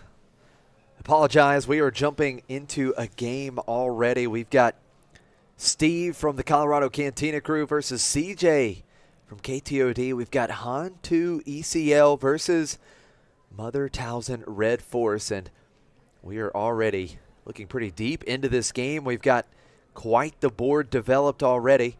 CJ's got Cassian Andor, Karis Nimmick. Looks like we've got the Queen Amidala. The Queen has come in, brought some spies along with her. You've got Chirrut Imwe, that great Sentinel unit in the ground arena for Steve, trying to gum it up versus this crazy ground arena on CJ's side. Karis on Steve's side attacking into Cassian Andor. Cassian defeated. We do see the force being used here. The action ability on the Mother Towson leader unit taking out Queen Amidala. Of course, Queen Amidala can prevent from being dealt damage by defeating another friendly unit that shares a trait, but can't stop that -1/-1. Yeah, and we're jumping in right at like kind of the critical point in these Han2 versus Towson matchups, which is the flip turn. Both decks really fighting to be in control of the board post flip turn, right? Towson, it's kind of a fun deck to watch because it hasn't had the most consistent results. But when Towson runs hot, it always it wins the tournament, right? It has the World Championship title under its belt, has a sector under its belt. Admiral Akbar. Look at this play with Admiral Akbar. 4 total ground units for CJ, and that was a great answer to Chirrut Imwe in the ground arena that only had 1 damage on. What a play. Karis is going to clean up one of the spy tokens, but getting Chirrut out of the way, I think, very important. Yeah, especially when you're not having to attack it, right? It can be so hard. It can take your whole board attacking into Chirrut sometimes with all the force units, always being able to get the force back. Creates such a stonewall, but Admiral Akbar, right after Amidala made all those spy tokens, really cleaned it up. Interesting to see when this ECL gets used. It doesn't look like it has been yet, so obviously we've started already with the Akbar, so none of these 6-cost units we're going to see early from the Han2, but would be surprised if we didn't see at least 1 more unit. Could be a 4 after we flip, being able to use that ability again. You saw the Mother Towson action ability. We're going to see Han deployed, and we're going to see Jar Jar Binks, Misa Propose coming out, giving Han Solo leader unit +2/+2. So that's going to be a 5/8 Han Solo threatening here in the ground arena. Now that Mother Towson action ability was used to give -1/-1, but I did not see where that went to one of these 3 units here. Either Karis Nimmick, Admiral Akbar, or that 1 spy token, because I believe those were the only units in play when that was used, but I'm not sure where it went. Yeah, my guess, I guess it could have been any of them. They all have 2 health left, right? Probably going after, I assume not Nemec, right? Right, because you get the ready spy. Token. Yeah, so I'm going to guess the spy token, or if the restore is... Oh, look at this. Steve has Force Lightning with a Force unit in play, and that is going to take out the Han Solo leader unit. 4 additional resources paid, 8 total damage. We do see the Bounty Hunter's Quarry coming out, put onto Karis, but that is a phenomenal play for Steve. He deploys Mother Towson. What a response to that big plot play with Jar Jar as Han was deployed. Yeah, and it's one of the only decks that gets to use this removal spell so efficiently, right? We've seen Force Lightning in a lot of decks. Half of them weren't even villainy, right? So you pay so much more. It's so much harder to get that 8 damage reach. Not for Mother Towson. Spends the entire bag on it, but feels like that was maybe the best spot. Absolutely, and Mother Towson doing some work here, attacking into the spy, the -1/-1 on attack, taking out Jar Jar Binks, so taking out 2 with 1 action. Now, as you mentioned, we hadn't seen Energy Conversion Lab used yet, but here it comes. Wrecker is coming out of hand with Ambush. CJ defeating a resource, 5 damage being dealt to Karis, and then we are going to ambush and defeat Mother Towson leader unit. And now we have some options here because we've got the when defeated trigger from Karis. We're going to give -2/-2 to Karis Nimmick. The disclose comes through. We'll get a ready token on CJ's side of the board, and then CJ will be able to resolve the Bounty Hunter's Quarry and go digging for a unit that costs 3 or less, and he'll search the top 10. Yeah, and I've really liked the inclusion of Bounty Hunter's Quarry into these red-green heroism decks. We saw it way early on yesterday with the Luke Green. That might have been the second or third round. I forget exactly what it was. Pretty early on in the day. It just gives you such explosive turns, right? Especially in Han 2. I think we found Obi-Wan. It's kind of hard with the Prestige. Or maybe that was it looks like a Galactic or a Sector promo even. Yeah, one of those nice promos. Obi-Wan Kenobi, the protective Padawan, out for CJ. We do see the Supremacy tie getting in for 3. Evening things up at 11 temporarily, but then the ready spy token getting in for 2. It's 13 damage on Steve's base, 11 damage on CJ's base. We've got Darth Tyrannus coming out, but no force there. So didn't have ambush.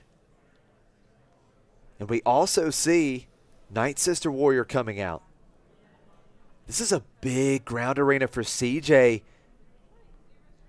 You do have 3 damage on Wrecker, but with the initiative here, Wrecker is going to get in for 7. It's 20 damage on Steve's base. A little bit of trouble here. We still have quite a bit of damage that can come through in the ground arena. Steve's going to have to work on cleaning up this board. Yeah, I mean, ECL Wrecker since the second or third set has been the premier play, since the second set, I believe. I mean, the lightsaber's nice, but when your base is just being absolutely crushed, we're going to see 2 damage coming in from this spy. You have to clean up the Wrecker, obviously presenting just such a massive threat. Hitting into the Obi-Wan, clearing it out, but this ECL Wrecker has been good since it came out. 2 for 1.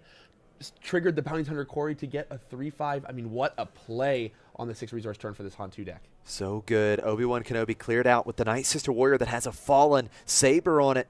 1 damage dealt to each of the other ground units on CJ's side, but again, you're looking at 23 damage on Steve's base. Here comes Tow's Assassin. Force used. That is going to clean up the Wrecker here. It looks good, but we haven't spent any resources on the side of Han, and we're going to see the Gorilla Attack Pod is going to come in ready because there is 15 or more damage on a base. Another 4 damage being represented. And I don't think there is a way. There's no ready resources for Steve. Tyrannus only deals 4 damage to CJ's base. Steve generating the force once again, but CJ getting in for 4, 27 damage on Steve's base. 1 HP remaining. Steve claims, but he has to deal with all of these units in one action or present a Sentinel.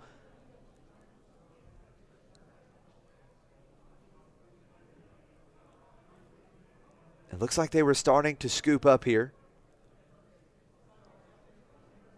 We're going to have to wait just a second.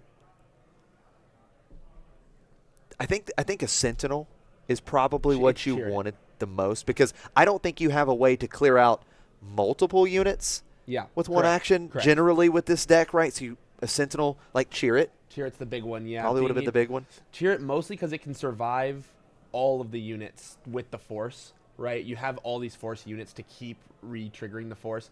Looked like Steve wasn't exactly ready to pack it up, but I think CJ, with the cards in his hand, said, well, can you check to see if there's any reason for us to make this a bigger deal than it is? Steve looks, goes, no, I can't actually stop it. There's no reason to escalate this. Yeah, there it is. So game 1 in the books will go to CJ. What a great first game here. Did jump in a little late, but saw some fireworks nonetheless. Of course, this Han 2 ECL deck can be extremely explosive. You know, we're used to seeing Sabine ECL, right? Yeah. That's the common go-to aggro, aggression, command, heroism combination. Yep. But this Han 2 really opens up a lot of different lines. I think Queen Amidala was one of those awesome things because you can get Queen Amidala out a turn early. You get a 5/3 even with 2 damage on it. That's fine, right? You still essentially have a 5/1 that can protect itself from damage with those 2 spy tokens. So I just love the flexibility that Han 2 generates in this particular deck, and you still get the explosive plays with Energy Conversion Lab paired up with things like CoDameron or Wrecker, of course, like we saw. Energy Conversion Lab Wrecker, one of the best duos there in terms of, you know, using Energy Conversion Lab. So really explosive, but you get some other options with Han. Yeah, and I just love how diverse your game plan can be with this leader, right? Han 2 just gives you so much flexibility. I mean, we've all said it over and over, right? But you just have so many options. I mean, we saw right before that Bounty Hunter's Quarry came out, we flipped and plotted a Jar Jar. Then we had the Bounty Hunter's Quarry, and I forget the other, but he played another 3-cost card. I forget exactly which one it was that turn. A lot happened. But all of that leading into an ECL. The ECL wrecker cleaned up the Karis with the Bounty Hunter's Quarry, fully cleaned up the Talzin, right? And from there on, it didn't look like Steve had any way back in. No force for that Darth Tyrannus. Just had to play it raw. I mean, it's just so... Your game plan is never truly halted with this Han 2 deck. You have so much flexibility with this action, with this leader power. Yeah, you really do. And both players having some great success. It's kind of interesting to see these two face off here because CJ was on Talzin Red Force yesterday in the team event, and his team did make it. He's a part of that team, the defending champions for the team event, and they made it into the top 8. And today he's on Han 2 ECL. Now he's facing off against that Talzin Red Force deck, which playing all day yesterday, you're probably pretty familiar with. Yeah, and it's a good deck to be familiar with. Talzin really rewards you for knowing every little detail. If you don't see all the lines, they can catch you with that leader power. They can catch you with Darth Tyrannus, even Talzin's Assassin. It's really important that you know everything about it. So being a Talzin pilot himself is going to be really helpful here. Absolutely. Game 2 is underway. We're going to see Steve with the initiative playing Secretive Sage, getting the early force unit, and it's that fantastic Karis Nemec for CJ to follow up. Steve holding on to the initiative. And the question that I have is oh, look at this Fallen Lightsaber. Wow, that's aggressive. Oh, and an immediate response for CJ with the disabling Fang Fighter to defeat the Fallen Lightsaber. My goodness, what a response. And for CJ, he's got a threat on the board. Yeah, we had a lot of discussions before Worlds. Confiscate Fang Fighter, confiscate Fang Fighter. You can see why Fang Fighter has a big argument for it, right? Having a space threat, especially against Talzin, which doesn't play a lot of space units. We saw one in that first game. And while Talzin does have, on the flip turn, the ability to give it -2, you really want to fight for ground, right? You really want to contest that ground arena, especially against Han 2. So this is a pretty solid threat. It's going to chip in for at least 9 damage. Expected 9 damage, and that's really where you want to be the most timely Fang Fighter for CJ. Wow. Cheered Imwe does come out for Steve. Good roadblock in the ground arena here, as he does have the force right now, disabling Fang Fighter, getting in for 3. Do see Karis Nemec cleaned up, disclosing with a CoDameron, showing that CoDameron quick to improvise in hand for CJ, getting the ready spy token. Steve, of course, now with that Cheered Imwe, able to stabilize the ground arena pretty nicely here. But like you talked about, we're coming in the air, and now we've added another 3-power unit in the space arena. And I think CJ's noticing it, like, look, you've got this ground arena pretty well covered up. I'm going to go into the air. We got Bounty Hunter's Quarry put on to cheer it. And just attacking into the token there. Yeah, that was an interesting attack. I do love the Bounty Hunter's Quarry. I was going to mention it last game, but then a bunch of exciting stuff started happening. This Han 2 is so flexible. You can play these 1-drop spells, right? Obviously, we remember all the force throws that people cast.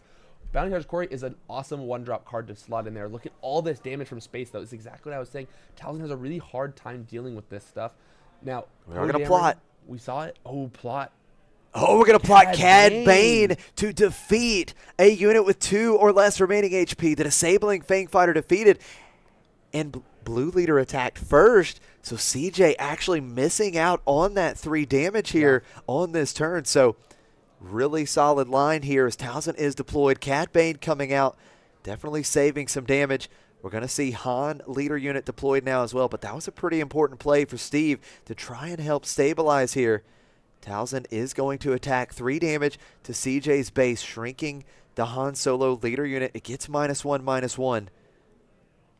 We saw keep in mind, it's going to be Poe here. Oh, it's going to be CoDameron with Energy Conversion Lab. Now, CoDameron, of course, has to attack into the Sentinel unit. We've got Cheered Imwe in play. Yep. So we're going to discard the Green Squadron A-Wing. Potentially just dealing, he was pointing at Chirrut, so maybe just dealing 2 damage to the Chirrut here because Steve does have the Force. So the Force would actually keep Chirrut from being defeated here. So I believe that's the play. Yeah, you have to. It's kind of a weird ruling, right? You basically, you as the attacker, your trigger, you go first. So you have to show them that you're going to use the on-attack ability with Poe. Right. Not too big of a deal. So you just discard the card and you can take out the Chirrut, even if they use the Force. So obviously we're going to hold on to it. But it's all about this Bounty Hunter's Quarry because this Poe brings a unit with it. I wouldn't hate a space unit. Your ground is so dangerous, right? This CoDameron is going to eat up basically any unit. Talzin would live with 1 or 2 health on the attack, but no problem because then it would get cleaned up by this red 5 that the Bounty Hunter Quarry brought in. You asked for a space unit, and you got it. CJ has found a red 5, able to pressure another 6 damage in the space arena. Steve is just going to claim the initiative.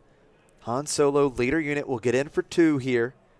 It's 11 damage on Steve's base. We go to the next turn, and now Steve once again has work to do.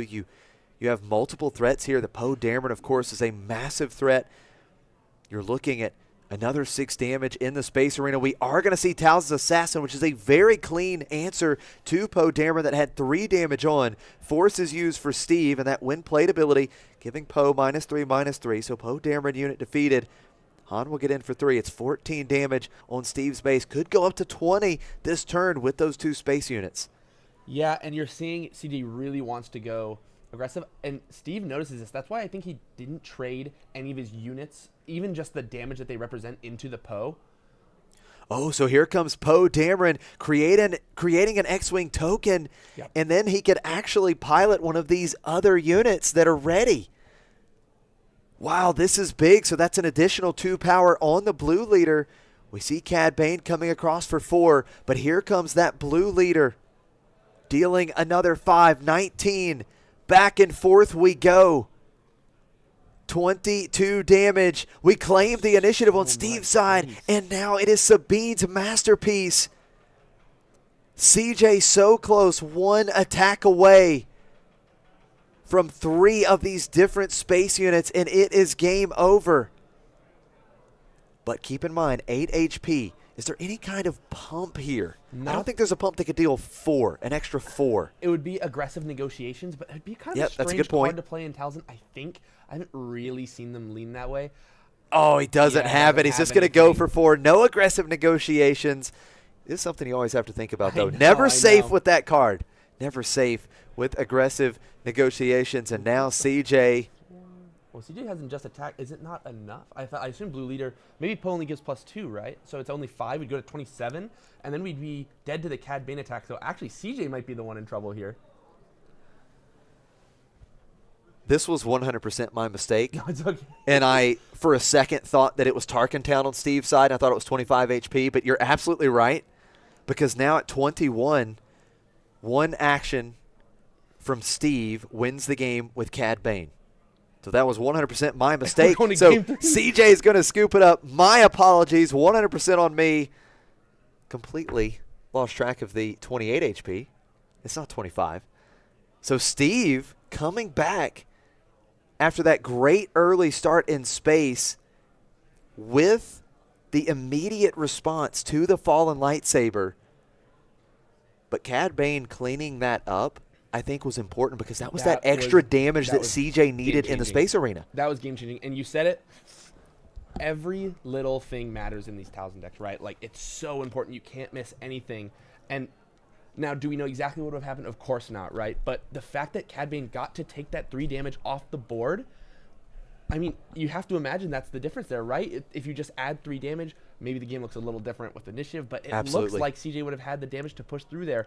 Also, Steve with incredible awareness of the game state. He sees that this becomes a race, right? It looked like, okay, we take this Talzin attack into the Poe. Maybe we throw Cad Bane into the Poe. No, we're going to play Talzin's Assassin, removing the Poe and saving that action for the base, right? It was so smart. Just instantly flip the switch. He sees all the space units CJ put out, especially, I think, after that red 5 got played off the Bounty Hunter's Quarry, Steve goes, okay, I have to turn on the gas and I have to go to base. Yeah, absolutely. Incredible awareness.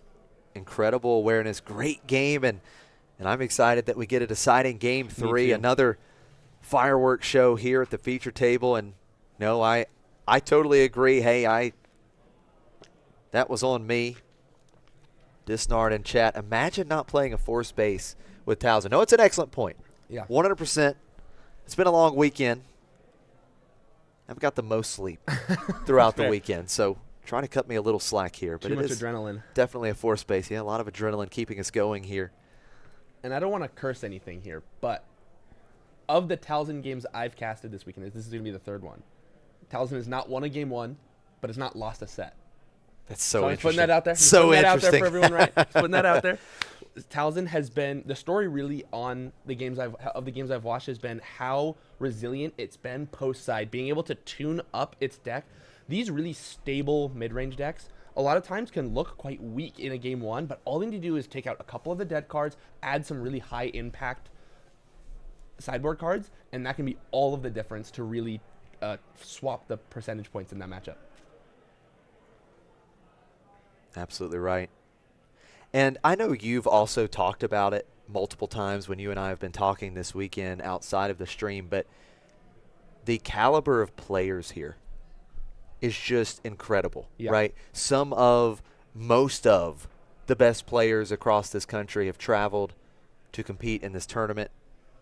It's just been amazing to see. Of course, Philip coming from Europe, can't forget Philip, the defending champion. But that's dry. I mean, it's just the level of play that we're seeing has been fantastic. We're really being treated this weekend. Oh, it's been such a joy to watch. Every match down to the wire. Even games that don't look the most competitive in the game, you know, just a couple things, and it could have looked the exact opposite, right?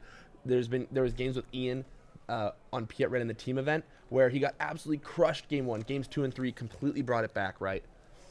So here we go. The deciding Game 3 between Steve and CJ.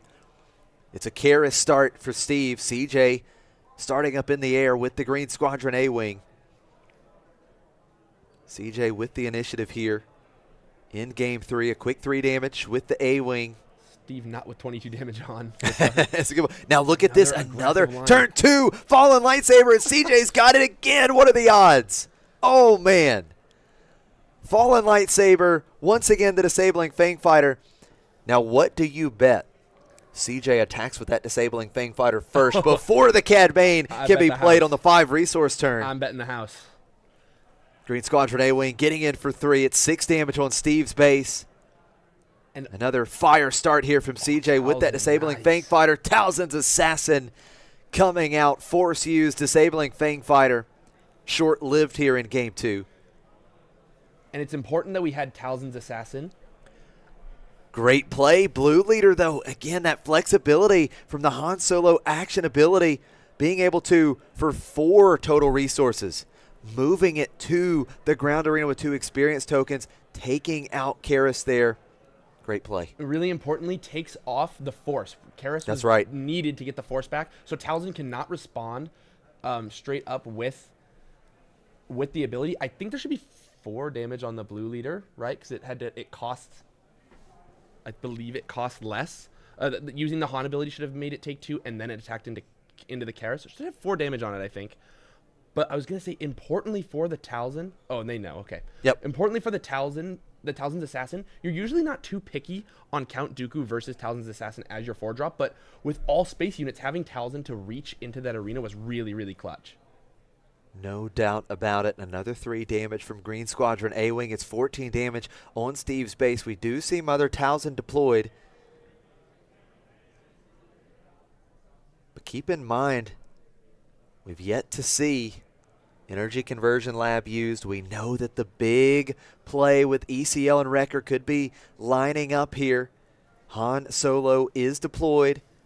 Mother Towson is instantly going to attack into Han Solo. Getting the force. We're going to see some more damage to base with the Han Solo leader unit just before Chirrut Imwe comes down into the ground arena. action back over to CJ. Going to pay just 3 using the Han action ability for CoDameron. One hell of a pirate. We get pilot. He's not a pirate. He's a pilot. We get the X-Wing token. We've got CoDameron on the Green Squadron A-Wing. And now another use of that Han Solo action ability. Obi-Wan Kenobi, Protective Padawan coming out as well. Yeah, and you have to be so scared of Wrecker here. Man. It just represents so much damage, right? Even it can obviously clear the Chirrut just with the on-plate ability, and then you can use the Energy Conversion Lab for the ambush with a lot of, I assume what's going to happen here is, I mean, Steve has to trade into board, right? So he's going to have all this damage stacked up onto his units, and that's when Wrecker is at its deadliest. Could be swinging for 5 or 6 Overwhelm. Obviously, we have a huge space presence. Steve needs to find some answers right now, or I think CJ might have it. Yeah, big space presence. We're threatening a total of 7 damage in the space arena. Steve with just 12 HP remaining on base. It is a 28 HP for space. Secret of Sage, the first play here for Steve, coming out into the ground arena. Interesting start. I'm not honest. I'm a little surprised to not see either an interactive piece into space or trying to take out Obi-Wan. Now here comes Darth Tyrannus with the Force. We've got ambush, so Han Solo leader unit defeated. Shield token removed off of Darth Tyrannus. Of course, that A-Wing was able to get in for 5, so just 7 HP remaining. Down to 5 HP remaining for Steve after the X-Wing attacks. We attacked with Townsend. Is it not just a claim? I mean, we're tapped out on Townsend's side. I think we can just claim. Here comes Wrecker. Here comes Energy Conversion Lab into Wrecker, defeating the Sentinel unit on the win played. And now Wrecker has the choice. Where do we go? We can ambush and deal, I believe, a max of 4 damage. I know it's going to be Townsend's Assassin here, so that'll be 3 overwhelm damage. 26 damage on base. But now Obi-Wan Kenobi can swing for game. There's the fist bump. What a match. Game 3, CJ from KTOD has taken it with Han 2 ECL. Yeah, just completely stunting the offense with the Disabling Fang Fighters. Didn't matter, air quotes, right? Didn't fully end the game or lead to the win in game 2, but game 3 you saw just how much skipping their turn matters, right? This Townsend deck, a very tempo-based mid-range deck, right, really needs to take control going into and post-flip turn. But being able to skip that into saving ECL to close out the game like that, I thought CJ had the claim there. Didn't need to claim. He could end the game right in that phase. Yeah, such a good point. Now, again, we've got some backup games, so we're moving to another table here, and we've got a little bit of spice here. We've got Sabacc Yellow again. I believe we saw this yesterday when you and I cast it at one point versus Kira Data Vault. And I believe that quite is the board state. Yeah, quite the board state for sure. Is that Woo on the right, I believe? Oh, we're mid-Kira active. We're mid-Kira, I think. Yeah, we have to be mid-Kira. We're mid-Kira, and I think the Kira is we're watching Kira show a Vigilance, Ogdo, Anakin, Vader, and maybe also the gunship. Unsure about the gunship. Because Kira and another ground unit on the top. So I believe top is or ground is on the top side. I don't know how we have Craving Power on our guy. I don't know how we stole that one. That one's interesting. Yeah, we've got Craving Power, it looks like, on Obi-Wan Kenobi, the new Obi-Wan Kenobi from Secrets of Power. So we've got Ophir on the right, piloting Kira Data Vault. It's Ethan on the left, piloting Sabacc Yellow.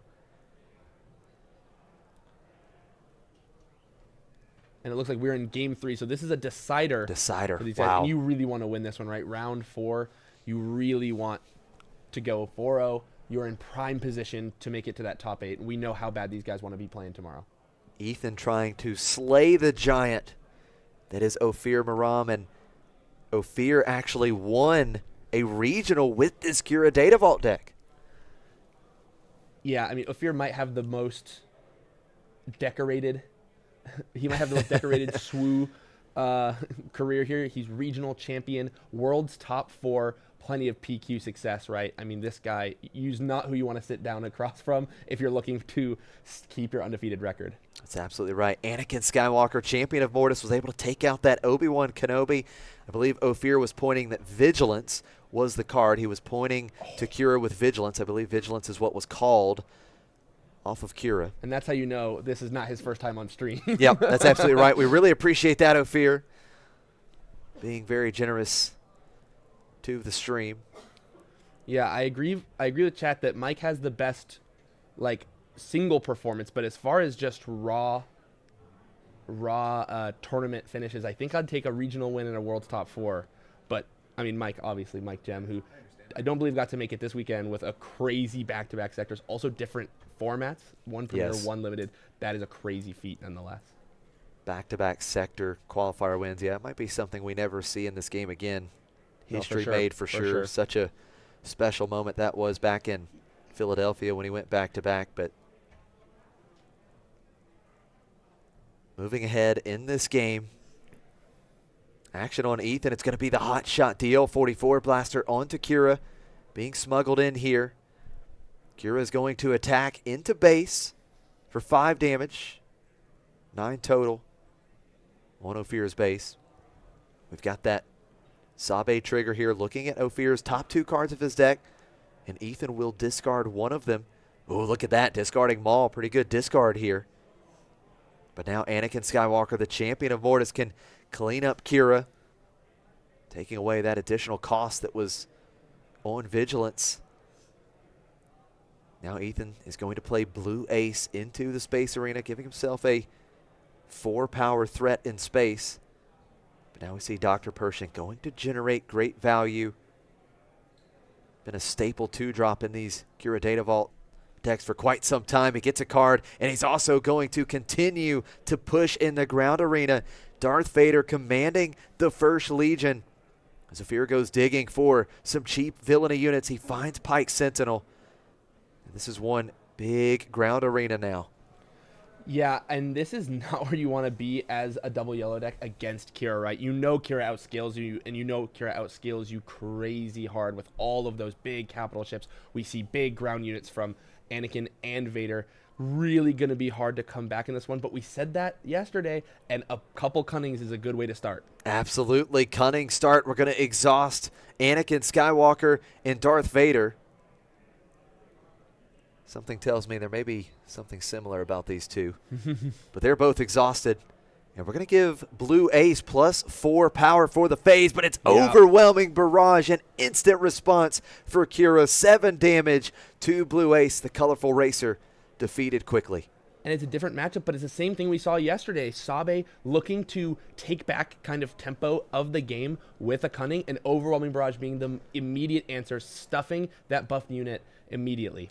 Millennium Falcon, piece of junk coming in, 3 damage to Ophir's base, but Ophir, look at, this is something that I'm not used to. Ogdo Bogdo coming out in Kira, and I like that because it synergizes so well with Kira's action ability. Yeah, and not even needing the Kira action ability, we're going to start drawing cards with Pershing, right? I mean, it's just so perfect. Ogdo, everyone knows it's one of the better Hantu Blue starts. Underrated in this Kira deck. I mean, Kira didn't have the most popularity last set, but we're seeing with some of the new cards, some of the matchups, I mean, Ogdo's an auto include in this new deck. You want to talk about mad synergy. So good. It's now Ogdo Bogdo, just another beat stick in the ground arena for Ophir.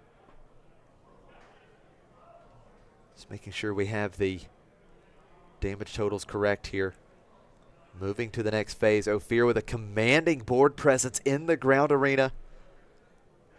Ethan has the initiative, but my goodness, he's just a bit ahead in the race, and that's going to change very quickly with this ground arena. You talked about some Cunnings would be a good way to start, but Ophir just continuing to pressure this board. We're going to see Surprise Strike. Millennium Falcon will attack for 6. It's 18 damage on Ophir's base. Once again, Sabacc trigger. Looking at Ophir's top 2 cards. See what we choose to discard. This time, another good hit. Avenger being discarded. But the champion of Mortis coming across 5 damage to Ethan's base.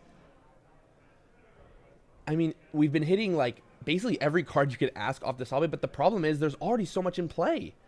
I mean, 17 damage in the ground arena coming through from Ophir. We haven't used any of our resources. You know, these blue-green villain decks have nothing but answers. We're stacking up onto the Millennium Falcon, not really where you want to be. Look at this double sneaking suspicion on the Falcon, and it's overwhelming barrage once again onto Vader. 7 damage coming through to clean up Ethan's Space Arena once again. And this is just a brutal spot for Ethan. Ophir's going to add insult to injury. Inferno 4 coming out, looking at the top 2 cards. Ophir just in a commanding position. Now just needing to find 17 more damage. We do see the... Oh, he's going to play the Stolen Star Path. You know, Inferno 4. Ethan says, that's it. We're just having a little fun here. Fist bump given. Ophir Maram from Team KTOD. How about Team KTOD in the feature match area here in this round, doing a fantastic job. And it looks like we've got more backup SWU for you. Our producer, Courtney, just killing it here. We've got another match. It's going to be, it's Reflex again. Reflex again. Oh my goodness. Another Bothan Another team kill. Bothan on Bothan team kill here. We just saw Reflex on that Yoda Tarkentown deck. We've got Joel Lee on the right on Piet. Both of these players won their feature match over the past few rounds. We'll see what happens here.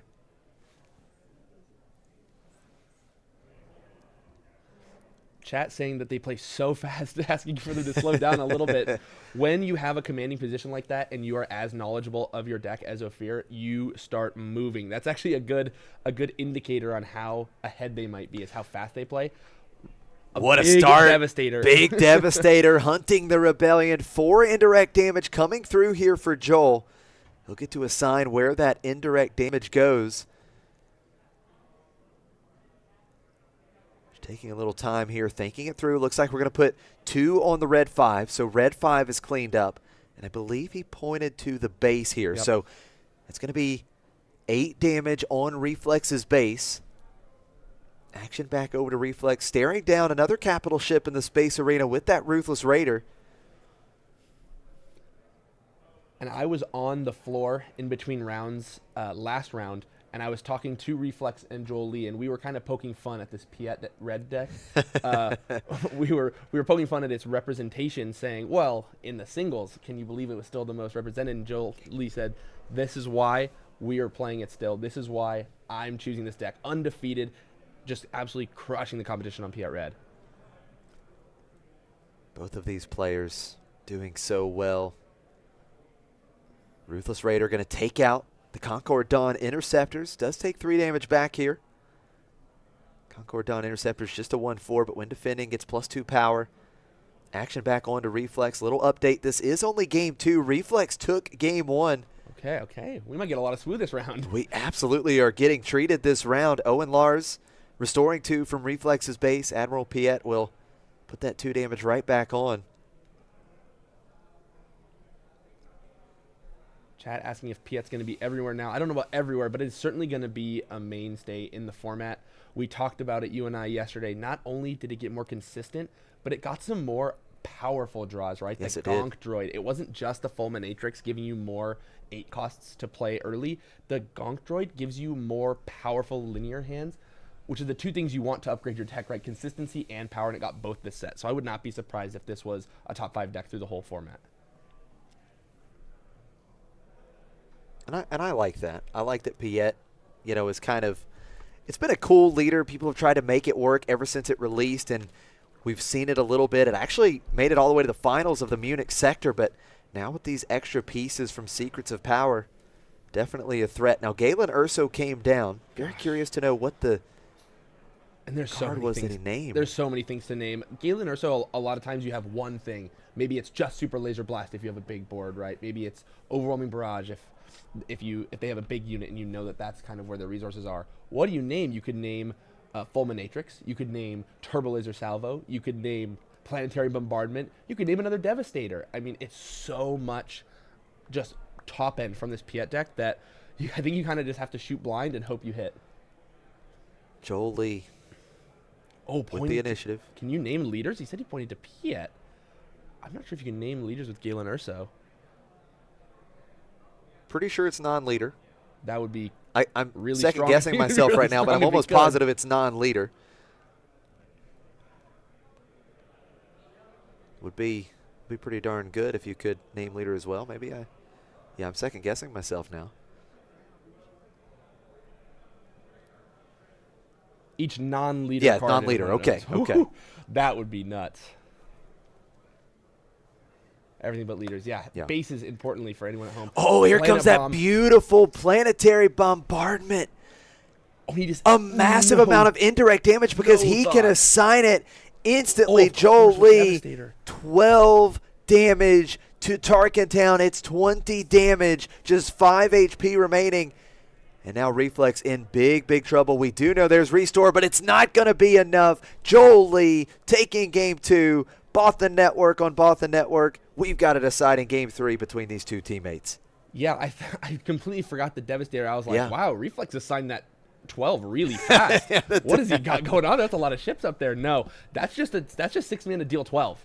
That's just 6 mana deal 12. That is quite the burn spell. It's such a follow-up with that Devastator, right? Oh, yeah. The I mean, 8-cost that's the Devastator combo, because right? you assign the indirect damage. So if you can follow up the Devastator with that planetary bombardment and you're just choosing where 12 damage goes for 6 resources. Yeah. So good. I mean, it's everything you want in a card, right? I mean, it's the jump to light speed. The first combo I think a lot of people probably looked at, right? The first combo a lot of people looked at, Devastator plus Planet Bomb. I mean, it's just obvious, right? In the same set, same colors. I think it might be Devastator on the art. I mean, it's so powerful when you do it. And now that you have those extra pieces from Secrets of Power, Piet, happy to take advantage of those 2 cards.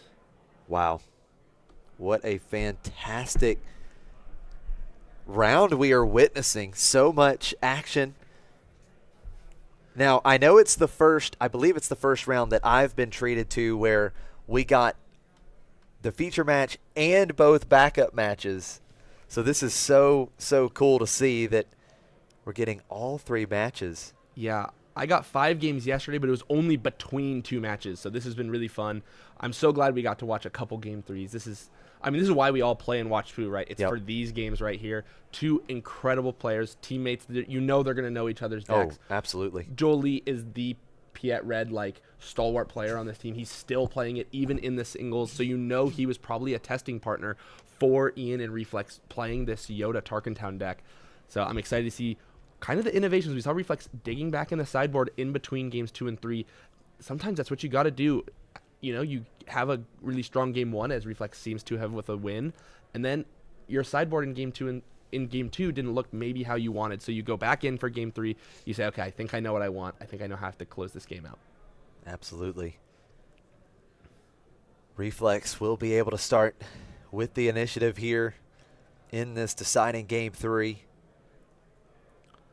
I want to apologize. Earlier I said round 4 playing for 4-0. This is round 5. These players are playing for 5-0, which means you are safe to double draw. So this is functionally a win and in. Now it's not a win and out, right? You're not a or a lose and out. Sorry, it's not a lose and out, right? You're not out of cut contention. Obviously 4-1 still a fantastic record. You would love to be 5-0 in a 7-rounder if you've got even remotely good breakers, which when you're XO you usually do.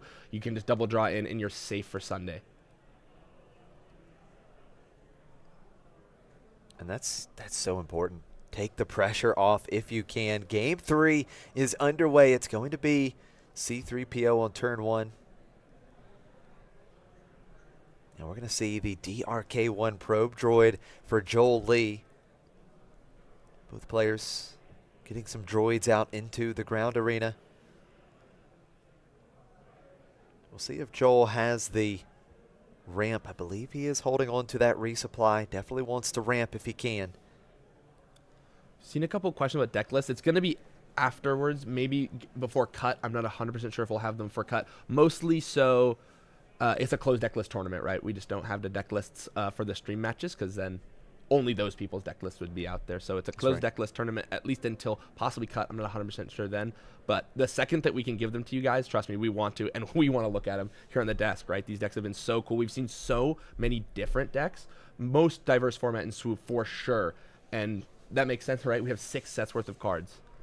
Absolutely. It's been a very diverse weekend, lots of different decks being played. We do see Yoda coming out for Reflex. Joel prioritizing getting some damage on that C3PO, knows that C3PO can really generate some good card advantage with Yoda. We're going to see Tarkentown cleaning up the DRK-1 probe droid. Jolie playing resupply, getting the extra resource. Yoda action ability here. Tarkentown being able to set up that Yoda action ability, which is going to lead into an additional card here off of C3PO. And that was one of the interactions that Ian was talking about, that Tarkentown versus the Force Base, that Tarkentown sets up the Yoda action ability into a potential extra card, or it sets up the Yoda action ability when you generally wouldn't have it. Yeah. And in this situation, it leads to an extra card. And it's interesting. Obviously, with a 7-cost leader, you might not look at a 25 health base. Against a lot of the decks, I think the control that Tarkentown gives you actually buys you a lot of time. The problem is when you play these really heavy decks like Piet that want to ramp, want to flip their leader and play huge, I think we call them triangles, big capital ships, right? We see one, Ruthless Raider. You don't have the time that you might have been able to because the Tarkentown has to get used on a droid, not one of these big turn 2 plays or even turn 3 plays from other decks. Yoda's action ability once again being used as C3PO was defeated by that Ruthless Raider when played ability. See what Reflex can set up here potentially on this turn. Joel Lee, of course, a resource ahead here, and Admiral Piet paired up with the resupply on last turn, able to get that 6-cost capital ship out already. Admiral Piet is deployed. We are going to see Yaddle coming out into the ground arena for Reflex. Lots of restore being shown. And now Admiral Piet into Reflex's base for 2. And another restore unit for Reflex. Healing. Piling up the restore in the ground arena as Owen Lars coming out. Jolie just claiming the initiative. And now Yoda going to change the math just a little bit. 2 damage into Joel's base, restoring 2 on Reflex's side.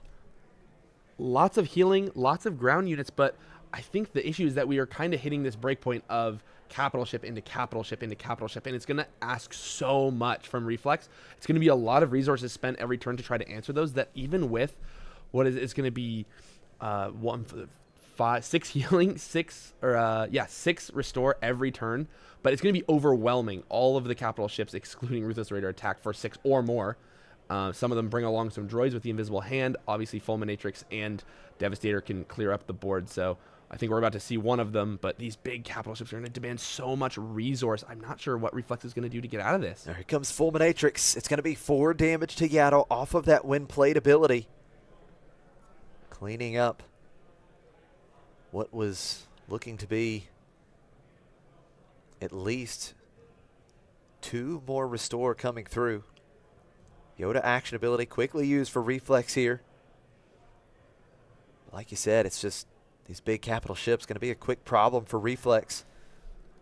The damage going to start piling up quickly if it can ready and get a swing in.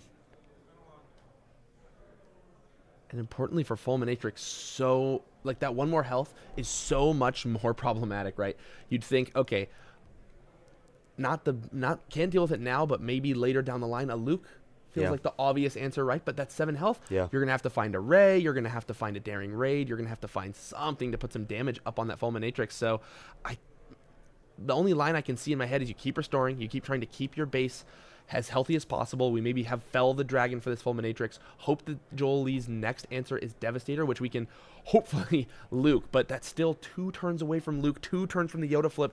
That's the thing about this Tarkentown Yoda deck, right? Takes a little bit for it to get going. Can't cheat out the Luke like Han 2 blue, that is. And the Tarkentown only 25 health. These huge capital ships create such a dent in your life. But there's the here's a start. Yeah. Fell the Dragon to take out the Fulminatrix. Joel Lee claiming the initiative. Reflex having an answer to the first 8-cost capital ship. Yoda getting in for another 2. Joel Lee a bit annoyed with all the restore that Old Master has been getting Reflex here. We saw Piet go into Yoda for 2, just trading a couple damage. doubling up on the Owen Lar, or the Large, right? Yep. Uncle Owen, doubling up, just playing one, sacrificing either of them to the unique rule so that we can find Array. I mean, we're kind of finding the pieces for Reflex here, and base still healthy, right? It's not the ships have not overwhelmed just yet. So, I mean, I said it looked pretty tough to do, but Reflex is starting the climb. Yeah, being able to get that Ray trigger, drawing the Ray during the action phase here off of that Owen Lars. 2 damage to a unit and a base.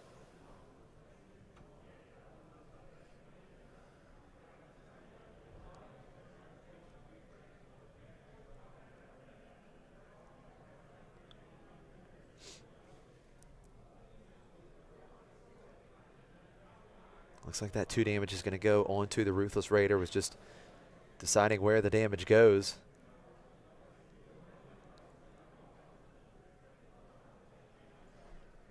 Going up to 7 resources here for Joel Lee. Of course, Piet's still out. Curious to see if we find another big capital ship. It looks like he's got a handful of them. Yeah, I mean, you can tell with these prestige arts, right? It's either capital ships or planet bombs. None of them good news for Reflex. Still unable to flip Yoda. Still unable to play Luke, which in the face of this Devastator is exactly what you would normally want. 8-cost Devastator coming out, 4 indirect damage. 2 damage into Tarkin Town. Yoda, the old master, defeated. Reflex will get to draw a card here. Question is, has he found another answer for the second 8-cost capital ship, the second triangle, as they say? One thing to note is time is ticking down. In this game 3, I'm going to assume there's no time extension Reflex with the deck check last round. I assume they're not doubling up deck checking him. So could be a factor here, especially in these tight game 3s. Sometimes take a little bit more time to think, right? You want to make sure you have every out covered, especially when the game is this tight. If Reflex can just find a little bit of a board presence, a little bit of an answer, I mean, his base has enough health to tank a hit or two. He's not in check by any means. Now here comes Knowledge and Defense. Going to give -2/-2 to the Ruthless Raider. Ruthless Raider when defeated trigger. 2 damage to Owen Lars, 2 damage into Tarkin Town. Now Joel has to decide here. Do we go to base with Piet or do we take out the uncle? Yeah, it's close. I think I want to go base. I want to invite Reflex to attack my base so I can guarantee initiative with this Devastator, right? Another thing, you can only imagine Reflex wants to play another card here. Only spending 3 resources on a spell to take out the Ruthless Raider is not really where you want to be on this climb through the capital ships. So gonna elect to take out the Owen. I mean, still, I guess this is kind of the same spot, right? If Reflex claims, you're still up 2-0 on board, but this gives us the chance to maybe find that all-important Luke. There's Luke Skywalker off of the Owen Lars when defeated trigger. Luke Skywalker, fantastic play here. Okay. In the near future for Reflex, we do see Concordawn Interceptors being played for Reflex in the space arena, getting a Sentinel in the way of the big capital ship. Joel Lee will have the initiative, but you know, the thing is he's presented that Sentinel. So if you go through the Sentinel, you turn on Luke. Yeah. And Luke can -6/-6 take out these capital ships like Devastator. I'm most scared of our inability to deal with Devastator in the face of planet bombs, right? This Concord Dawn does set up a nice wall for the Luke, but what if we don't go through the wall, right? What if we just bomb it, and just send a bunch of damage to base? Reflex does not look like he's going to I think the judge came over and told them that they have, I'm going to guess, an extension, maybe for stream. I'm not 100% sure, but if they're playing this phase out, unlikely either player will close. That might be what they're discussing. I'm not sure.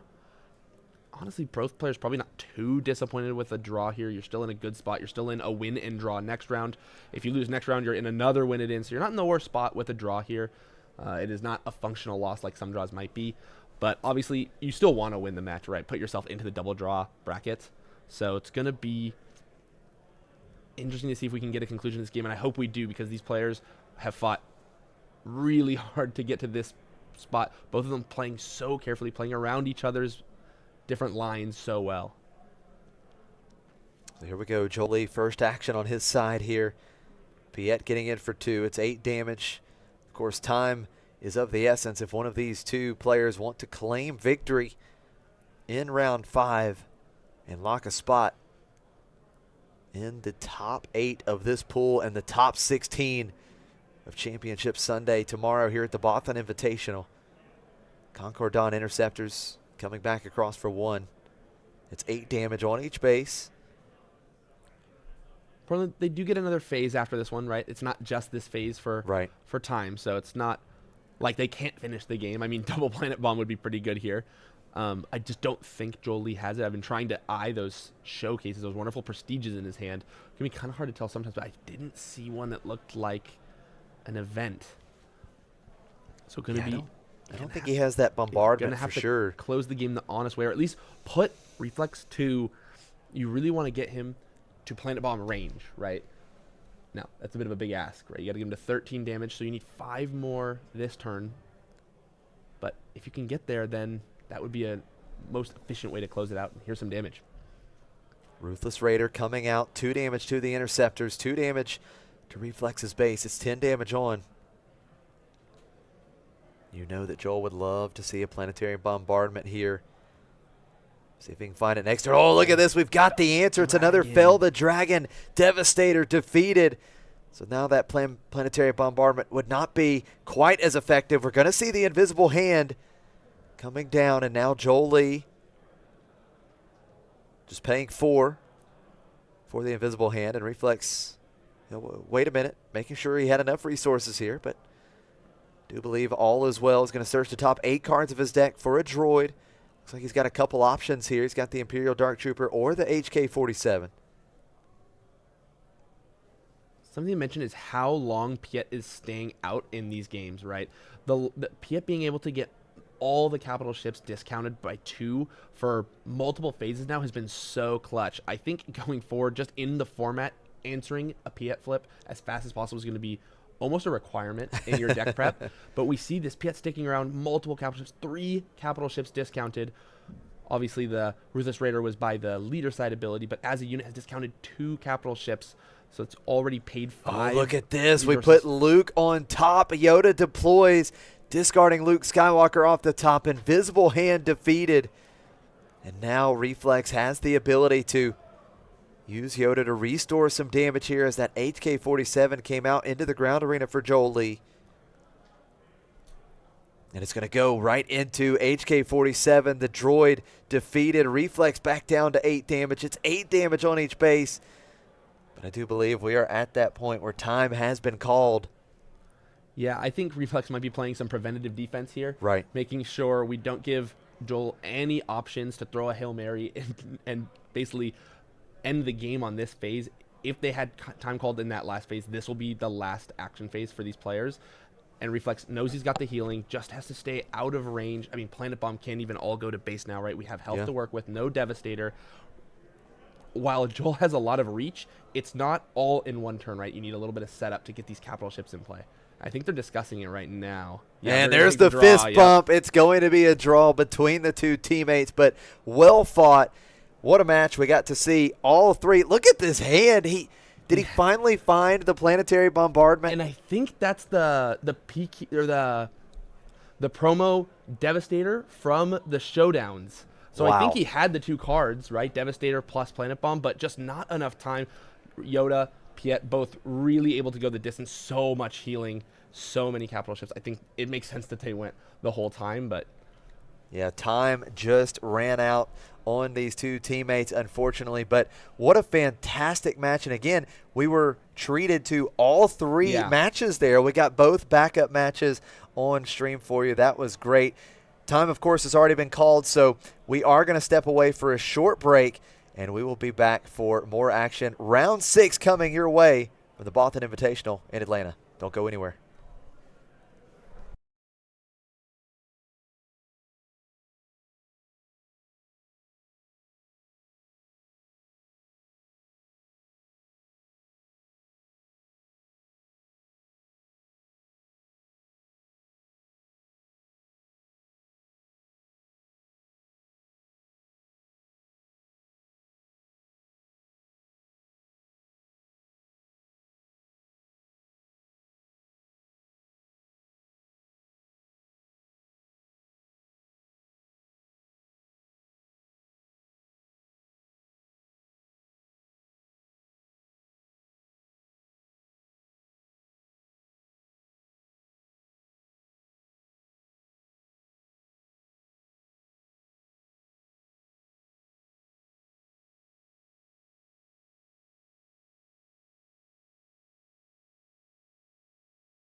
Welcome back, everyone. We are here with round 6 of the Bothan Invitational.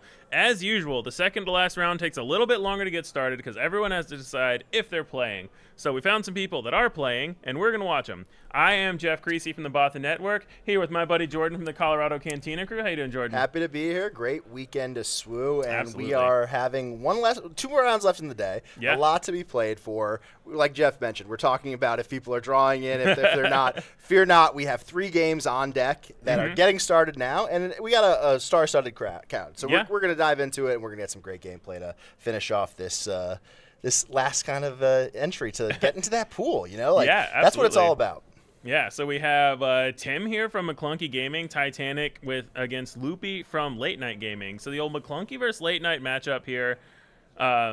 And this is a really interesting matchup. We got Han1 Green versus Kira Datavolt. Before we get into the players themselves, what are your thoughts on this matchup? Well, I mean, it's a pretty classic matchup, right? Like, you have the deck, the big bad girl of the format, trying to go late, play those big units, clear the board, ramp, etc. On the other side, you have tons of recursion, you have ramp, and you have aggression, right? So it's a really bad mix for Kira, potentially. But if Kira gets those big answers throughout the game, it's going to be an issue. Speaking of Loopee, he was actually my first-round opponent today.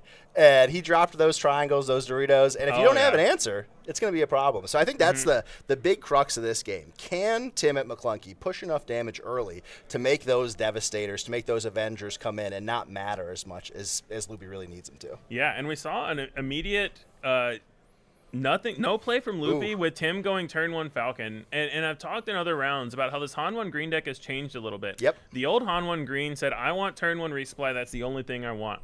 They've now kind of evolved to say, you know what's better? Turn 1 Falcon, turn 2 resupply. I still flip the turn early. I deal 3 more damage. I make you have to deal with a threat. And because they don't run the 4-drops anymore. They don't run the Kira units that they used to try to play on turn 2. And Loopee can have answers here, but he doesn't. He has the Super Laser tech.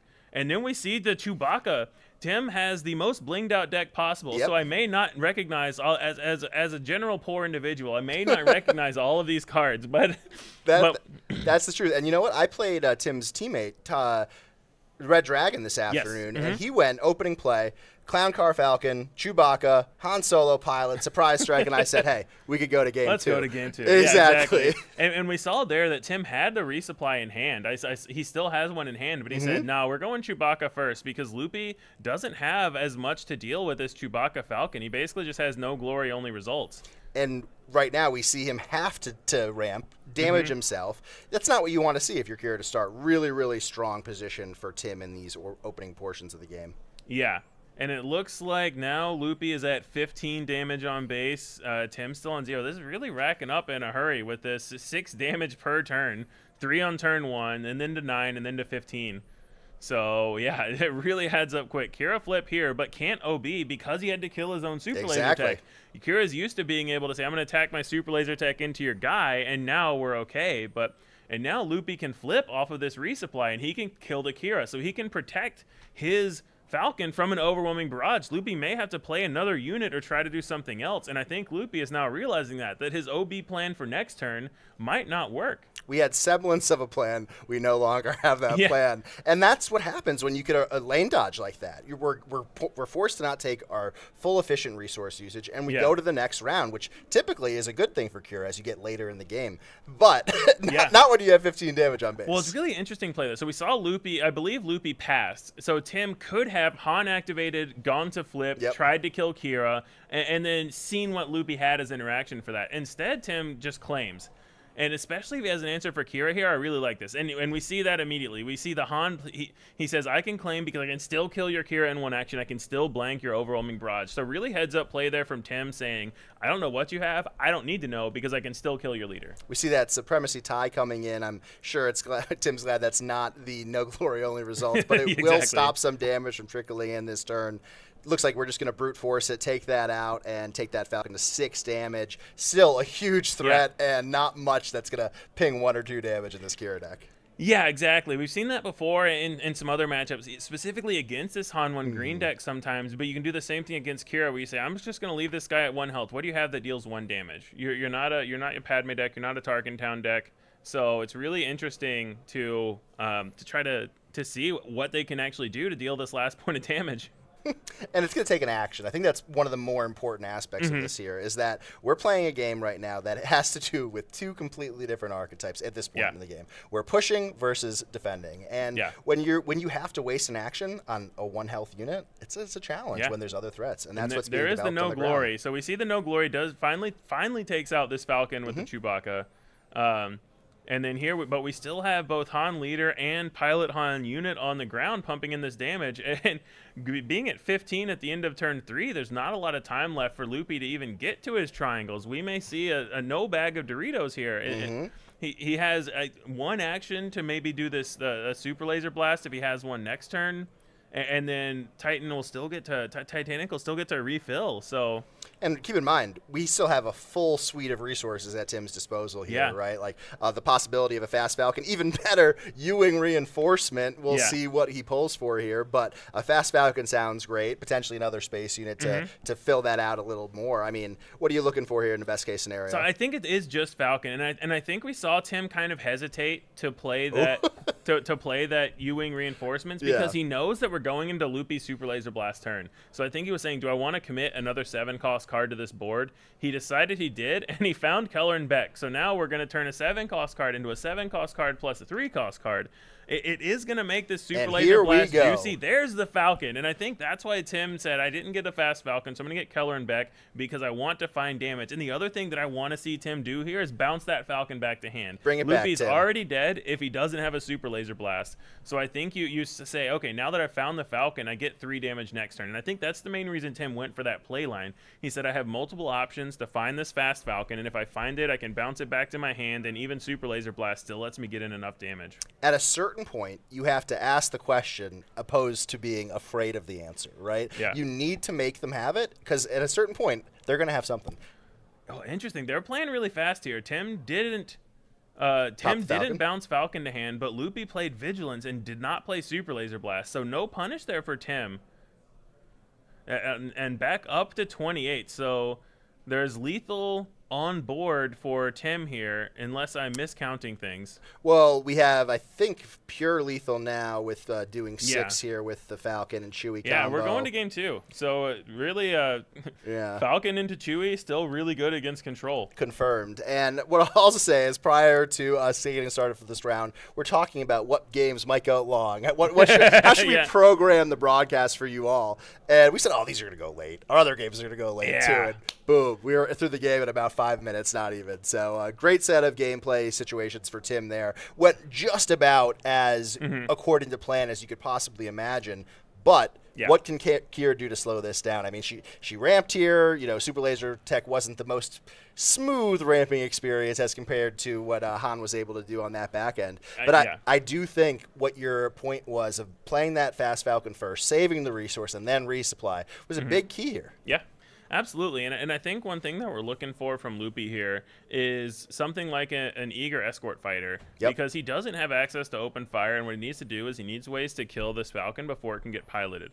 So Tim goes Falcon on turn 1, Loopee claims, has initiative, and goes eager escort to kill the Falcon before it can get the Chewie, because I think that's the real answer, is he needs to not have a turn 2 Chewie. Later game, he can be closer to No Glory, he can have potentially more options, but he needs to not get the turn 1 Falcon into turn 2 Chewie, and that's the best answer for it, is either that or Power of the Dark Side with initiative. Yeah, and conversely, that's what Tim's looking for. That's what Titanic wants here, right? We want to see those cards because that's where you push the tempo. That's where you get the game to the point of no return, where a Vigilance doesn't matter, where a Super Laser Blast might not matter, right? Yeah, and Loopee is on this Data Vault deck, and I talk about it a lot, but there are very limited answers to those cards, and I think one key to beating this Data Vault deck is saying you have to have these answers quick, fast, and in a hurry. You need to have them on turn 2. You need to have them on turn 3. And we saw Tim there ask the question, Loopee, you got this? And Loopee said, let's go to game 2. I do not got this. And that's the reality of these games sometimes, right? Like, as I mentioned, we were playing against another McClunky team member earlier in the day, and we said, okay, we're good. That's it. You know, you catch up after the game, you talk about it, you say, yeah, that's what happened. It's very clear. It's cause and effect. If you don't have a roadblock, it's going to be over very, very quickly. And it's really cool to see the emergence of both these decks. I mean, Han 1 really took a little bit more of a slumber than Kira did over the past 4-month period, but all over this weekend, you're seeing representation. Myself, I played Han 1 Blue today. We saw a ton in the team tournament and the solo pools, and it's a cool little refreshing pace to go back to some of the classics of this early portion of Star Wars Unlimited.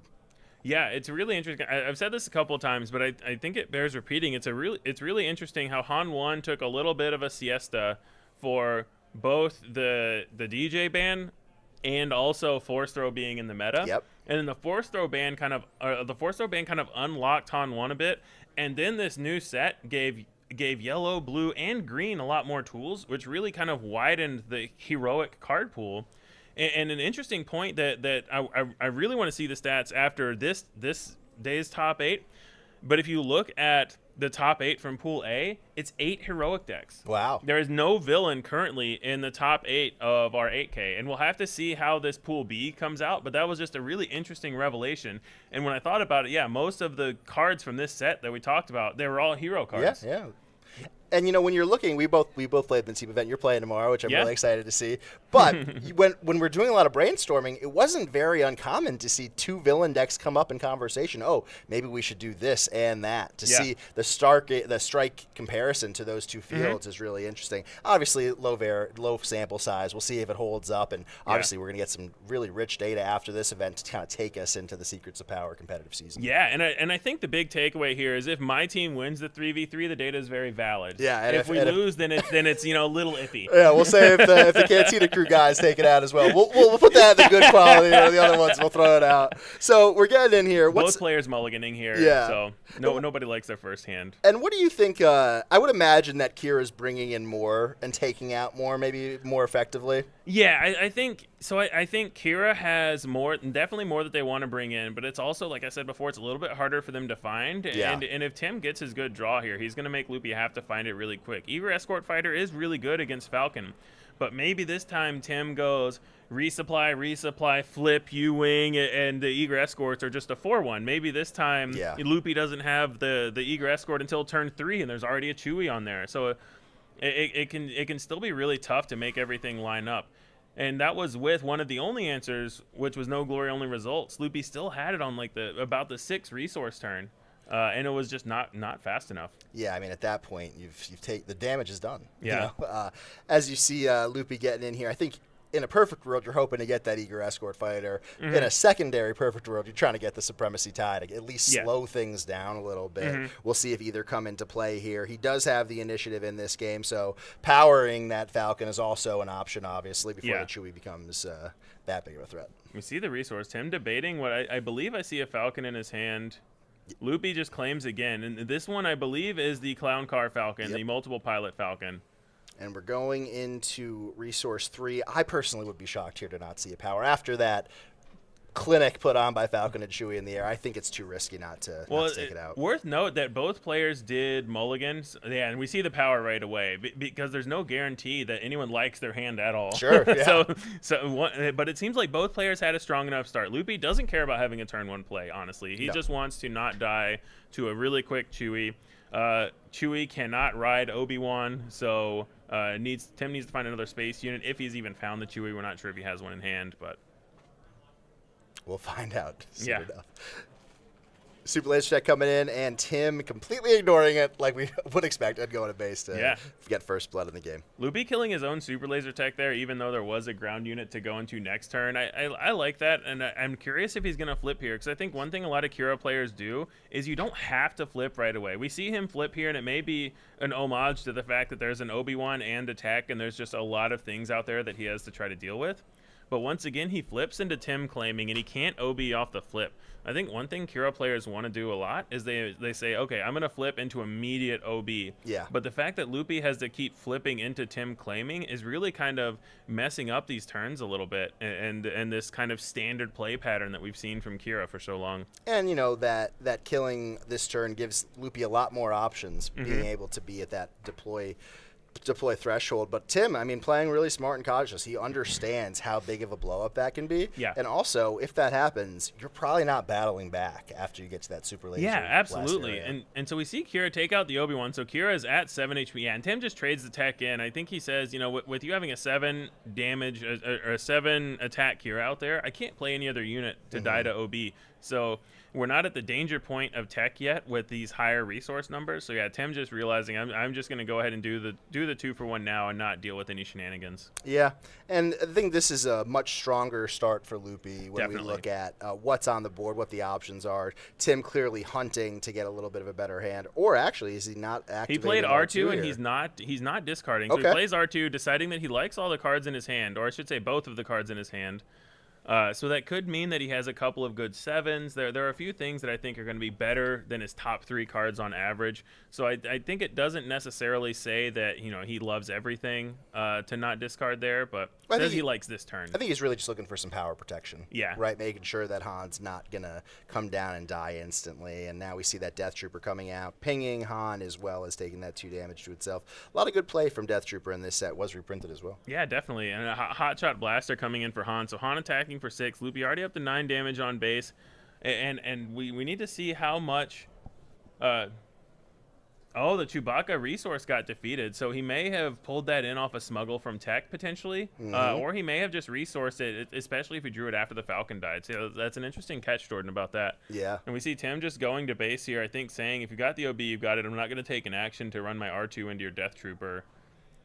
And for 7, we have Darth Vader unit here. So good call by Tim, I think, realizing that, hey, you know, this Han is going to die to Vader, Maul, to a lot of different things.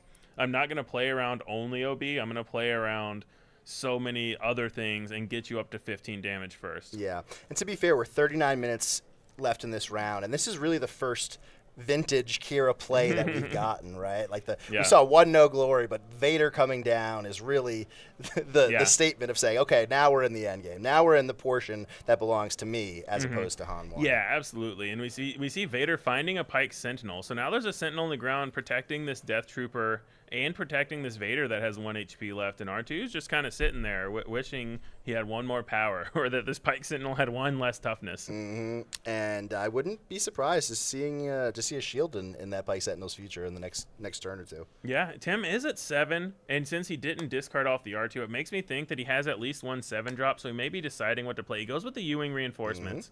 So I think maybe he had potentially a U-Wing and a Kelleran back or a couple of different options there. I like the U-Wing reinforcements here.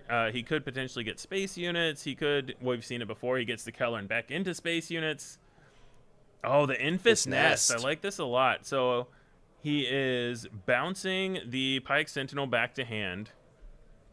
And now everything is kind of opened up. And especially if he has another blaster that can really threaten, even if Loopee wants to try to get these capital ships online, Infus Nest plus enough pumps can threaten to bounce those back to hand as well. And R2 can clean up this Vader as well, which is a pretty And I would expect that to happen. Yeah, because now even Overwhelming Barrage doesn't kill this Infus Nest in 1 action. Yeah.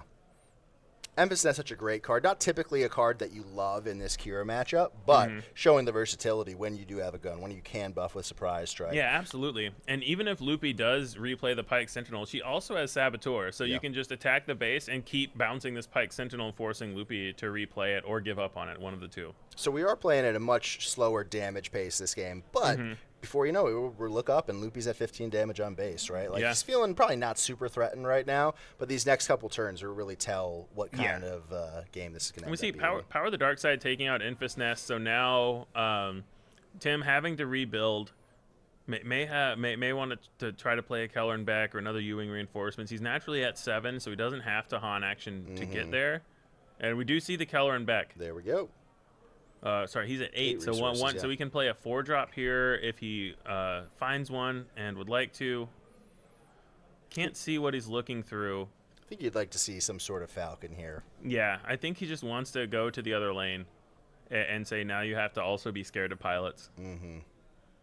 Because we are getting closer. We're getting closer to one Dorito or the other, Devastator or Avenger. Yeah. I know Loopee also is playing Devastating Gunship, so there are a lot of different ways that Loopee can battle here. Also, if you're wondering, 2 powers played already in this game, so Tim might be thinking to himself, okay, could he possibly have the third? Yeah, and I cannot tell what unit that was that got played.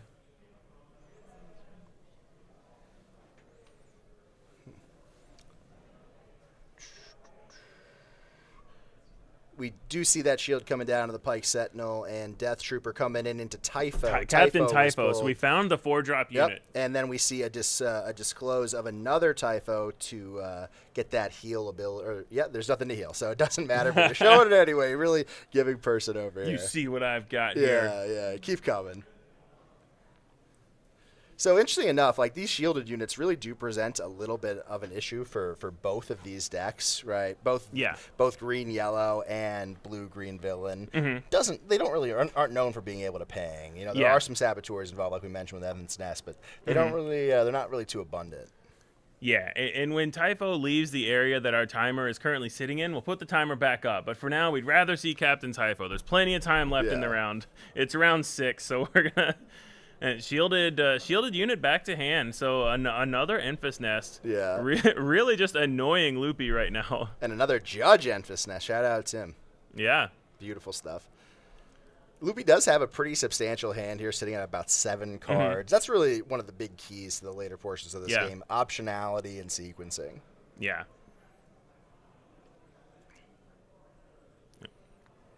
Oh, baby. Big tap here. 8 cost. Are we going to see a triangle or a walker? Ooh. A Snoke. The Supreme Leader. Coming down, clearing that Typho. Good thing he has another one, right? Yeah.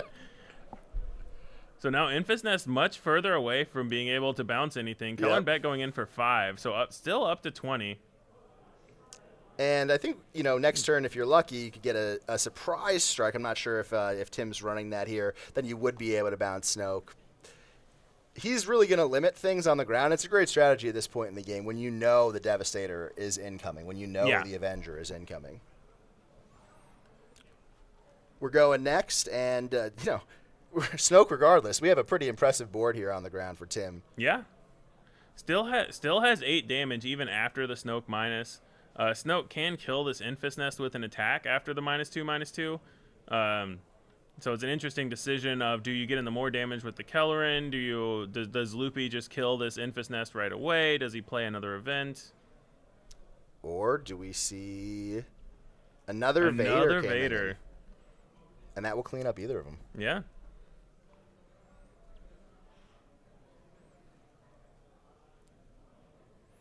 I would assume you want to take out the Kellerin here because the out of Enfys Nest is naturally 5 attack. So with the -2, even with Surprise Strike, you can't bounce the Snoke.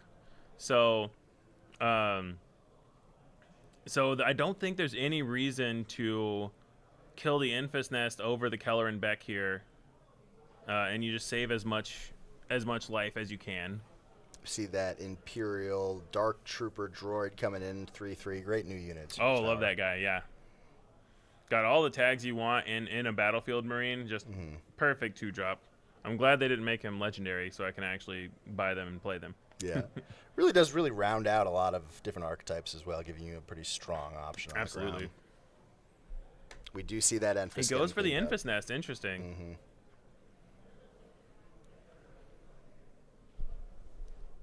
Maybe he thinks he could handle taking 5-ish here, and then, he'll just clip 5-ish turns into 7. Yeah. That's why I said added the ish there, Now the problem for Loopee is if he goes in without the blaster, the Snoke could kill the Kellerin, but now Snoke's trading with Kellerin, which is a much worse proposition when Tim still has 7 resources up. So we could see another Kellerin, another U-Wing, and now Loopee would be without his Snoke if he goes for that trade. And remember, Loopee's sitting at 27 damage, right? Yeah. A 3, another 3, and that's it. And so I think the reason Loopee went for the Enfys Nest is because he knew he wanted to play the Pike Sentinel. So he said, I'm going to take a larger hit this turn, but my Pike Sentinel is hopefully not going to keep getting bounced again and again and again. Well, we did see 2 powers. Will we see 3 Enfys Nets of the judge from Ovarian? True. Yeah, we shall find out. Perhaps the only reason Tim's playing 3 Enfys Nests is because he has 3 judge promo Enfys Nests. Well, here we go. We see the Ewing reinforcements. Mm-hmm. One of the great things about playing a blinged out deck like this is when you do events like Ewing, like Kelleran, like the forward Triple Dark Raid, you just see the beautiful spread. Yeah.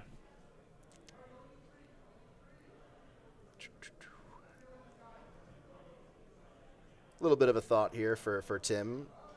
Guess you don't really want to see Kelleran here. Other than that, I think you're pretty open. Yeah.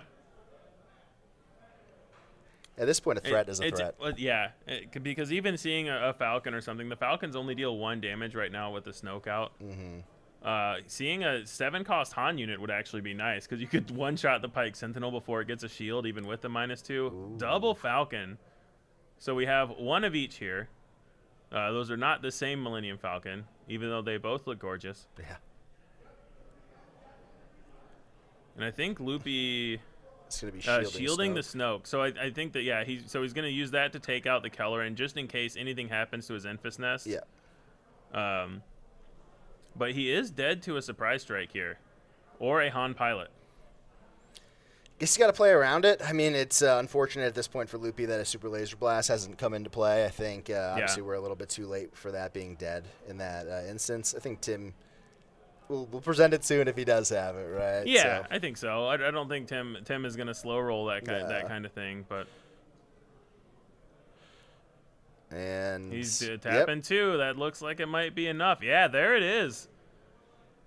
2 quick games. Yeah. You know, this one went a little bit more according to Kira's plan. Oh, the -2. He's still at 1 HP. That's right. Wow. It wasn't 6. It was 4. So 28 to 32.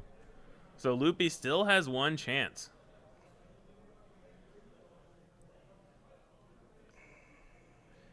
And yes, the Snoke shouldn't still have a shield on it. We will see if that becomes relevant.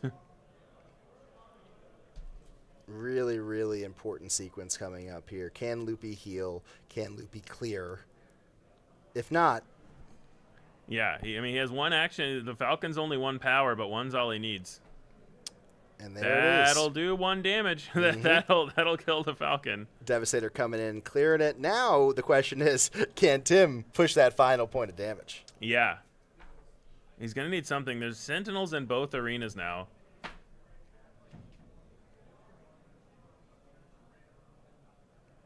And is that Imperial Dark Trooper still in play as well? I can't tell. Yes, it's off to the side. I believe it is in play. So quite a few units to deal with.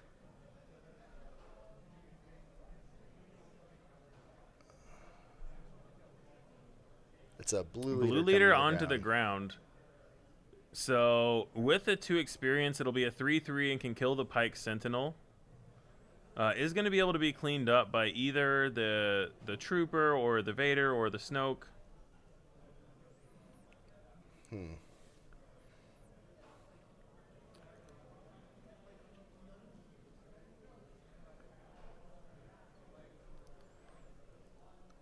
So now Loopee takes off the shield, but it should be 5 damage on the Snoke. They may be discussing Looks that like now. They're talking about it. Yeah, I think they're figuring it out now that the Snoke should be at 5. So I think he's reconsidering the attack now. And yeah, I think he's putting the Vader into it instead because they realize that the shield should not have been on the Snoke. So yeah, they sorted it out. No harm done. Yeah, long weekend to SWU for everybody. Oh yeah. It's a marathon, not a sprint, and marathons make you tired. It's funny you say that because it's kind of both. Yeah, it's a marathon of sprinting. Yeah. Loopee and I were chatting about it this morning, and we're both coming from different time zones. So yesterday morning, bright and early, that's how you do it. I was shocked how coherent I was on Friday morning after waking up at 6 a.m. 2 time zones over. It was, oh my goodness. Coherent is the word.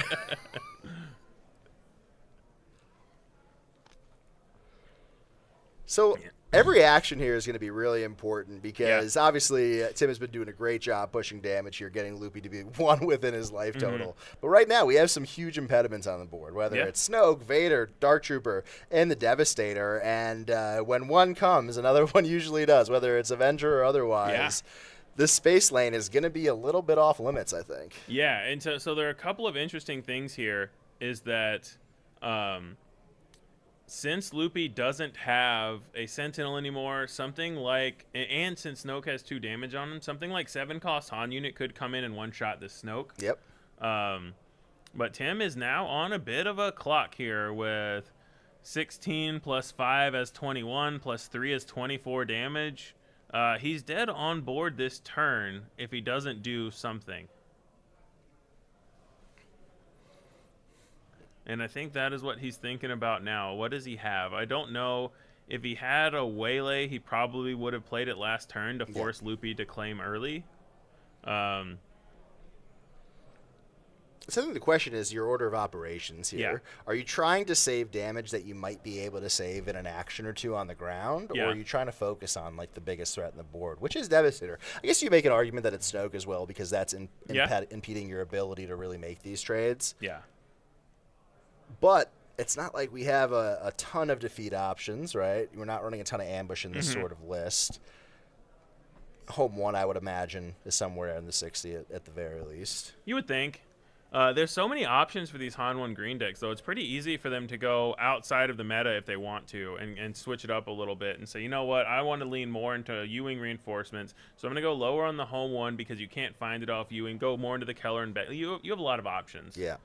And we do see the big Han unit come in and take out Snoke off of the Keller and Beck. So that is huge. Now, all of a sudden, Titanic has 3 lethal threats in play, one of which currently being blocked by a Space Sentinel, but 2 on the ground, no more Snoke in play, and unless I mathed wrong, no more lethal on board. Exactly. And also, none of these units are able to trade in a clean manner where Tim can't react in some form or fashion.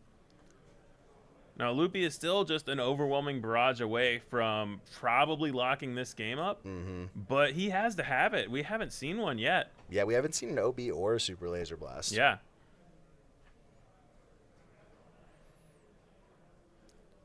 Yeah, so we see 3 into the Keller in here. So now we have the Vader. That's a Vigilant, so he's going to heal 5 and finish off the Keller and Beck. So... is that what the Keller and Beck should be with the Dark Trooper going in for 3? Shouldn't it have 4 health? It should have 4 health remaining. Did it have a damage from anything else on it? I don't believe so. I could have missed it, but I'm pretty sure that it just came in this phase. It came in, brought in the Han. Yeah, so I don't believe that should have worked. Yeah, I mean, a 3/3 with grit would be very impressive for this new 2-drop. We should try to wind that back a little bit if we can. They might be talking about it now, or no, they're not. We're going to do our best to get this sorted out here as we are at a pretty pivotal point in the weekend.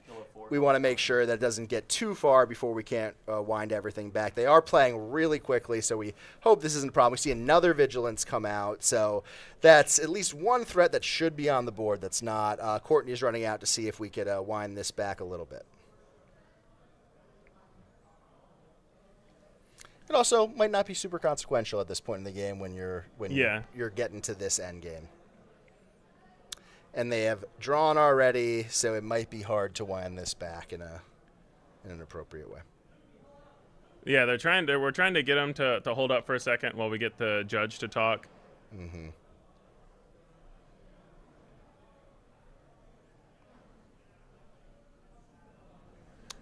We do have a judge call going on right now. They're checking it out. We'll kill some time as they're sorting this out. That's why we have this great judge crew coming in from all over the country and locally.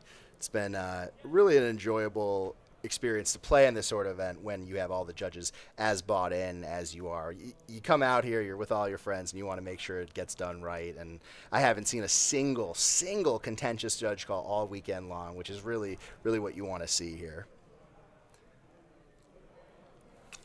Pointing back and forth, not exactly positive what the best resolution here is. The draw does make it a little challenging to fully rewind.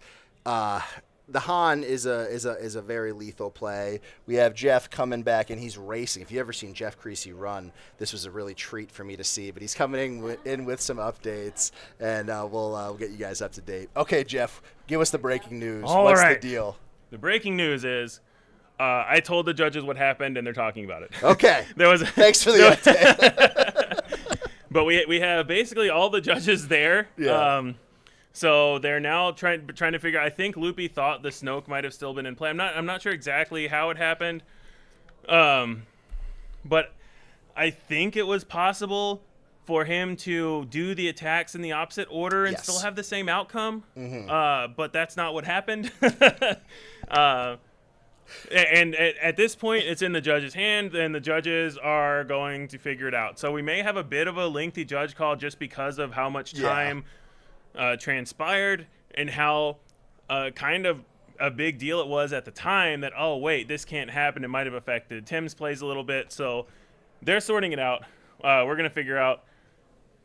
And at this point, we're just waiting for the judge call to resolve. Yeah, and honestly, regardless of the potentialities of the outcomes, you just want to get it right. Yeah, exactly. I mean, it was obviously a simple mistake. I think it's pretty clear there's no malice here. It's been a very long day, and it all kind of worked out in the head, and there was just a Snoke, and everything was like really close. Yeah, absolutely. And yeah, I can understand some of the chat's perspective as well about the relevancy and stuff like that. We were spent out on the Keller, and there are some limits here, but we're getting into the end of round 6 here. Yeah. Day 2, the biggest cash prize pool ever for SWU. We do want to make sure that it's right, and it's competitive integrity is like a pretty pretentious word in some ways, but in others it's like it's all encompassing. It applies to everything that we're talking about here. Yeah. So yeah, they're still talking about it, and it may take a bit just because you first have to figure out make sure that everyone is on board and agrees with actually what happened, and then if it mattered, what could have been rewound or anything like that. So it wouldn't surprise me if this is a bit of a lengthy one while they just try to make sure that everyone is as happy as can be with the outcome.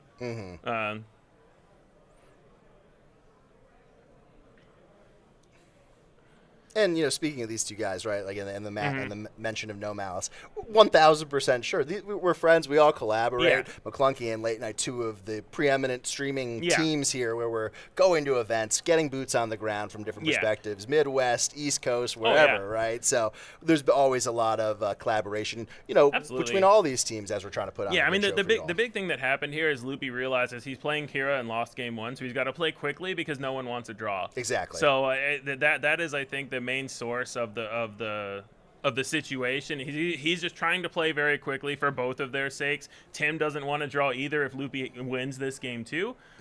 So yeah, for both players' sake, everyone's trying to play fast, and these kind of things happen sometimes when you try to play fast. So. And for a little refresher, we're getting to the point in the tournament where the people who could handle draws, they've already taken them, right? Like this is. I don't know if it's quite a mathematical win in, but we're as close as we get as we're one additional round at the end of the day, Well, we'll have to see the standings after this to see if there's win-ins, if people can draw. There's a lot of factors that go into that. But both players know that if they lose, they're definitely out. And if they win, they're definitely not out. And with a draw, no one knows what's happening. And that's the truth. And that's, I know intentional draws and going to time and all this stuff. Yeah, it's a contentious conversation, right? It's everybody has some. Everybody has different opinions. That's the perspective for sure. on it. But the reality is that when you draw earlier in the event or a natural draw, a lot of times it does mess up the math for some of those draw situations. Even at our PQ in Denver that we played at recently at Total Escape Games, had that exact situation happen to myself and a teammate, and it's a bad feeling all around. Yeah. Looks like we do have some resolution here. Tim is rewinding to 9 damage on base. Looks like we have cleared both Kellerin and Han, so maybe the sequencing was reversed and allowed to play They might have realized that, we could do this in a different order, and Tim didn't have counterplay. Okay, we have Han back out, and then Han with no damage on him. And Kellerin on the field as well. 27 damage. That should be going up to 32. Yeah, so it looks like we are fully rewinding here, which I don't hate. Or maybe this is just to look at what had happened. So yeah, Han goes into the Snoke. and now we can potentially recreate from here and say, okay, yeah, that into the Kelleran. And now Loopee can say, okay, because the other thing is, what if he can't rewind the attack into the Kelleran? Yeah. You know, this is a competitive tier event. We're rewinding the incorrectly played Vigilance, but it might be a different story to say, can we rewind this attack that happened an action earlier? So that's another facet to this that, yes, it could have the same outcome if the attack happened the other way, but do we go back that far to let the attack happen the other? This is all what the judge staff is sorting out. I'm not giving an opinion one way or another. I'm just saying that these are the things that they're probably discussing right now and figuring out what has happened. And to be honest, regardless of our feelings, there are rules, there are judge tests, there are levels that know a lot more about this very intricate part of the game than we could ever imagine. Yeah. So we do see that Kelleran getting cleaned up, Hans staying on the board.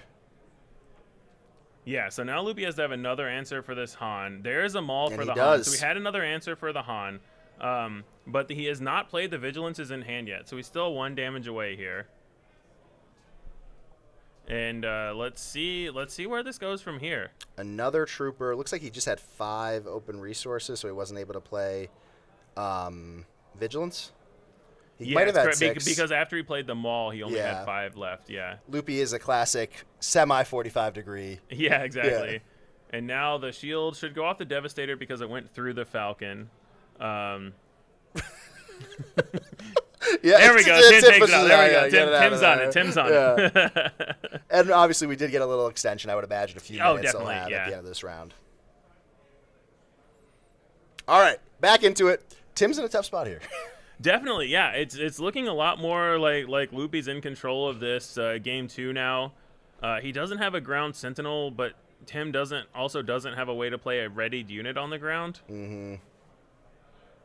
We see some mentionings of breaking in the chat. You know, that's it's a good card. Something that could really be a problem for this sort of lockout. Emphas Nest is a good start to kind of claw back in. We see that Dark Trooper getting bounced back to hand. It's another question. It could be answered by even something like Merciless Contest or Power of the Dark Side, but it's another question that isn't answered by a Sentinel as well. I would imagine Loopee has the answer because he attacked with the Devastator. And I believe that puts Tim at 23 damage. We're kind of stuck in between. I believe it's 23, yeah.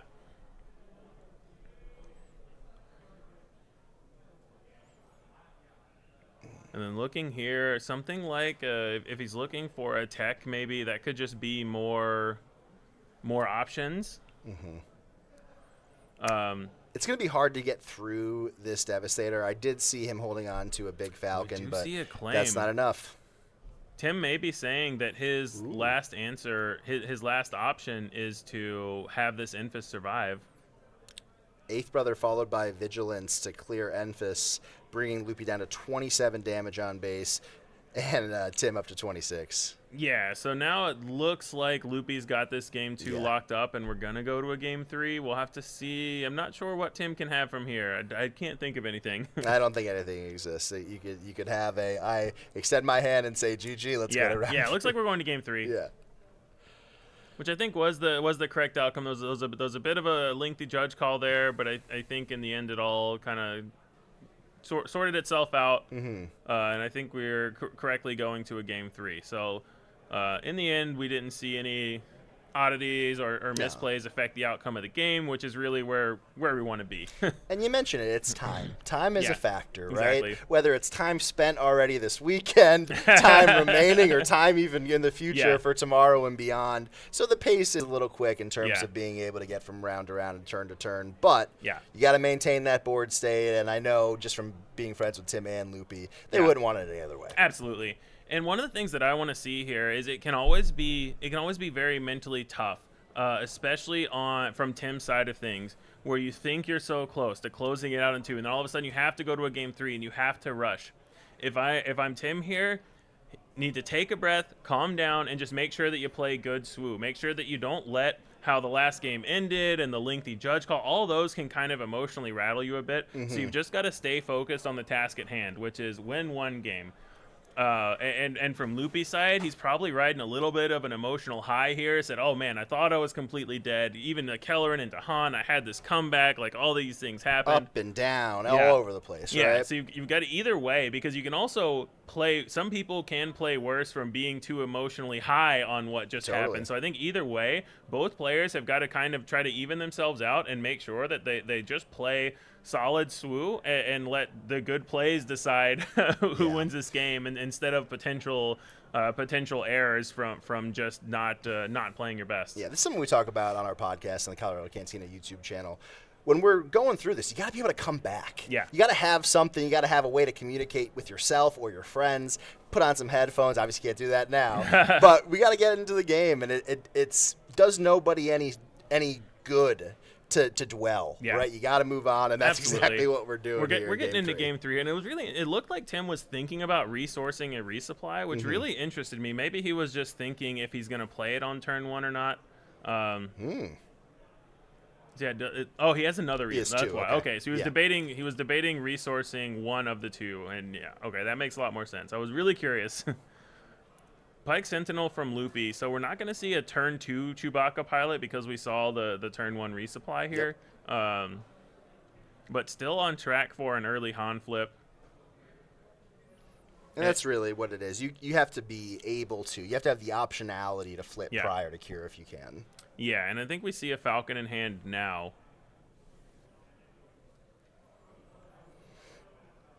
Yeah, and that's where we're gonna go. And do we see the we see the power in Loopy's hand? The super laser. He doesn't go for the power. Interesting. Really concerned with matching ramp right now, I think, is Loopee.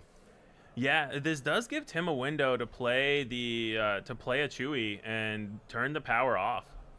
We did see in game 1 how quickly that spiraled. Yeah. On the other side, though, if Tim goes for something like a Han pilot, then that could get blown out even more by power. Loopee says, fine, I take 6 instead of 3, but you lose both of your plays. You lose everything that you've done so far. And yeah, just 3 to base, so no pilots of any kind from Tim. And I think Tim is going to want to avoid going to the ground here, make Loopee do that exactly. Yeah. And take the action. I'm not going to do the work for you. Yeah, exactly. Maybe we just see a pass there from Loopee. I believe the action is on Tim because yeah, Loopee killed his super laser tech with the Kira action. There you go. So now Tim Han actions to go to 6, but Loopee can flip if he wants to. He plays the resupply, so he's also up to 6. So he wants to get to that late game. He wants to get to those big ships.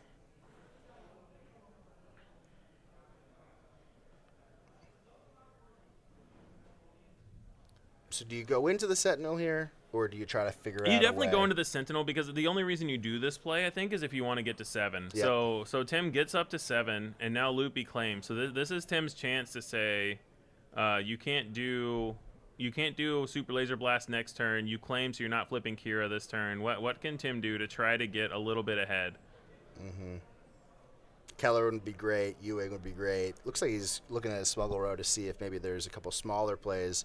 Starts out with the Falcon taking Falcon 3. Probably into tech here is what I would guess. Yep. Yeah, Falcon into tech. So this. Oh, L3. L3. Sorry, yeah. I just saw the 4 get spent and assumed. Yeah, I don't hate this. You're obviously very insulated from Power of the Dark Side. You're still a turn away from Super Laser Blast. I still think Tim is just really looking for something like that Chewie pilot. Especially if he finds it, he could attack with his ground units first to see if there's any targeted removal for either of his space units. Yeah, and that Han should have 2 damage on it that Loopy's pointing out. Yeah, I think that's what they're pointing out there from the Pike Sentinel. Yeah, I get that sorted out. Which is important because as Kira flips, if that 2 damage wasn't there, Han could survive. Yeah, well, if Kira flips, it'll heal first, but it matters if something else happens. Well, I'm thinking that he's probably trying to line up here for a big ol' OB. Yeah. Right? So HP is really the name of the game. Ooh, Cad Bane. Cad Bane, interesting. So we can do the Cad Bane before or after the Kira damage. I would imagine in this case you want to do it after because you can only capture the L3. Or no, after, yeah, because after you could also capture one of the Falcons. Or yeah, just defeat the unit with 2 or less remaining HP. So Han goes up to 3 damage. L3 should have its shield taken away and be full health. And then, yeah, he can choose either Falcon to defeat. But he can also Yeah, I think you Pilot just take the Falcon. Pilot Falcon, Fast Falcon. Loopee still has to keep, or Tim has to keep paying for. He showed earlier that he's not in the market of bouncing it back to hand. Sure. He's in the market of pushing damage. Exactly. That's what's going on there. Yeah, Typho here to protect the Han. So this is pretty big for Tim. He doesn't get to play the 7 this turn, but he makes Loopee have to have something else to kill this Han. And Kira's going into Typho. Will we get a pushback? And we do. There we go, up to, I think, 11 damage there for Loopee. No, 10 damage. 10 for Loopee, and now 5 more for 15. Yep.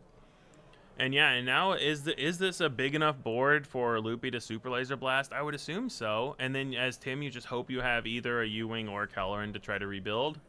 But does Loopee have it? We haven't seen it in his hand. He may or may not have it. So let's take a little wager. Are we getting the bounce here from the Falcon? You would hope to see it. I think we should. I think we won't. Yeah, I think it's coming back to his hand. And I was wrong.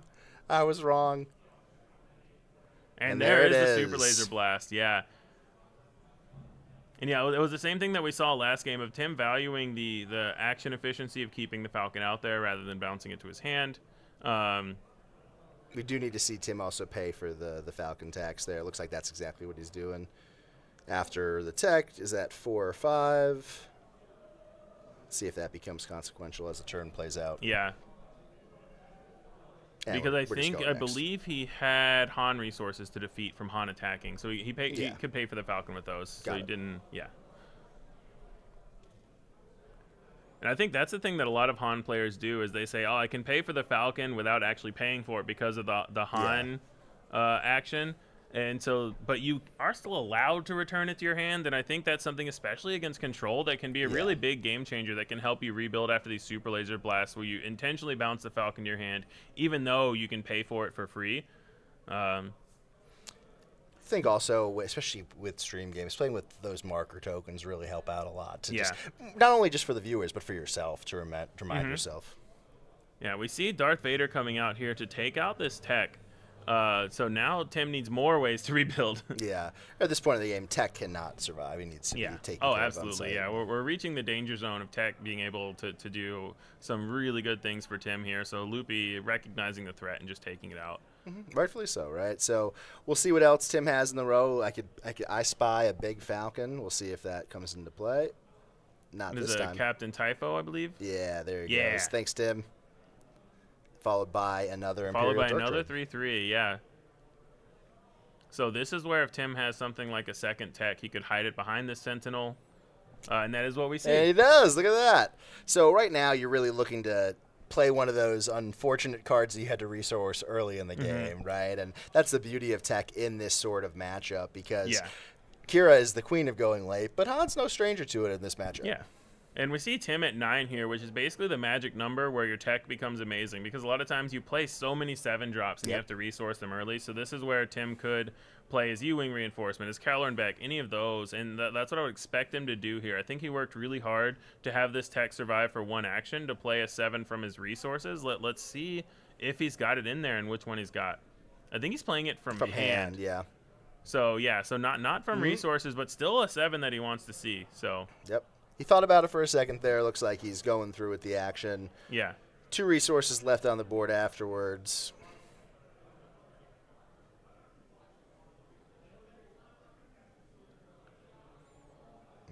Let's see what he finds off of this U-Wing here.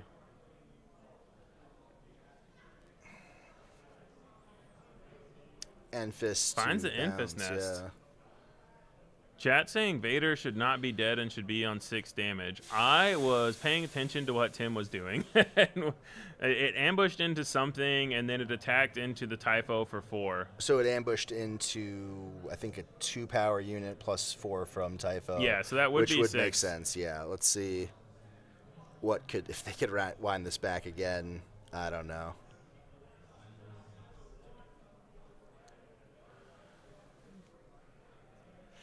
Just taking 2 from Tech and base, bringing Loopee to 14. Really in that danger zone where a couple turns from now, Devastator's coming.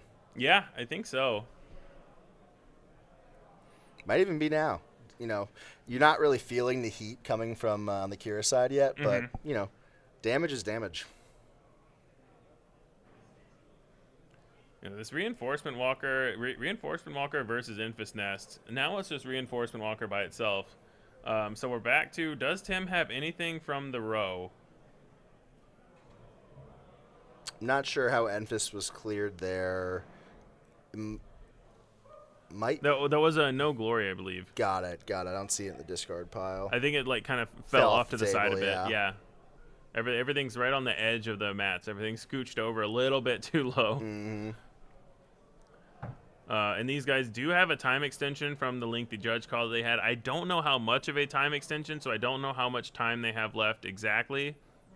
We just been told they have 9 minutes left. Wow. So including their extension, there's 9 minutes left. And there's a waylay that Tim really would have liked to have one of those game 2 when he was just getting held hostage by this Devastator, but he finds it now.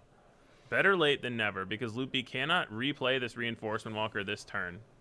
Effectively, that's one of his only clean answers to Devastator, at least in the short term, right? So wonder if he was holding on to it. And by wonder, I mean he was, and he was forced to do it. Yeah.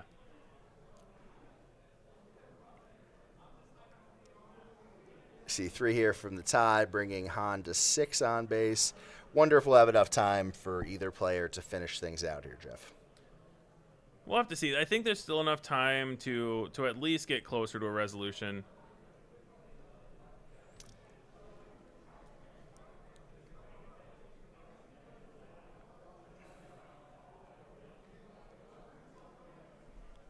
We see here, just an attack from Tech into the Eager Escort into nothing. So Loopee did bring in the Eager Escorts, and I think realizing here he needs to pump the damage in to get this to a natural conclusion.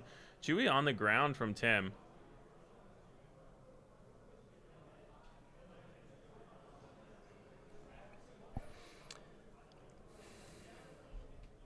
I think Loopee's trying to build the board out here so he can end the game effectively. Yeah. He doesn't want to worry about this time limit.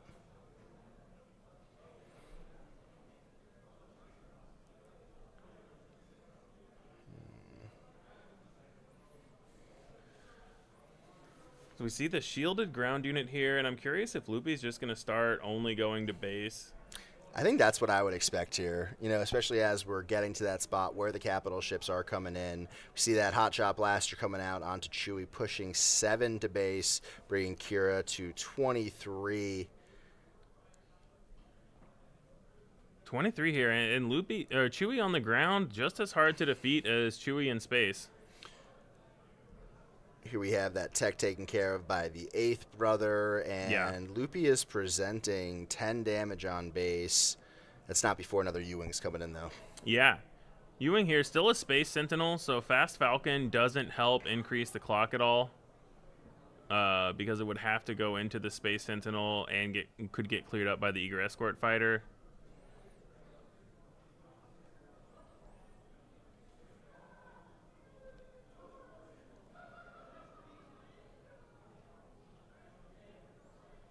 Yeah, just bouncing the shielded 3/3 here. Can't bounce the 8th brother. Could bounce the ground sentinel, but I think not, or the space sentinel, but not super relevant. Looks like we hit the natural time in the round. Another reminder, if you're just joining us, we get that time extension from that judge call. Yeah, both players still trying to play really fast here. Vigilance coming in for Loopee, healing him down to 18. No cleanup, no unit able to be taken care of. Yeah, he can put a shield back on the 8th brother.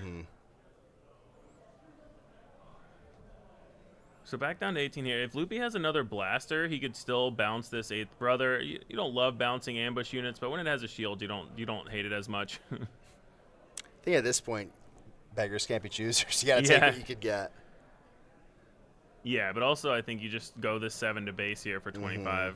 Yeah.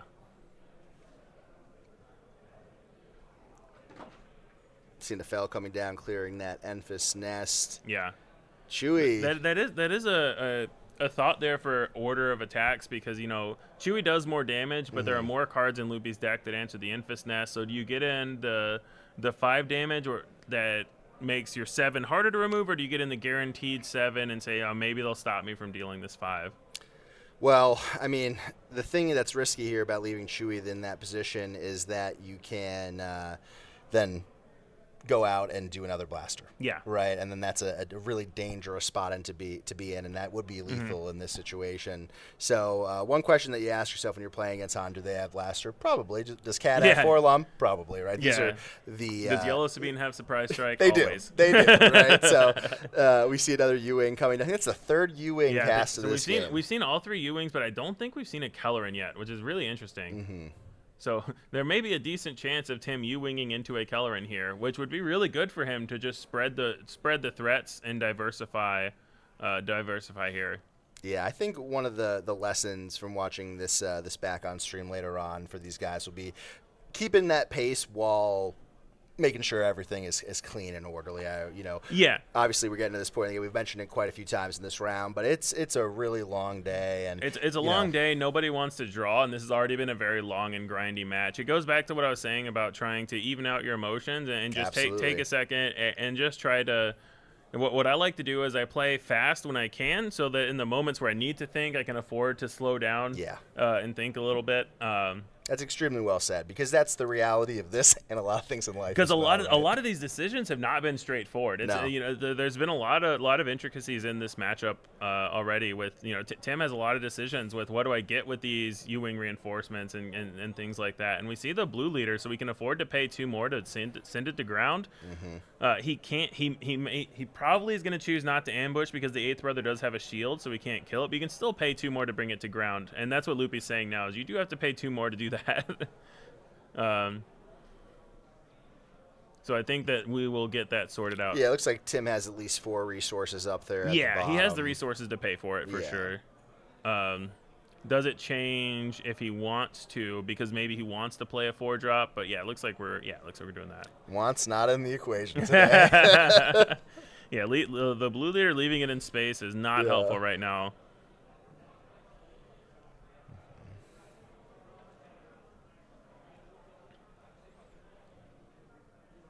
Are we counting? I think is he looking back at his? He's getting a 3rd unit. Got it. From his U-wing reinforcements of the BD1. It looks like that's the R2D2. That's the R2D2. Sorry. And I think that I think I saw a judge's hand in there, so I think that was something that they were talking to the judge about and rewinding. So I don't believe that was. I believe that was an official. Hey, judge, I need to do this, and then they said, yeah, do it this way. So I believe that the going back on the U-wing there was from another quick judge call that we're having right now. Yeah, we can't confirm. We do see the judge observing off camera in one of our other shots here. So we can't hear what they're saying, so we don't know exactly the conversation going on. But just for everyone watching at home to know that this is happening, this is currently a conversation with the judge about. We're playing under supervision here. Exactly. Exactly. You're not messing around as we get towards the end. Whatever happens, it's not our fault. It's definitely not our fault. It might be their fault, but it's not Jeff or my own. So we can say that for sure. Also, with many things we do, it's never our fault. True. Right? I'm an angel. Looks like we see the super laser blast coming down, clearing everything but Chewy. Chewy should stay around. Was that a super laser blast? We got a Chewy. Yep. We still got a Chewy. Yeah. So that can set it up. We got there. I couldn't handle another touchdown. I couldn't handle it. Well, the judge is still watching. So Chewy lives. Still 1 off lethal. So another blaster from Tim. Surprise strike. He has a surprise strike. Oh my goodness. Tim closes it out, finishes it up with Chewy. Chewy really showing his versatility in this matchup in game 1, taking almost single-handedly with that Falcon to the finish line. Obviously, some bumps and bruises along the way, some detours, some delays. We got there, and now we have probably a situation where Tim might be winning it. We'll check the standings for you as we close things out, but we're getting close. He's definitely going to be in if he wins the next round, but we don't know. Well, everyone will have to check the standings, and people have to do breaker math to see what the draw scenario looks like. I have no idea what the draw situation looks like, and they'll have to do the standings after this round. That was, I believe, the last match in the round because it was both long and grindy and had a long judge call. So I would imagine that we will get to, usually before the last round, they'll have a few minutes where they have the players review the standings, which lets the players decide if they want to draw the last round or not.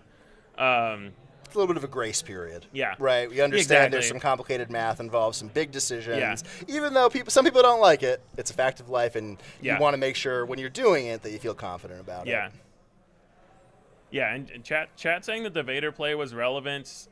From my standpoint, I didn't feel comfortable enough seeing what happened to go call a judge about it because I was watching other aspects of the game, so I didn't really want to go stop everything again and not knowing exactly what had happened. So if something like that did happen, I could try to be more vigilant to try to feel more comfortable stopping that in the future. But and you know what, Jeff? I'll even say from a different perspective, we are behind the scenes. We have access to multiple different camera views, and after that judge call, there were judges watching these games and in the general vicinity. At the end of the day, we do our best. We want to get everything right, and the fact that we have video helps us get there, but it's at the end of the day, it's the judge's job. We want to do as much as we can to support them, but not push over the edge. Yeah, exactly. And either way, the players played the game, and if there was a mistake, then both players still had ample time. They both played a lot of the game and they made a lot of plays. There was a lot of Star Wars Unlimited played in this 3-game portion. Absolutely. And I think that either way,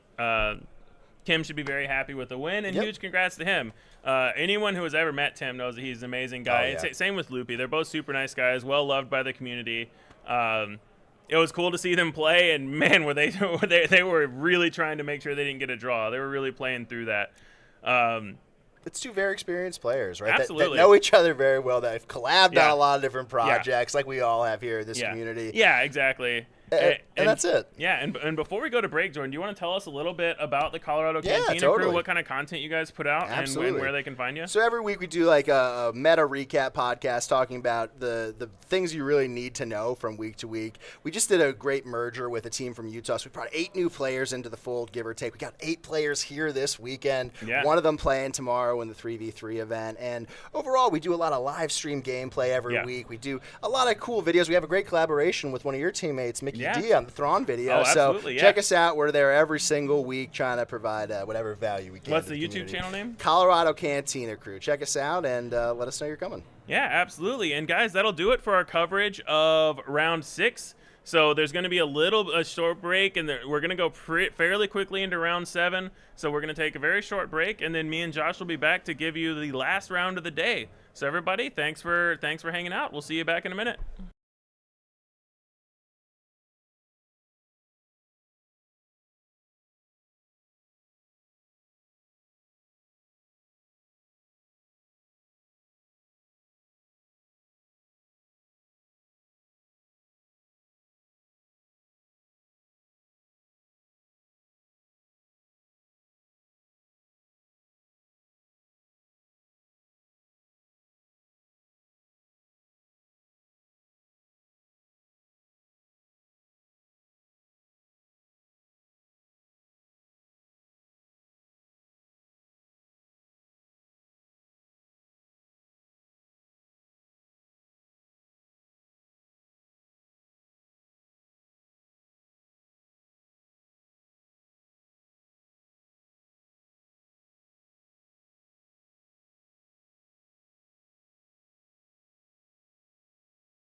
Welcome back, everyone. Very short break. We are here for round 7, the last round of Swiss today.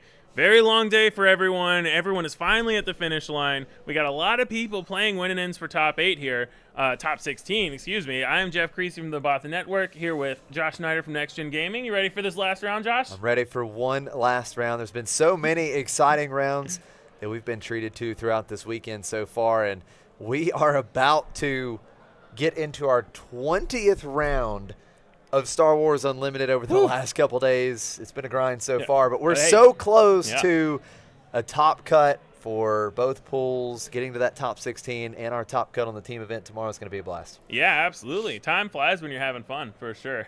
Definitely. So lots of good stuff. Now, just looking at the standings here quickly on my phone with Melee. Yeah. We were talking about the top 3, it looks like. It should be the top 4 players. Top 4 basically, can draw. The way these events work often, and to me, this is kind of shows that you have the correct number of rounds in your tournament. Is, for example, for a 7-round event, you end up with 4 players that are 5-0. Those 4 players will get into top 8 at 5-0-2. So whichever 2 pair, they draw, and then you end up with 4 5-0-1s. Then the other 2 get paired, and they draw, and you end up with 4 5-0-2s. So basically what happens in these events is once you get 5-0, you're in top 8, because there are 4 5-0s, all of them double draw. But what the thing that tells me that this event has the right number of rounds is everyone that's X1 can't draw. So everyone that is currently 5-1 going into this round 7 has to play it out. So we don't have a full top 8 locked. We have half of the top 8, and then we have a table of 5-1s that are playing for the last slots in the top 8. And sometimes there's, in that 8th spot, someone that's either X1-1 or X2 can sneak in. That just depends on the exact number of players and the exact how everything sorts out. So we have a lot of games going on that all actually matter a lot. Yeah. A lot of X1s here. Yeah, right? absolutely. There are a lot of X1s. Just looking at the standings here, I believe 3 all the way down to, looks like 13 is X and 1. So at least 10 X and 1 players. But just at the top 4, just looking at the top 4, we've got 2 Sabine up there. Oh, interesting. At the top 4. So it's 1 Sabine ECL, 1 Sabine Yellow. That's actually is that Tower? TowerNumberNine. Nice. Yeah, TowerNumberNine TowerNumberNine getting in there. Rocking right now in the top 4. I've done a lot of casting with Tower in my day, that's for sure. We've got Han Solo or Han 2 ECL up there. That was CJ, right? We've seen CJ on stream today. And then Yoda Tarkentown is in Reflex there. Yeah, Reflex is in there. Yoda Tarkentown. The interesting thing here, so the 12 decks that we have locked for top 16 are 12 heroism decks. We currently still have no villain aspects in the top 16 of the 8K of this Bothan Invitational. Do they need to ban heroism? Well, let's not go that far. But I will say this. Heroism has Han Solo. Han 1 and Han 2, right? All the and Hans. So we need a villain Han Han. has just been so good, so dominant for quite some time. But I can say one person that I'm rooting for and a deck that I'm rooting for, because I know a lot of work went into the, well, a decent amount of work went in, a lot of testing went into this deck. Admiral Piet, right? I mean, absolutely. I don't think it's, you guys even pointed out, right? It's not rocket science to build and play with Piet, but there's some little intricacies, some choices that you can make in the deck list. And Joel Lee is one of those X and 1 players. Absolutely, with Joel Piet. is. Yeah. Personally, I'm rooting for Joel, so would love to see Joel in. I want to see Piet make it, right? Piet was well represented yesterday, well represented in this event in Pool 2, so I want to see Piet get there. We'll see if Piet Now, I believe that Ophir is also towards the top, and he is on Kira Data. He's on Kira, so we could see Kira end up making as well. But we're going to jump right into this match. Speaking of Kira. Oh, no. Oh, wow. We just saw the ultimate play that no player ever wants to see. Did he just no glory that super laser technician? Absolutely. Brutal here.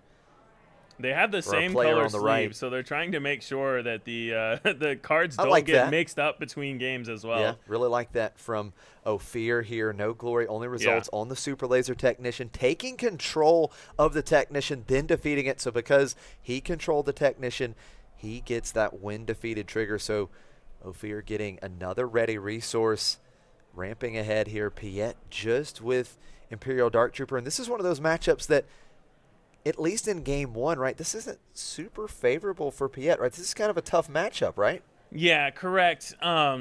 Basically, you just kind of have to hope that Kira doesn't have it. You want to get to your big ships and you push them a little bit to have the answers, but you don't have the Chewbacca pilots. You don't have these units that are a little bit harder to remove, so Kira can spend most of its answers on it. But yeah, what we have here is Joel from Bothan Network against Wu Ophir from KTOD. And yeah, this is a winning in for top 8. And we see Anakin come down while Joel is still on 5 resources. Champion of Mortis taking out that Imperial Dark Trooper. Like you mentioned, Joel still a bit behind here. 2 resources behind Ophir right now. And I was just talking about rooting for Joel. And he has got a lot of work cut out for him here against Ophir. He played 1 invisible hand, so we've got 1 ship in there. It's not the most impactful, but it's a good one of the 6 drops to play. It's in space. It's going to put ground units out there. And chat asking where Sabine is. Sabine is already in the top 16. Sabine is not playing right now, I don't think. But either way, we got this right now. So we do find the Imperial Dark Trooper off of the invisible hand. Ophir going to take advantage of that last ready resource. Kira action ability used. Yeah. 2 damage dealt to the Champion of Mortis, getting the shield token, and now looking back over to Joel. He could deploy Piet here, so I think that's the decision that he has to make here. Moving forward on this turn, do we deploy Piet now, or do we hold off on that? Well, the concern is I think that Wu has not deployed Kira, so it just cleanly answers the Piet. So Piet was deployed. Kira going to follow suit here, being deployed as well.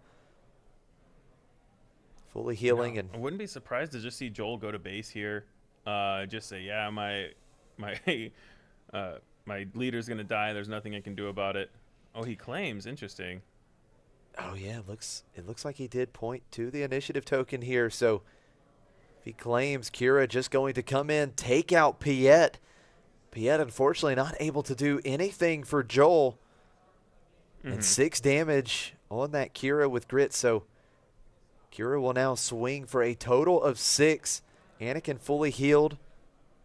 Thanks to Kira. Just losing the shield token. First action for Joel on this next turn. But what a presence in the ground arena for Ophir. We've got 11 damage on Data Vault. No damage right now on Joel's base, but certainly Ophir has to feel pretty good about his current position on the board. Yeah, I think so. Joel's got a lot of things to try to play around, and Ophir has got a lot of options. Joel's got to decide if he wants to play around an OB and get in his 6 damage. Does he want to finally kill this Kira unit and let his invisible hand die to a lot of different things in Ophir's deck? The pressure is really on Joel right now, even though the damage says 11-0. But if there was an advantage meter, I would say right now it's closer to Ophir. Joel can't play any of his 8 drops this turn. He has to wait until next turn because his Piet already died. So this is the turn that Ophir wants to try to get a stranglehold on this matchup. He needs to build up a big enough advantage that he doesn't have to worry about dying to just 1 Devastator, 1 Fulminatrix, a second one, that he can kind of start pumping in some damage and keep the pressure off a little bit. Speaking of pumping in damage, the invisible hand getting in for 6. Joel going to search once again the top 8 cards, looking for another droid. Looks like you've got some options, and HK-47 appears to be the best of them. The Sith droid coming out in the ground arena. Joel able to play that HK-47 for free. Action back over to Ophir again. Ophir, 2 resources ahead of Joel Lee. Ophir, part of the KTOD competitive team. Ophir, the winner of the Minneapolis Regional. Top 4 at the Galactic Championship. We're going to see Overwhelming Barrage coming down. +2 power for Kira. 8 total damage is going to be dealt. The Invisible Hand and Imperial Dark Trooper defeated. And it leaves just 1 HP remaining on HK-47. Yeah, and this is where we saw Joel knew that this was a possibility, and dare I say a probability. And he said, I'm going to get in my 6 damage first. We see a Ruthless Raider in hand. He could have killed the Kira, which would have just made the Barrage 1 lower. but by it being done on Anakin, gonna follow suit. Overwhelming Barrage, 4 power on HK47, and Kira just has 4 HP remaining with the additional +2/+2 from Barrage. So Joel's able to take care of the Kira leader unit here. And of course, 1 damage to base from the HK ping when Kira dies. Anakin taking 4 back to kill the HK this turn. Ophir not messing around with it, saying, yeah, you can get your extra 2 damage on my guy. I don't want you to have any units. And we are in what I like to call Triangle Town. We're at the point where if Joel has one of his big ships, he can play it. He can play all the 8-cost ships. It's either when you're at 6 with Piet deployed, 5 with Piet deployed and a Gonk attack, or 7 with Piet in the base. Fulminatrix for Joel Lee with the initiative, going to deal 4 damage when played to the champion of Mortis. It's enough to take out Anakin Skywalker. And that's really huge. It goes back. It was an odd play at first sight to see this overwhelming barrage on the HK-47, but it also dealt 2 extra damage to the Anakin, which let him die to this Fulminatrix. Otherwise, Hyperspace Disaster follows up quickly. The first 8-cost capital ship taken care of. Empty board as we move into the regroup phase. And I talked to Ophir about that card. He talked about how bad Kira is into a lot of space decks. Him and John Tata both, and Tata in his Ray deck was also main decking that card, whereas other players have been bringing it out of the sideboard. And he said, no, I know these space matchups. I know that this Piet deck exists. I need that card in my main deck. 18 current damage being shown on Ophir's base. No damage yet on Joel Lee's base. We're going to see that action ability from Admiral Piet. Devastator, the 8-cost Devastator, hunting the Rebellion. Another 4 indirect damage, but then we've got a capital ship on the other side of the board with Avenger, forcing Joel Lee to defeat his capital ship. And Kira will shield up the Avenger, which, of course, is important. Yeah, and for Joel right now, he needs some of his smaller units so that he can actually play a big thing and have something to kill to this Avenger. But the shield is also really big here. He's playing the 10-cost Devastator. He has one in his hand, but it can't get through the shield. So he has to try to do something to either take off the shield or to play another unit. Tough spot here for Joel Lee. Has to figure out a way to deal with this Avenger. The Avenger can just instantly defeat any unit that Joel Lee puts down. We're going to see prepare for takeoff. Searching the top 8 cards. Going to try and find 2 vehicle units here. Yeah, and this could also this could help him find something like an Invisible Hand, which could also get multiple units onto the board. We see a Ruthless Raider, which can ping off the shield. You know, I think that's a really good point. The Invisible Hand being able to put out multiple units in one action would be fantastic. We're going to get Ruthless Raider and the 10-cost Devastator from Spark of Rebellion. Those are certainly 2 units to get. A little 2-cost event, grab 16 resources worth of units into your hand. Here comes Avenger. 8 damage into Joel Lee's base. First damage he's had to soak up here in this first game of this win and in match.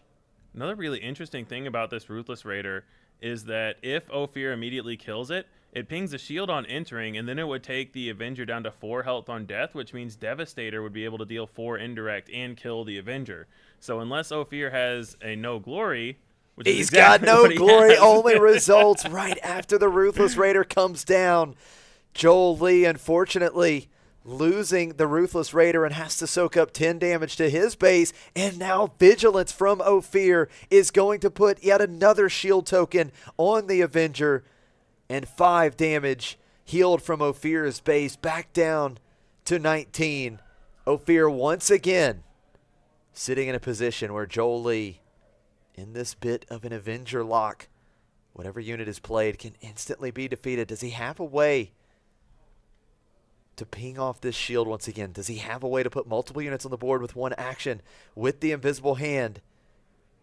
I think he has an open fire in hand that could ping off the shield, And then if Kira deals 2 damage to the Avenger and shields it again, then it would be open to the 8-cost red Devastator, the 4 indirect, because indirect damage obviously goes through shields.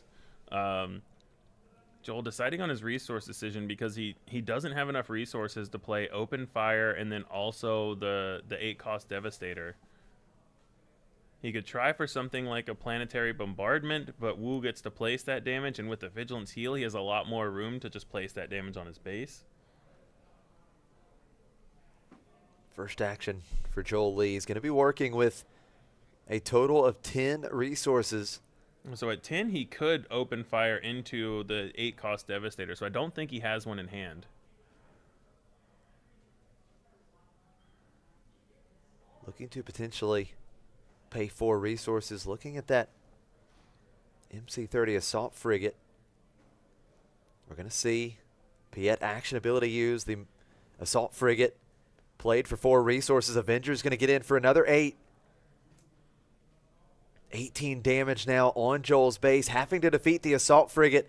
Joel's got another MC-30 Assault Frigate, but Ophir has the 10-cost Devastator. Joel Lee's capital ship cleared once again. No units in play, and now Ophir has lethal on board here in Game 1. Yeah, I think a lot of it came down to that no glory on the Super Laser Tech. That was such a brutal setback for Joel here. We saw him have some good cards in his hand. He still has some good cards in his hand. We're going to ship a planetary bombardment. We're swinging for the fences here. Maybe Ophir slips and drops the dice drops on the the dice wrong thing. on the unit. And yeah, that's going to do it. Joel Lee can't quite recover here. Ophir, very nicely played. Very well-timed, no glory only results like you talked about on the Super Laser Technician. It was also very nice on the Ruthless Raider, just really taking these when-defeated triggers from Joel Lee, and it's so brutal when you get hit by that no glory only results on your own units. Worth note here, we will, no matter what, have at least one villainy aspect in the top 16. This is a win and in. That is a great point. Joel Lee, Greenville Planetary Qualifier champion, is back against the wall as we go into this game 2. Now, what kind of options, because I know you're very familiar with Piet Red. You were actually playing that deck yesterday in the team event. What kind of options are you looking for out of the sideboard for this type of matchup? 4 cards that you want to bring in, assuming they're in your sideboard, because it's hard to find sideboard room. The cards that you want are Palp's Return and Relentless. You usually have 2 of each in your sideboard. Okay. And Palp's Return just says, I have 2 more of whichever big spaceship I want, so you have to kill it 2 more times. And Relentless says you have to spend 2 cards to kill anything, because every event that you play, that hyperspace disaster, no longer disaster if you have to play Power of the Dark Side or a Confiscate first, something like that. And one thing that I've seen some control decks have to do is they board in their cards like Confiscate when there are no targets for it. They're not playing it to kill an upgrade. They're playing it because it's a 1-cost way to satisfy Relentless of, my first event does nothing. My first event is a 1-cost Confiscate that did nothing anyway. Now I can play my Hyperspace Disaster. So that's what I'm looking for in this game too, is does Joel find a Relentless, and can Ophir play around that and work around it? Joel certainly wants to ramp. And I think he would probably rather just have the resupply. Let's have a safe ramp over the Super Laser Technician. Certainly don't want to end up giving Ophir ramp. Yeah, the big thing in this matchup is if Ophir, or from anyone's standpoint, if you're playing a Super Laser Tech deck into Kira, if they resupply and your response is Super Laser Tech, that's what opens the door. And I think that's what happened. We came in a little bit late to that game 1, but I think what happened is Ophir played resupply and Joel played Super Laser Tech. That means that the next turn, before Joel can even try to kill his Super Laser Tech, Ophir's already at 5 and can no glory Joel's Super Laser Tech. So the big thing there is a lot of times you have to say, yeah, he ramped, I have to catch up. But if his ramp was resupply and minus Super Laser Tech, that is a very risky proposition. You're just saying, if you have no glory, I probably just lose the game on the spot. Well, the game certainly didn't end. It was Such an uphill battle from that very moment for Joel Lee. And yeah, Ophir using Piet's own strategy against him, coming in with the big capital ships, or as you guys call the triangles, the Doritos. I don't know, but I don't know what the newest lingo is around here these days. But yeah, these capital ships for Ophir, putting in some work, closing out that first game. And, you know, two fantastic players. We've seen great action all weekend. And now Joel Lee's got to try and fish out a win here to keep this match going. The final round of Pool 2 of the 8K event, the Bothan Invitational. Looks like Ophir is see a Relentless in Joel's hand. He's probably satisfied going with his hand. to resupply into Relentless. This is exactly what Joel wants to see. He also, I see he brought in the Architans cruiser, which is really nice at trying to deal with some of those ships. It doesn't line up perfectly well, but I think we saw a lot of times Ophir wants to get those shields on. So I think Joel is saying if I can ping off the shield and maybe this 7 attack is enough to try to fight in space a little bit. Maybe I could Ruthless Raider into this Architans. And he also might just be saying, well, this is better than some other card in my main deck that I'm going to take out. Resupply definitely helps Joel Lee here. Love to see it in this opening hand. We're going to have Dr. Pershing coming out on turn 1 for Ophir. Joel Lee just claiming the initiative, but again, we know he has resupply in his hand. Yeah, and we saw him resource the super laser tech there because we know that you usually don't want to spend your time ramping more than once when this Piet deck. Ramping once is enough to get you to your flip a turn early, and you want to immediately go into playing these spaceships. So we've flopped here in game 2. This time it's resupply on turn 2 for Joel Lee, and it's super laser technician for Ophir. But of course, Ophir having Dr. Pershing on the board, that action ability, dealing 1 damage and defeating the super laser technician and drawing a card in the process while getting that additional resource. Yeah. Such a great combo, those two. 4-stroke for Joel, and I really like it in this spot, and I don't hate it using it to kill the Pershing. I also don't hate using it for this Kira flip. So I think either way, it's going to be an interesting card to see if he can find a good spot to use it. Both players working with 5 resources can deploy in this action phase. We're going to see the Piet action ability. Ruthless Raider played for 5 resources. Couple damage split between Pershing and Data Vault. Yeah, and what Joel wants to do is he wants to make sure that his Piet lives in action next turn. He has the Relentless in hand, but he can't play it until Piet is flipped and he's at 6 resources. So this is what he's debating now. If I flip Piet now for 5 resources, what are the odds that Ophir can kill it before I claim and go to 6? Because if that happens, he has to wait a whole nother turn to get to 7 to play the Relentless. And it just gives Ophir a massive chance to be able to come back, find an answer, and just save that much damage on his base. Well, Kira is just the clean answer. You know, yeah. I mean, because if you deploy Piet, we saw it in the last game. Yeah, absolutely. Kira comes out. It's going to deal a total of 3 damage to Piet and then can attack in and take Piet out. So I think Joel Lee Joel passed. Passing here. So now the Kira doesn't kill Piet, but you know Wu wouldn't do that if he didn't have something like an Overwhelming Barrage. Maybe Joel's saying, I just have to make you have it.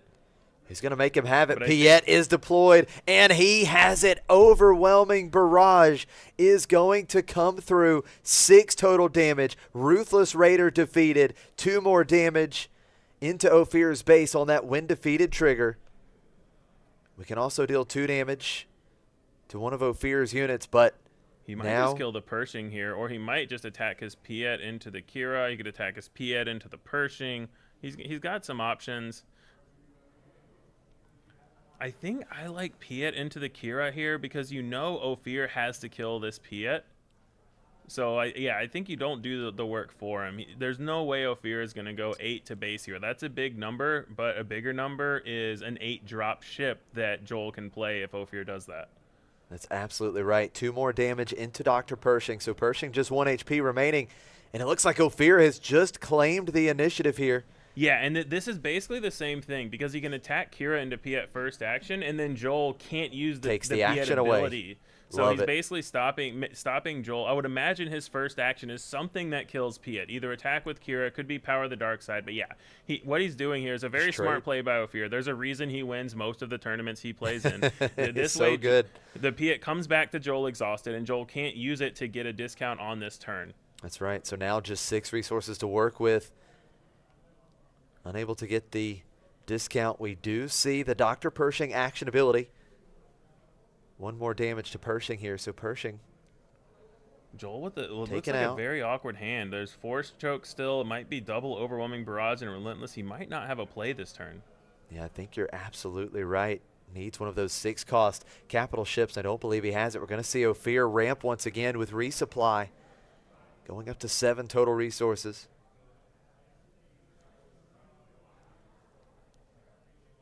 Yeah, just such an awkward spot here for Joel.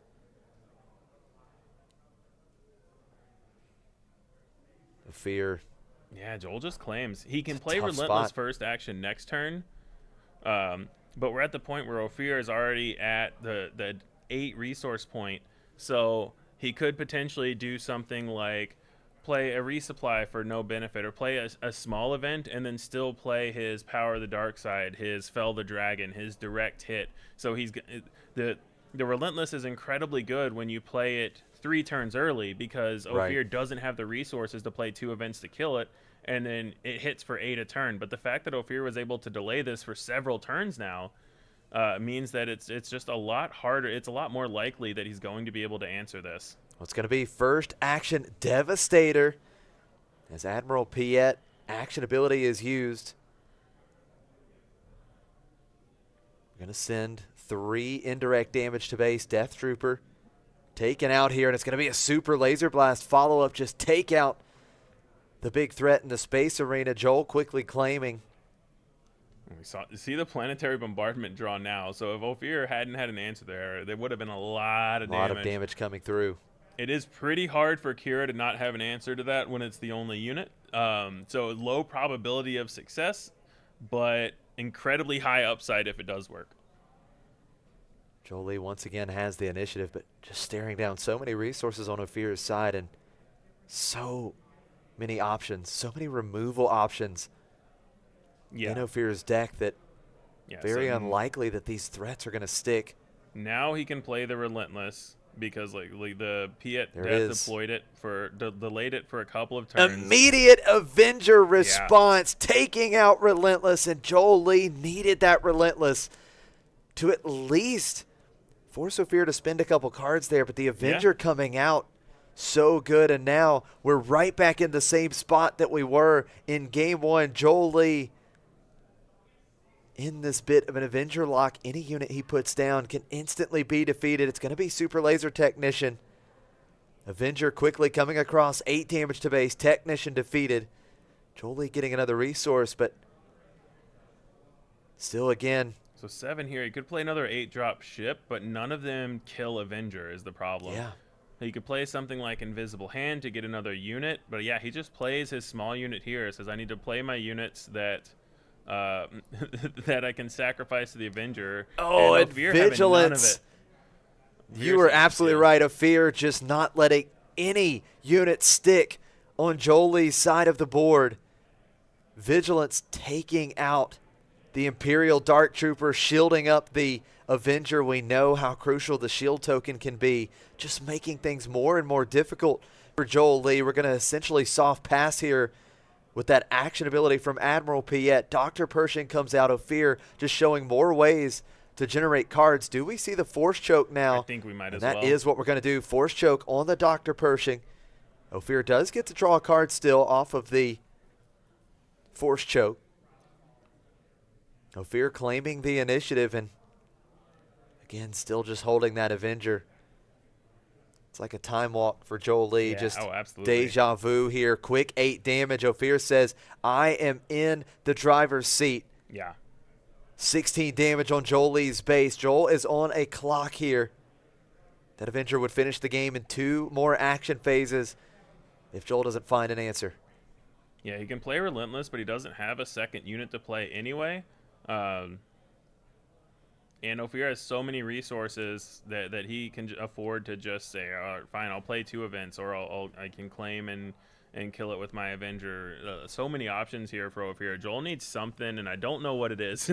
Instant Relentless for Jolie, and it's Devastator. We saw this same play last game. There's the fist bump. Ophir from KTOD is locking a spot in the top 16 of Championship Sunday, and Piet just falling short here in this final round. Showing the Annihilator that he boarded in, I highly respect that because that's my favorite triangle. All the triangles around here. The funny thing about Annihilator is it's basically designed for this deck because it gets the main name, so it would get all the Devastators, both red and green, from the deck and put them all in the discard pile. So it's a really interesting Piet tech here. And we are going here to Ray Data Vault versus Anakin Data Vault. So we're working on player names and what game we're on, but naturally the Kira match ended very early, so we've got time to go and into one of our backup stream matches. Moving in, we've got 14 damage. Anakin coming through for another 6. That's 20 damage on the base here for Ray Data Vault. Home 1 coming out. Going to get back the Village Protectors from the discard pile. Now we see Keller and Beck. Look at this, just big bomb after big bomb for both players. Keller and Beck going to go and get a free 3-cost unit here as well, finding Cobb Vanth.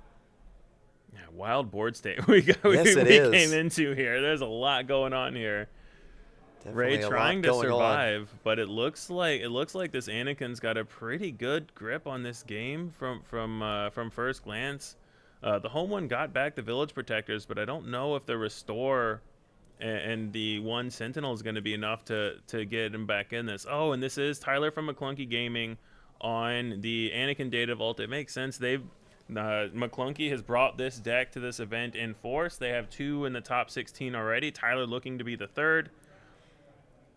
They actually told me a funny story about this. When Grumpy Elephant top 8'd Pool A with this deck, he gave it to Tyler and said, Tyler, play this.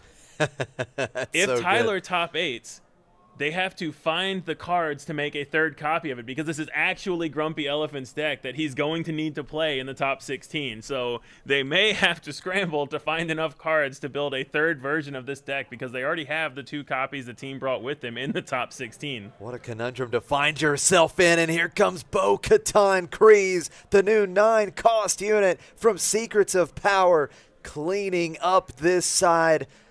Tyler losing 3 ground units here. Each enemy unit gets -3/-3 this phase when played.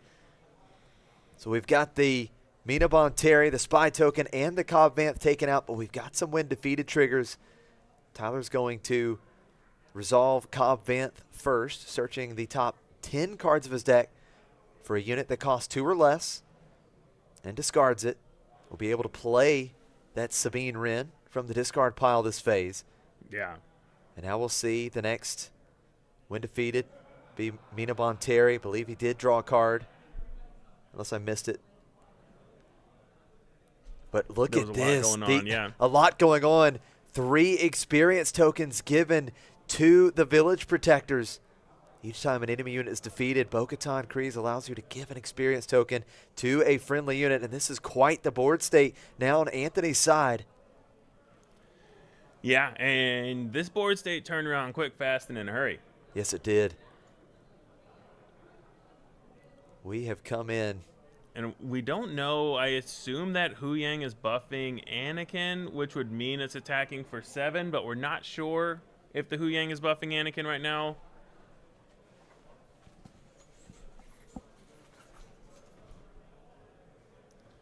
And then we know this is game 2, but we are not sure who won game 1. So we're working on getting that info for you guys.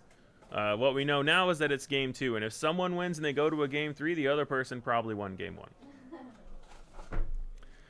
But yeah, Tyler taking some time here. That was a big swing, trying to figure out his next play. He's got a couple of ways to take out this Village Protectors now, but trying to find the most efficient way. He's also still has 8 resources up, so he's going to have moves, I think. Absolutely. Again, 23 damage on Anthony's Data Vault. 9 damage on Tyler's side of the board. That Bo-Katan certainly making things interesting here. Again, each of Tyler's units, got to keep in mind, they all have -3/-3 for this phase. So Killer and Beck and Anakin suffering from that as well. So at this point, I don't think either one of those units able to take out the Village Protectors in one action. And we just got word that Tyler from McClunky Gaming won game 1. So if he can close out this game 2, then it'll be a 2-0 and him into the top 8. But Anthony putting up a good fight with his home 1 into Bo-Katan, giant Village Protectors. Tyler still got moves this turn, though. Tyler looking to make a big play here. We're going to see Blue Leader. Blue Leader's going to come out for 2 extra resources with those 2 experience tokens down into the ground arena. And that will allow Blue Leader to trade with the Village Protectors. But it is another unit defeated on Tyler's side. So we see the experience token given to home 1. And now Anthony has that 8/8 in the space arena, taking out the red 5. No damage back because of the -3.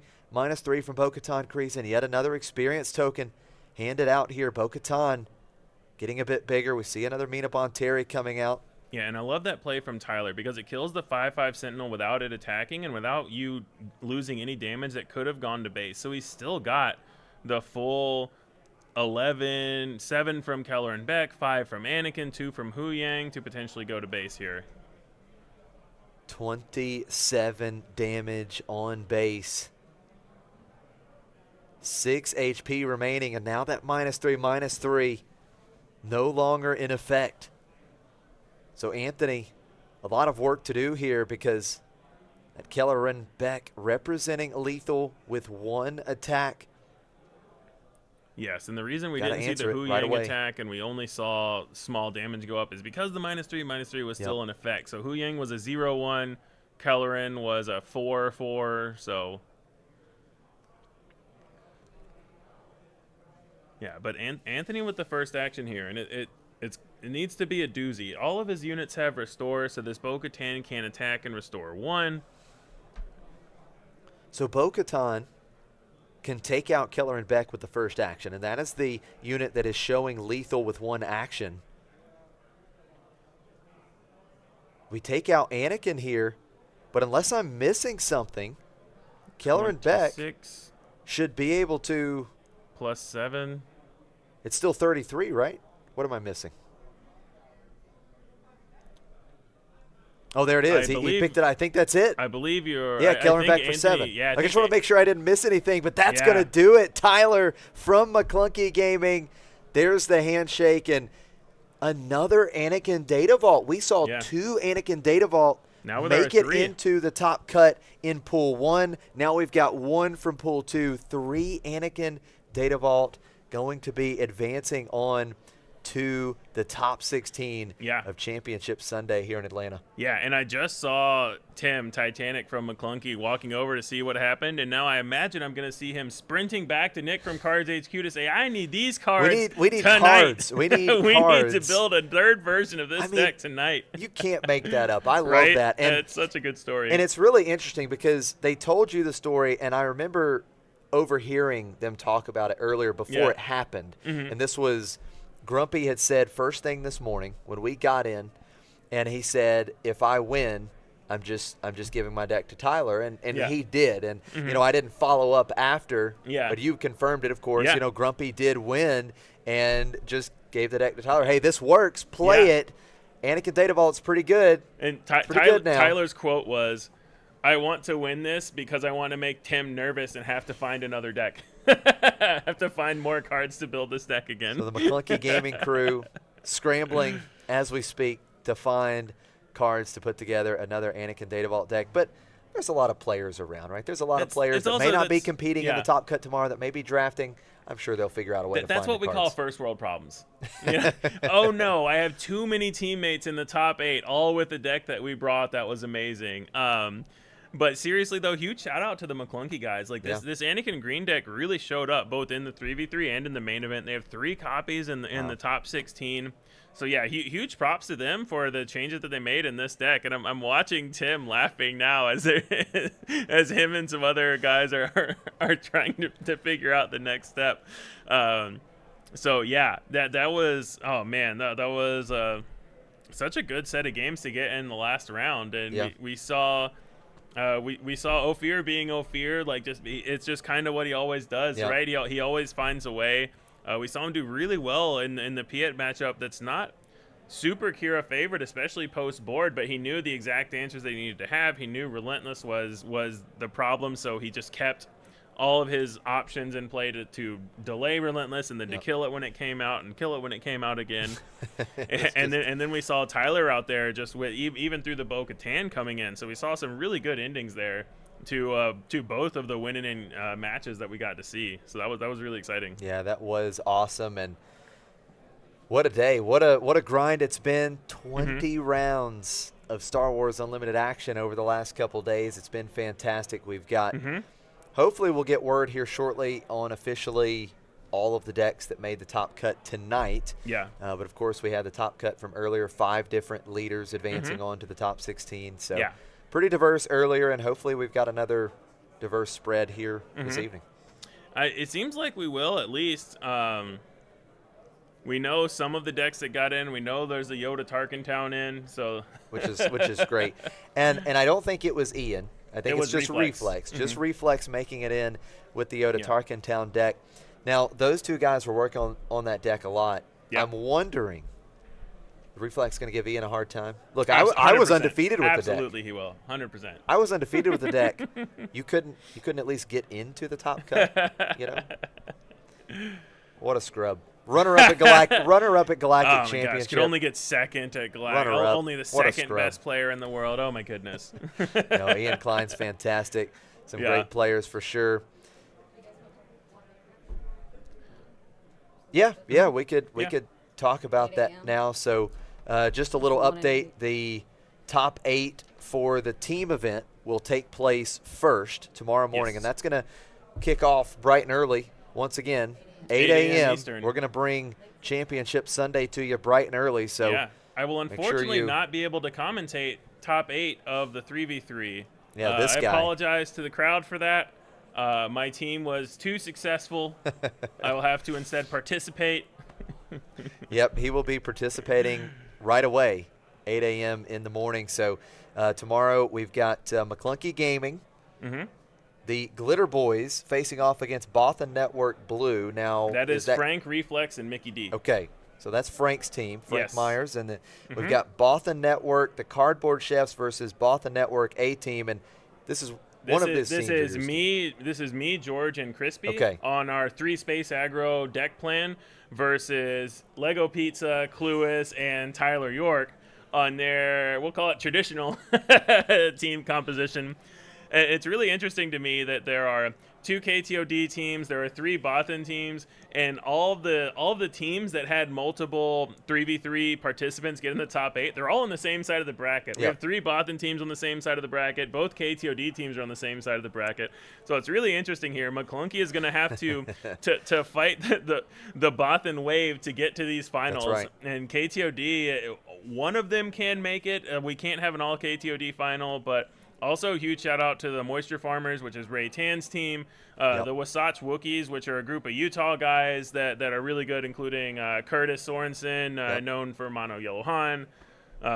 So, yeah, I'm super excited for this 3v3 top 8. Hopefully, I won't be around to cast top 4 of the finals of it, but, these are some good players that we'll have to go through. So there's going to be a lot of storylines, of course. We've got the defending champs, KTOD, team number 1, they're back. Yeah. Of course, we don't have Alex Blandon. We've got CJ here, but CJ's been on Very fire apt all replacement. weekend. Yeah, Very he's apt been killing replacement. it. I mean, he also top cutted the 8K, so CJ's gonna have a busy day tomorrow. Yeah, he helped his team get back in the top cut. They're going for repeat titles here in Atlanta, and then you've got CJ, of course, in the top cut as well for the main event. Yeah. So super exciting stuff there. Lots of stories, but I have to be honest, and Navarro and I, we got to cast your match yesterday when we saw the craziness that was going on with Piet and mono yellow The Kaz Sabe and all that good stuff, and you had the Major Von Reg, and that was the most fun that we had throughout the event in terms of the team, interviewing you guys, and so you're my pick. So Excellent. don't let us down. You've got to bring home the Definitely crown. won't You let know, you of course, you've got several other Bothan teams, KTODs going for the repeat, but the spice that you guys have in your list, how can you root against it? So it's gonna be a great time, as you mentioned. It's not going to be any kind of team finals, right? It's going to be could have one Bothan, could have one KTOD, but you won't have two of the same. And I think that's the way that people teams want in it. the finals. It is exciting when teams play each other in the fight. It's exciting for the team when you play a teammate in the finals, because you know either way your team is going to win. Right. But for the viewers from a third-party standpoint, it's exciting to see McClunky versus Bothan, Bothan versus KTOD, KTOD versus I don't know, Ray Tan and friends. The Moisture Farmers team is a very solid group of players. Like Absolutely. they're coming in as the number 2 seed. They were one of the only undefeated teams. So like we talk about the actual the named teams that are in this, but the Wasatch Wookiees were another one that were an undefeated team of the Utah guys. So like we talk about the 2 KTOD teams, the 3 Bothan teams, the McClunky guys. Like these are the names that people recognize of the teams, but the other 2 teams in here have been on an insane tear through the whole 3v3 event. So you really can't count out any of these 8 teams in the top 8. We have a very open bracket that really anybody could take. Yeah, absolutely. And to me, this bracket is so much more exciting than the double elimination was. I think this is fantastic, right? I We're like building up hype. I am so excited to see how this unfolds tomorrow bright and early at 8 a.m., and then we'll follow up the top 8 of the team event with the top 16 of the main event, the 8K. A lot of exciting action coming tomorrow. So, Courtney, is that it? All right, I think we're going to wrap it up. It's been a long day. We got to get some rest. You got to get some rest because you're going to be playing bright and early. I'm going to be casting bright and early. It's going to be a great time. Thank you for tuning in. It's been a wonderful day of Star Wars Unlimited here in Atlanta, Georgia at CardsHQ. Thank you to Courtney and Frank and Nick at CardsHQ, everyone for making this possible. We do appreciate the support. But tomorrow morning, 8 a.m. Eastern, we'll see you there. Have a good night.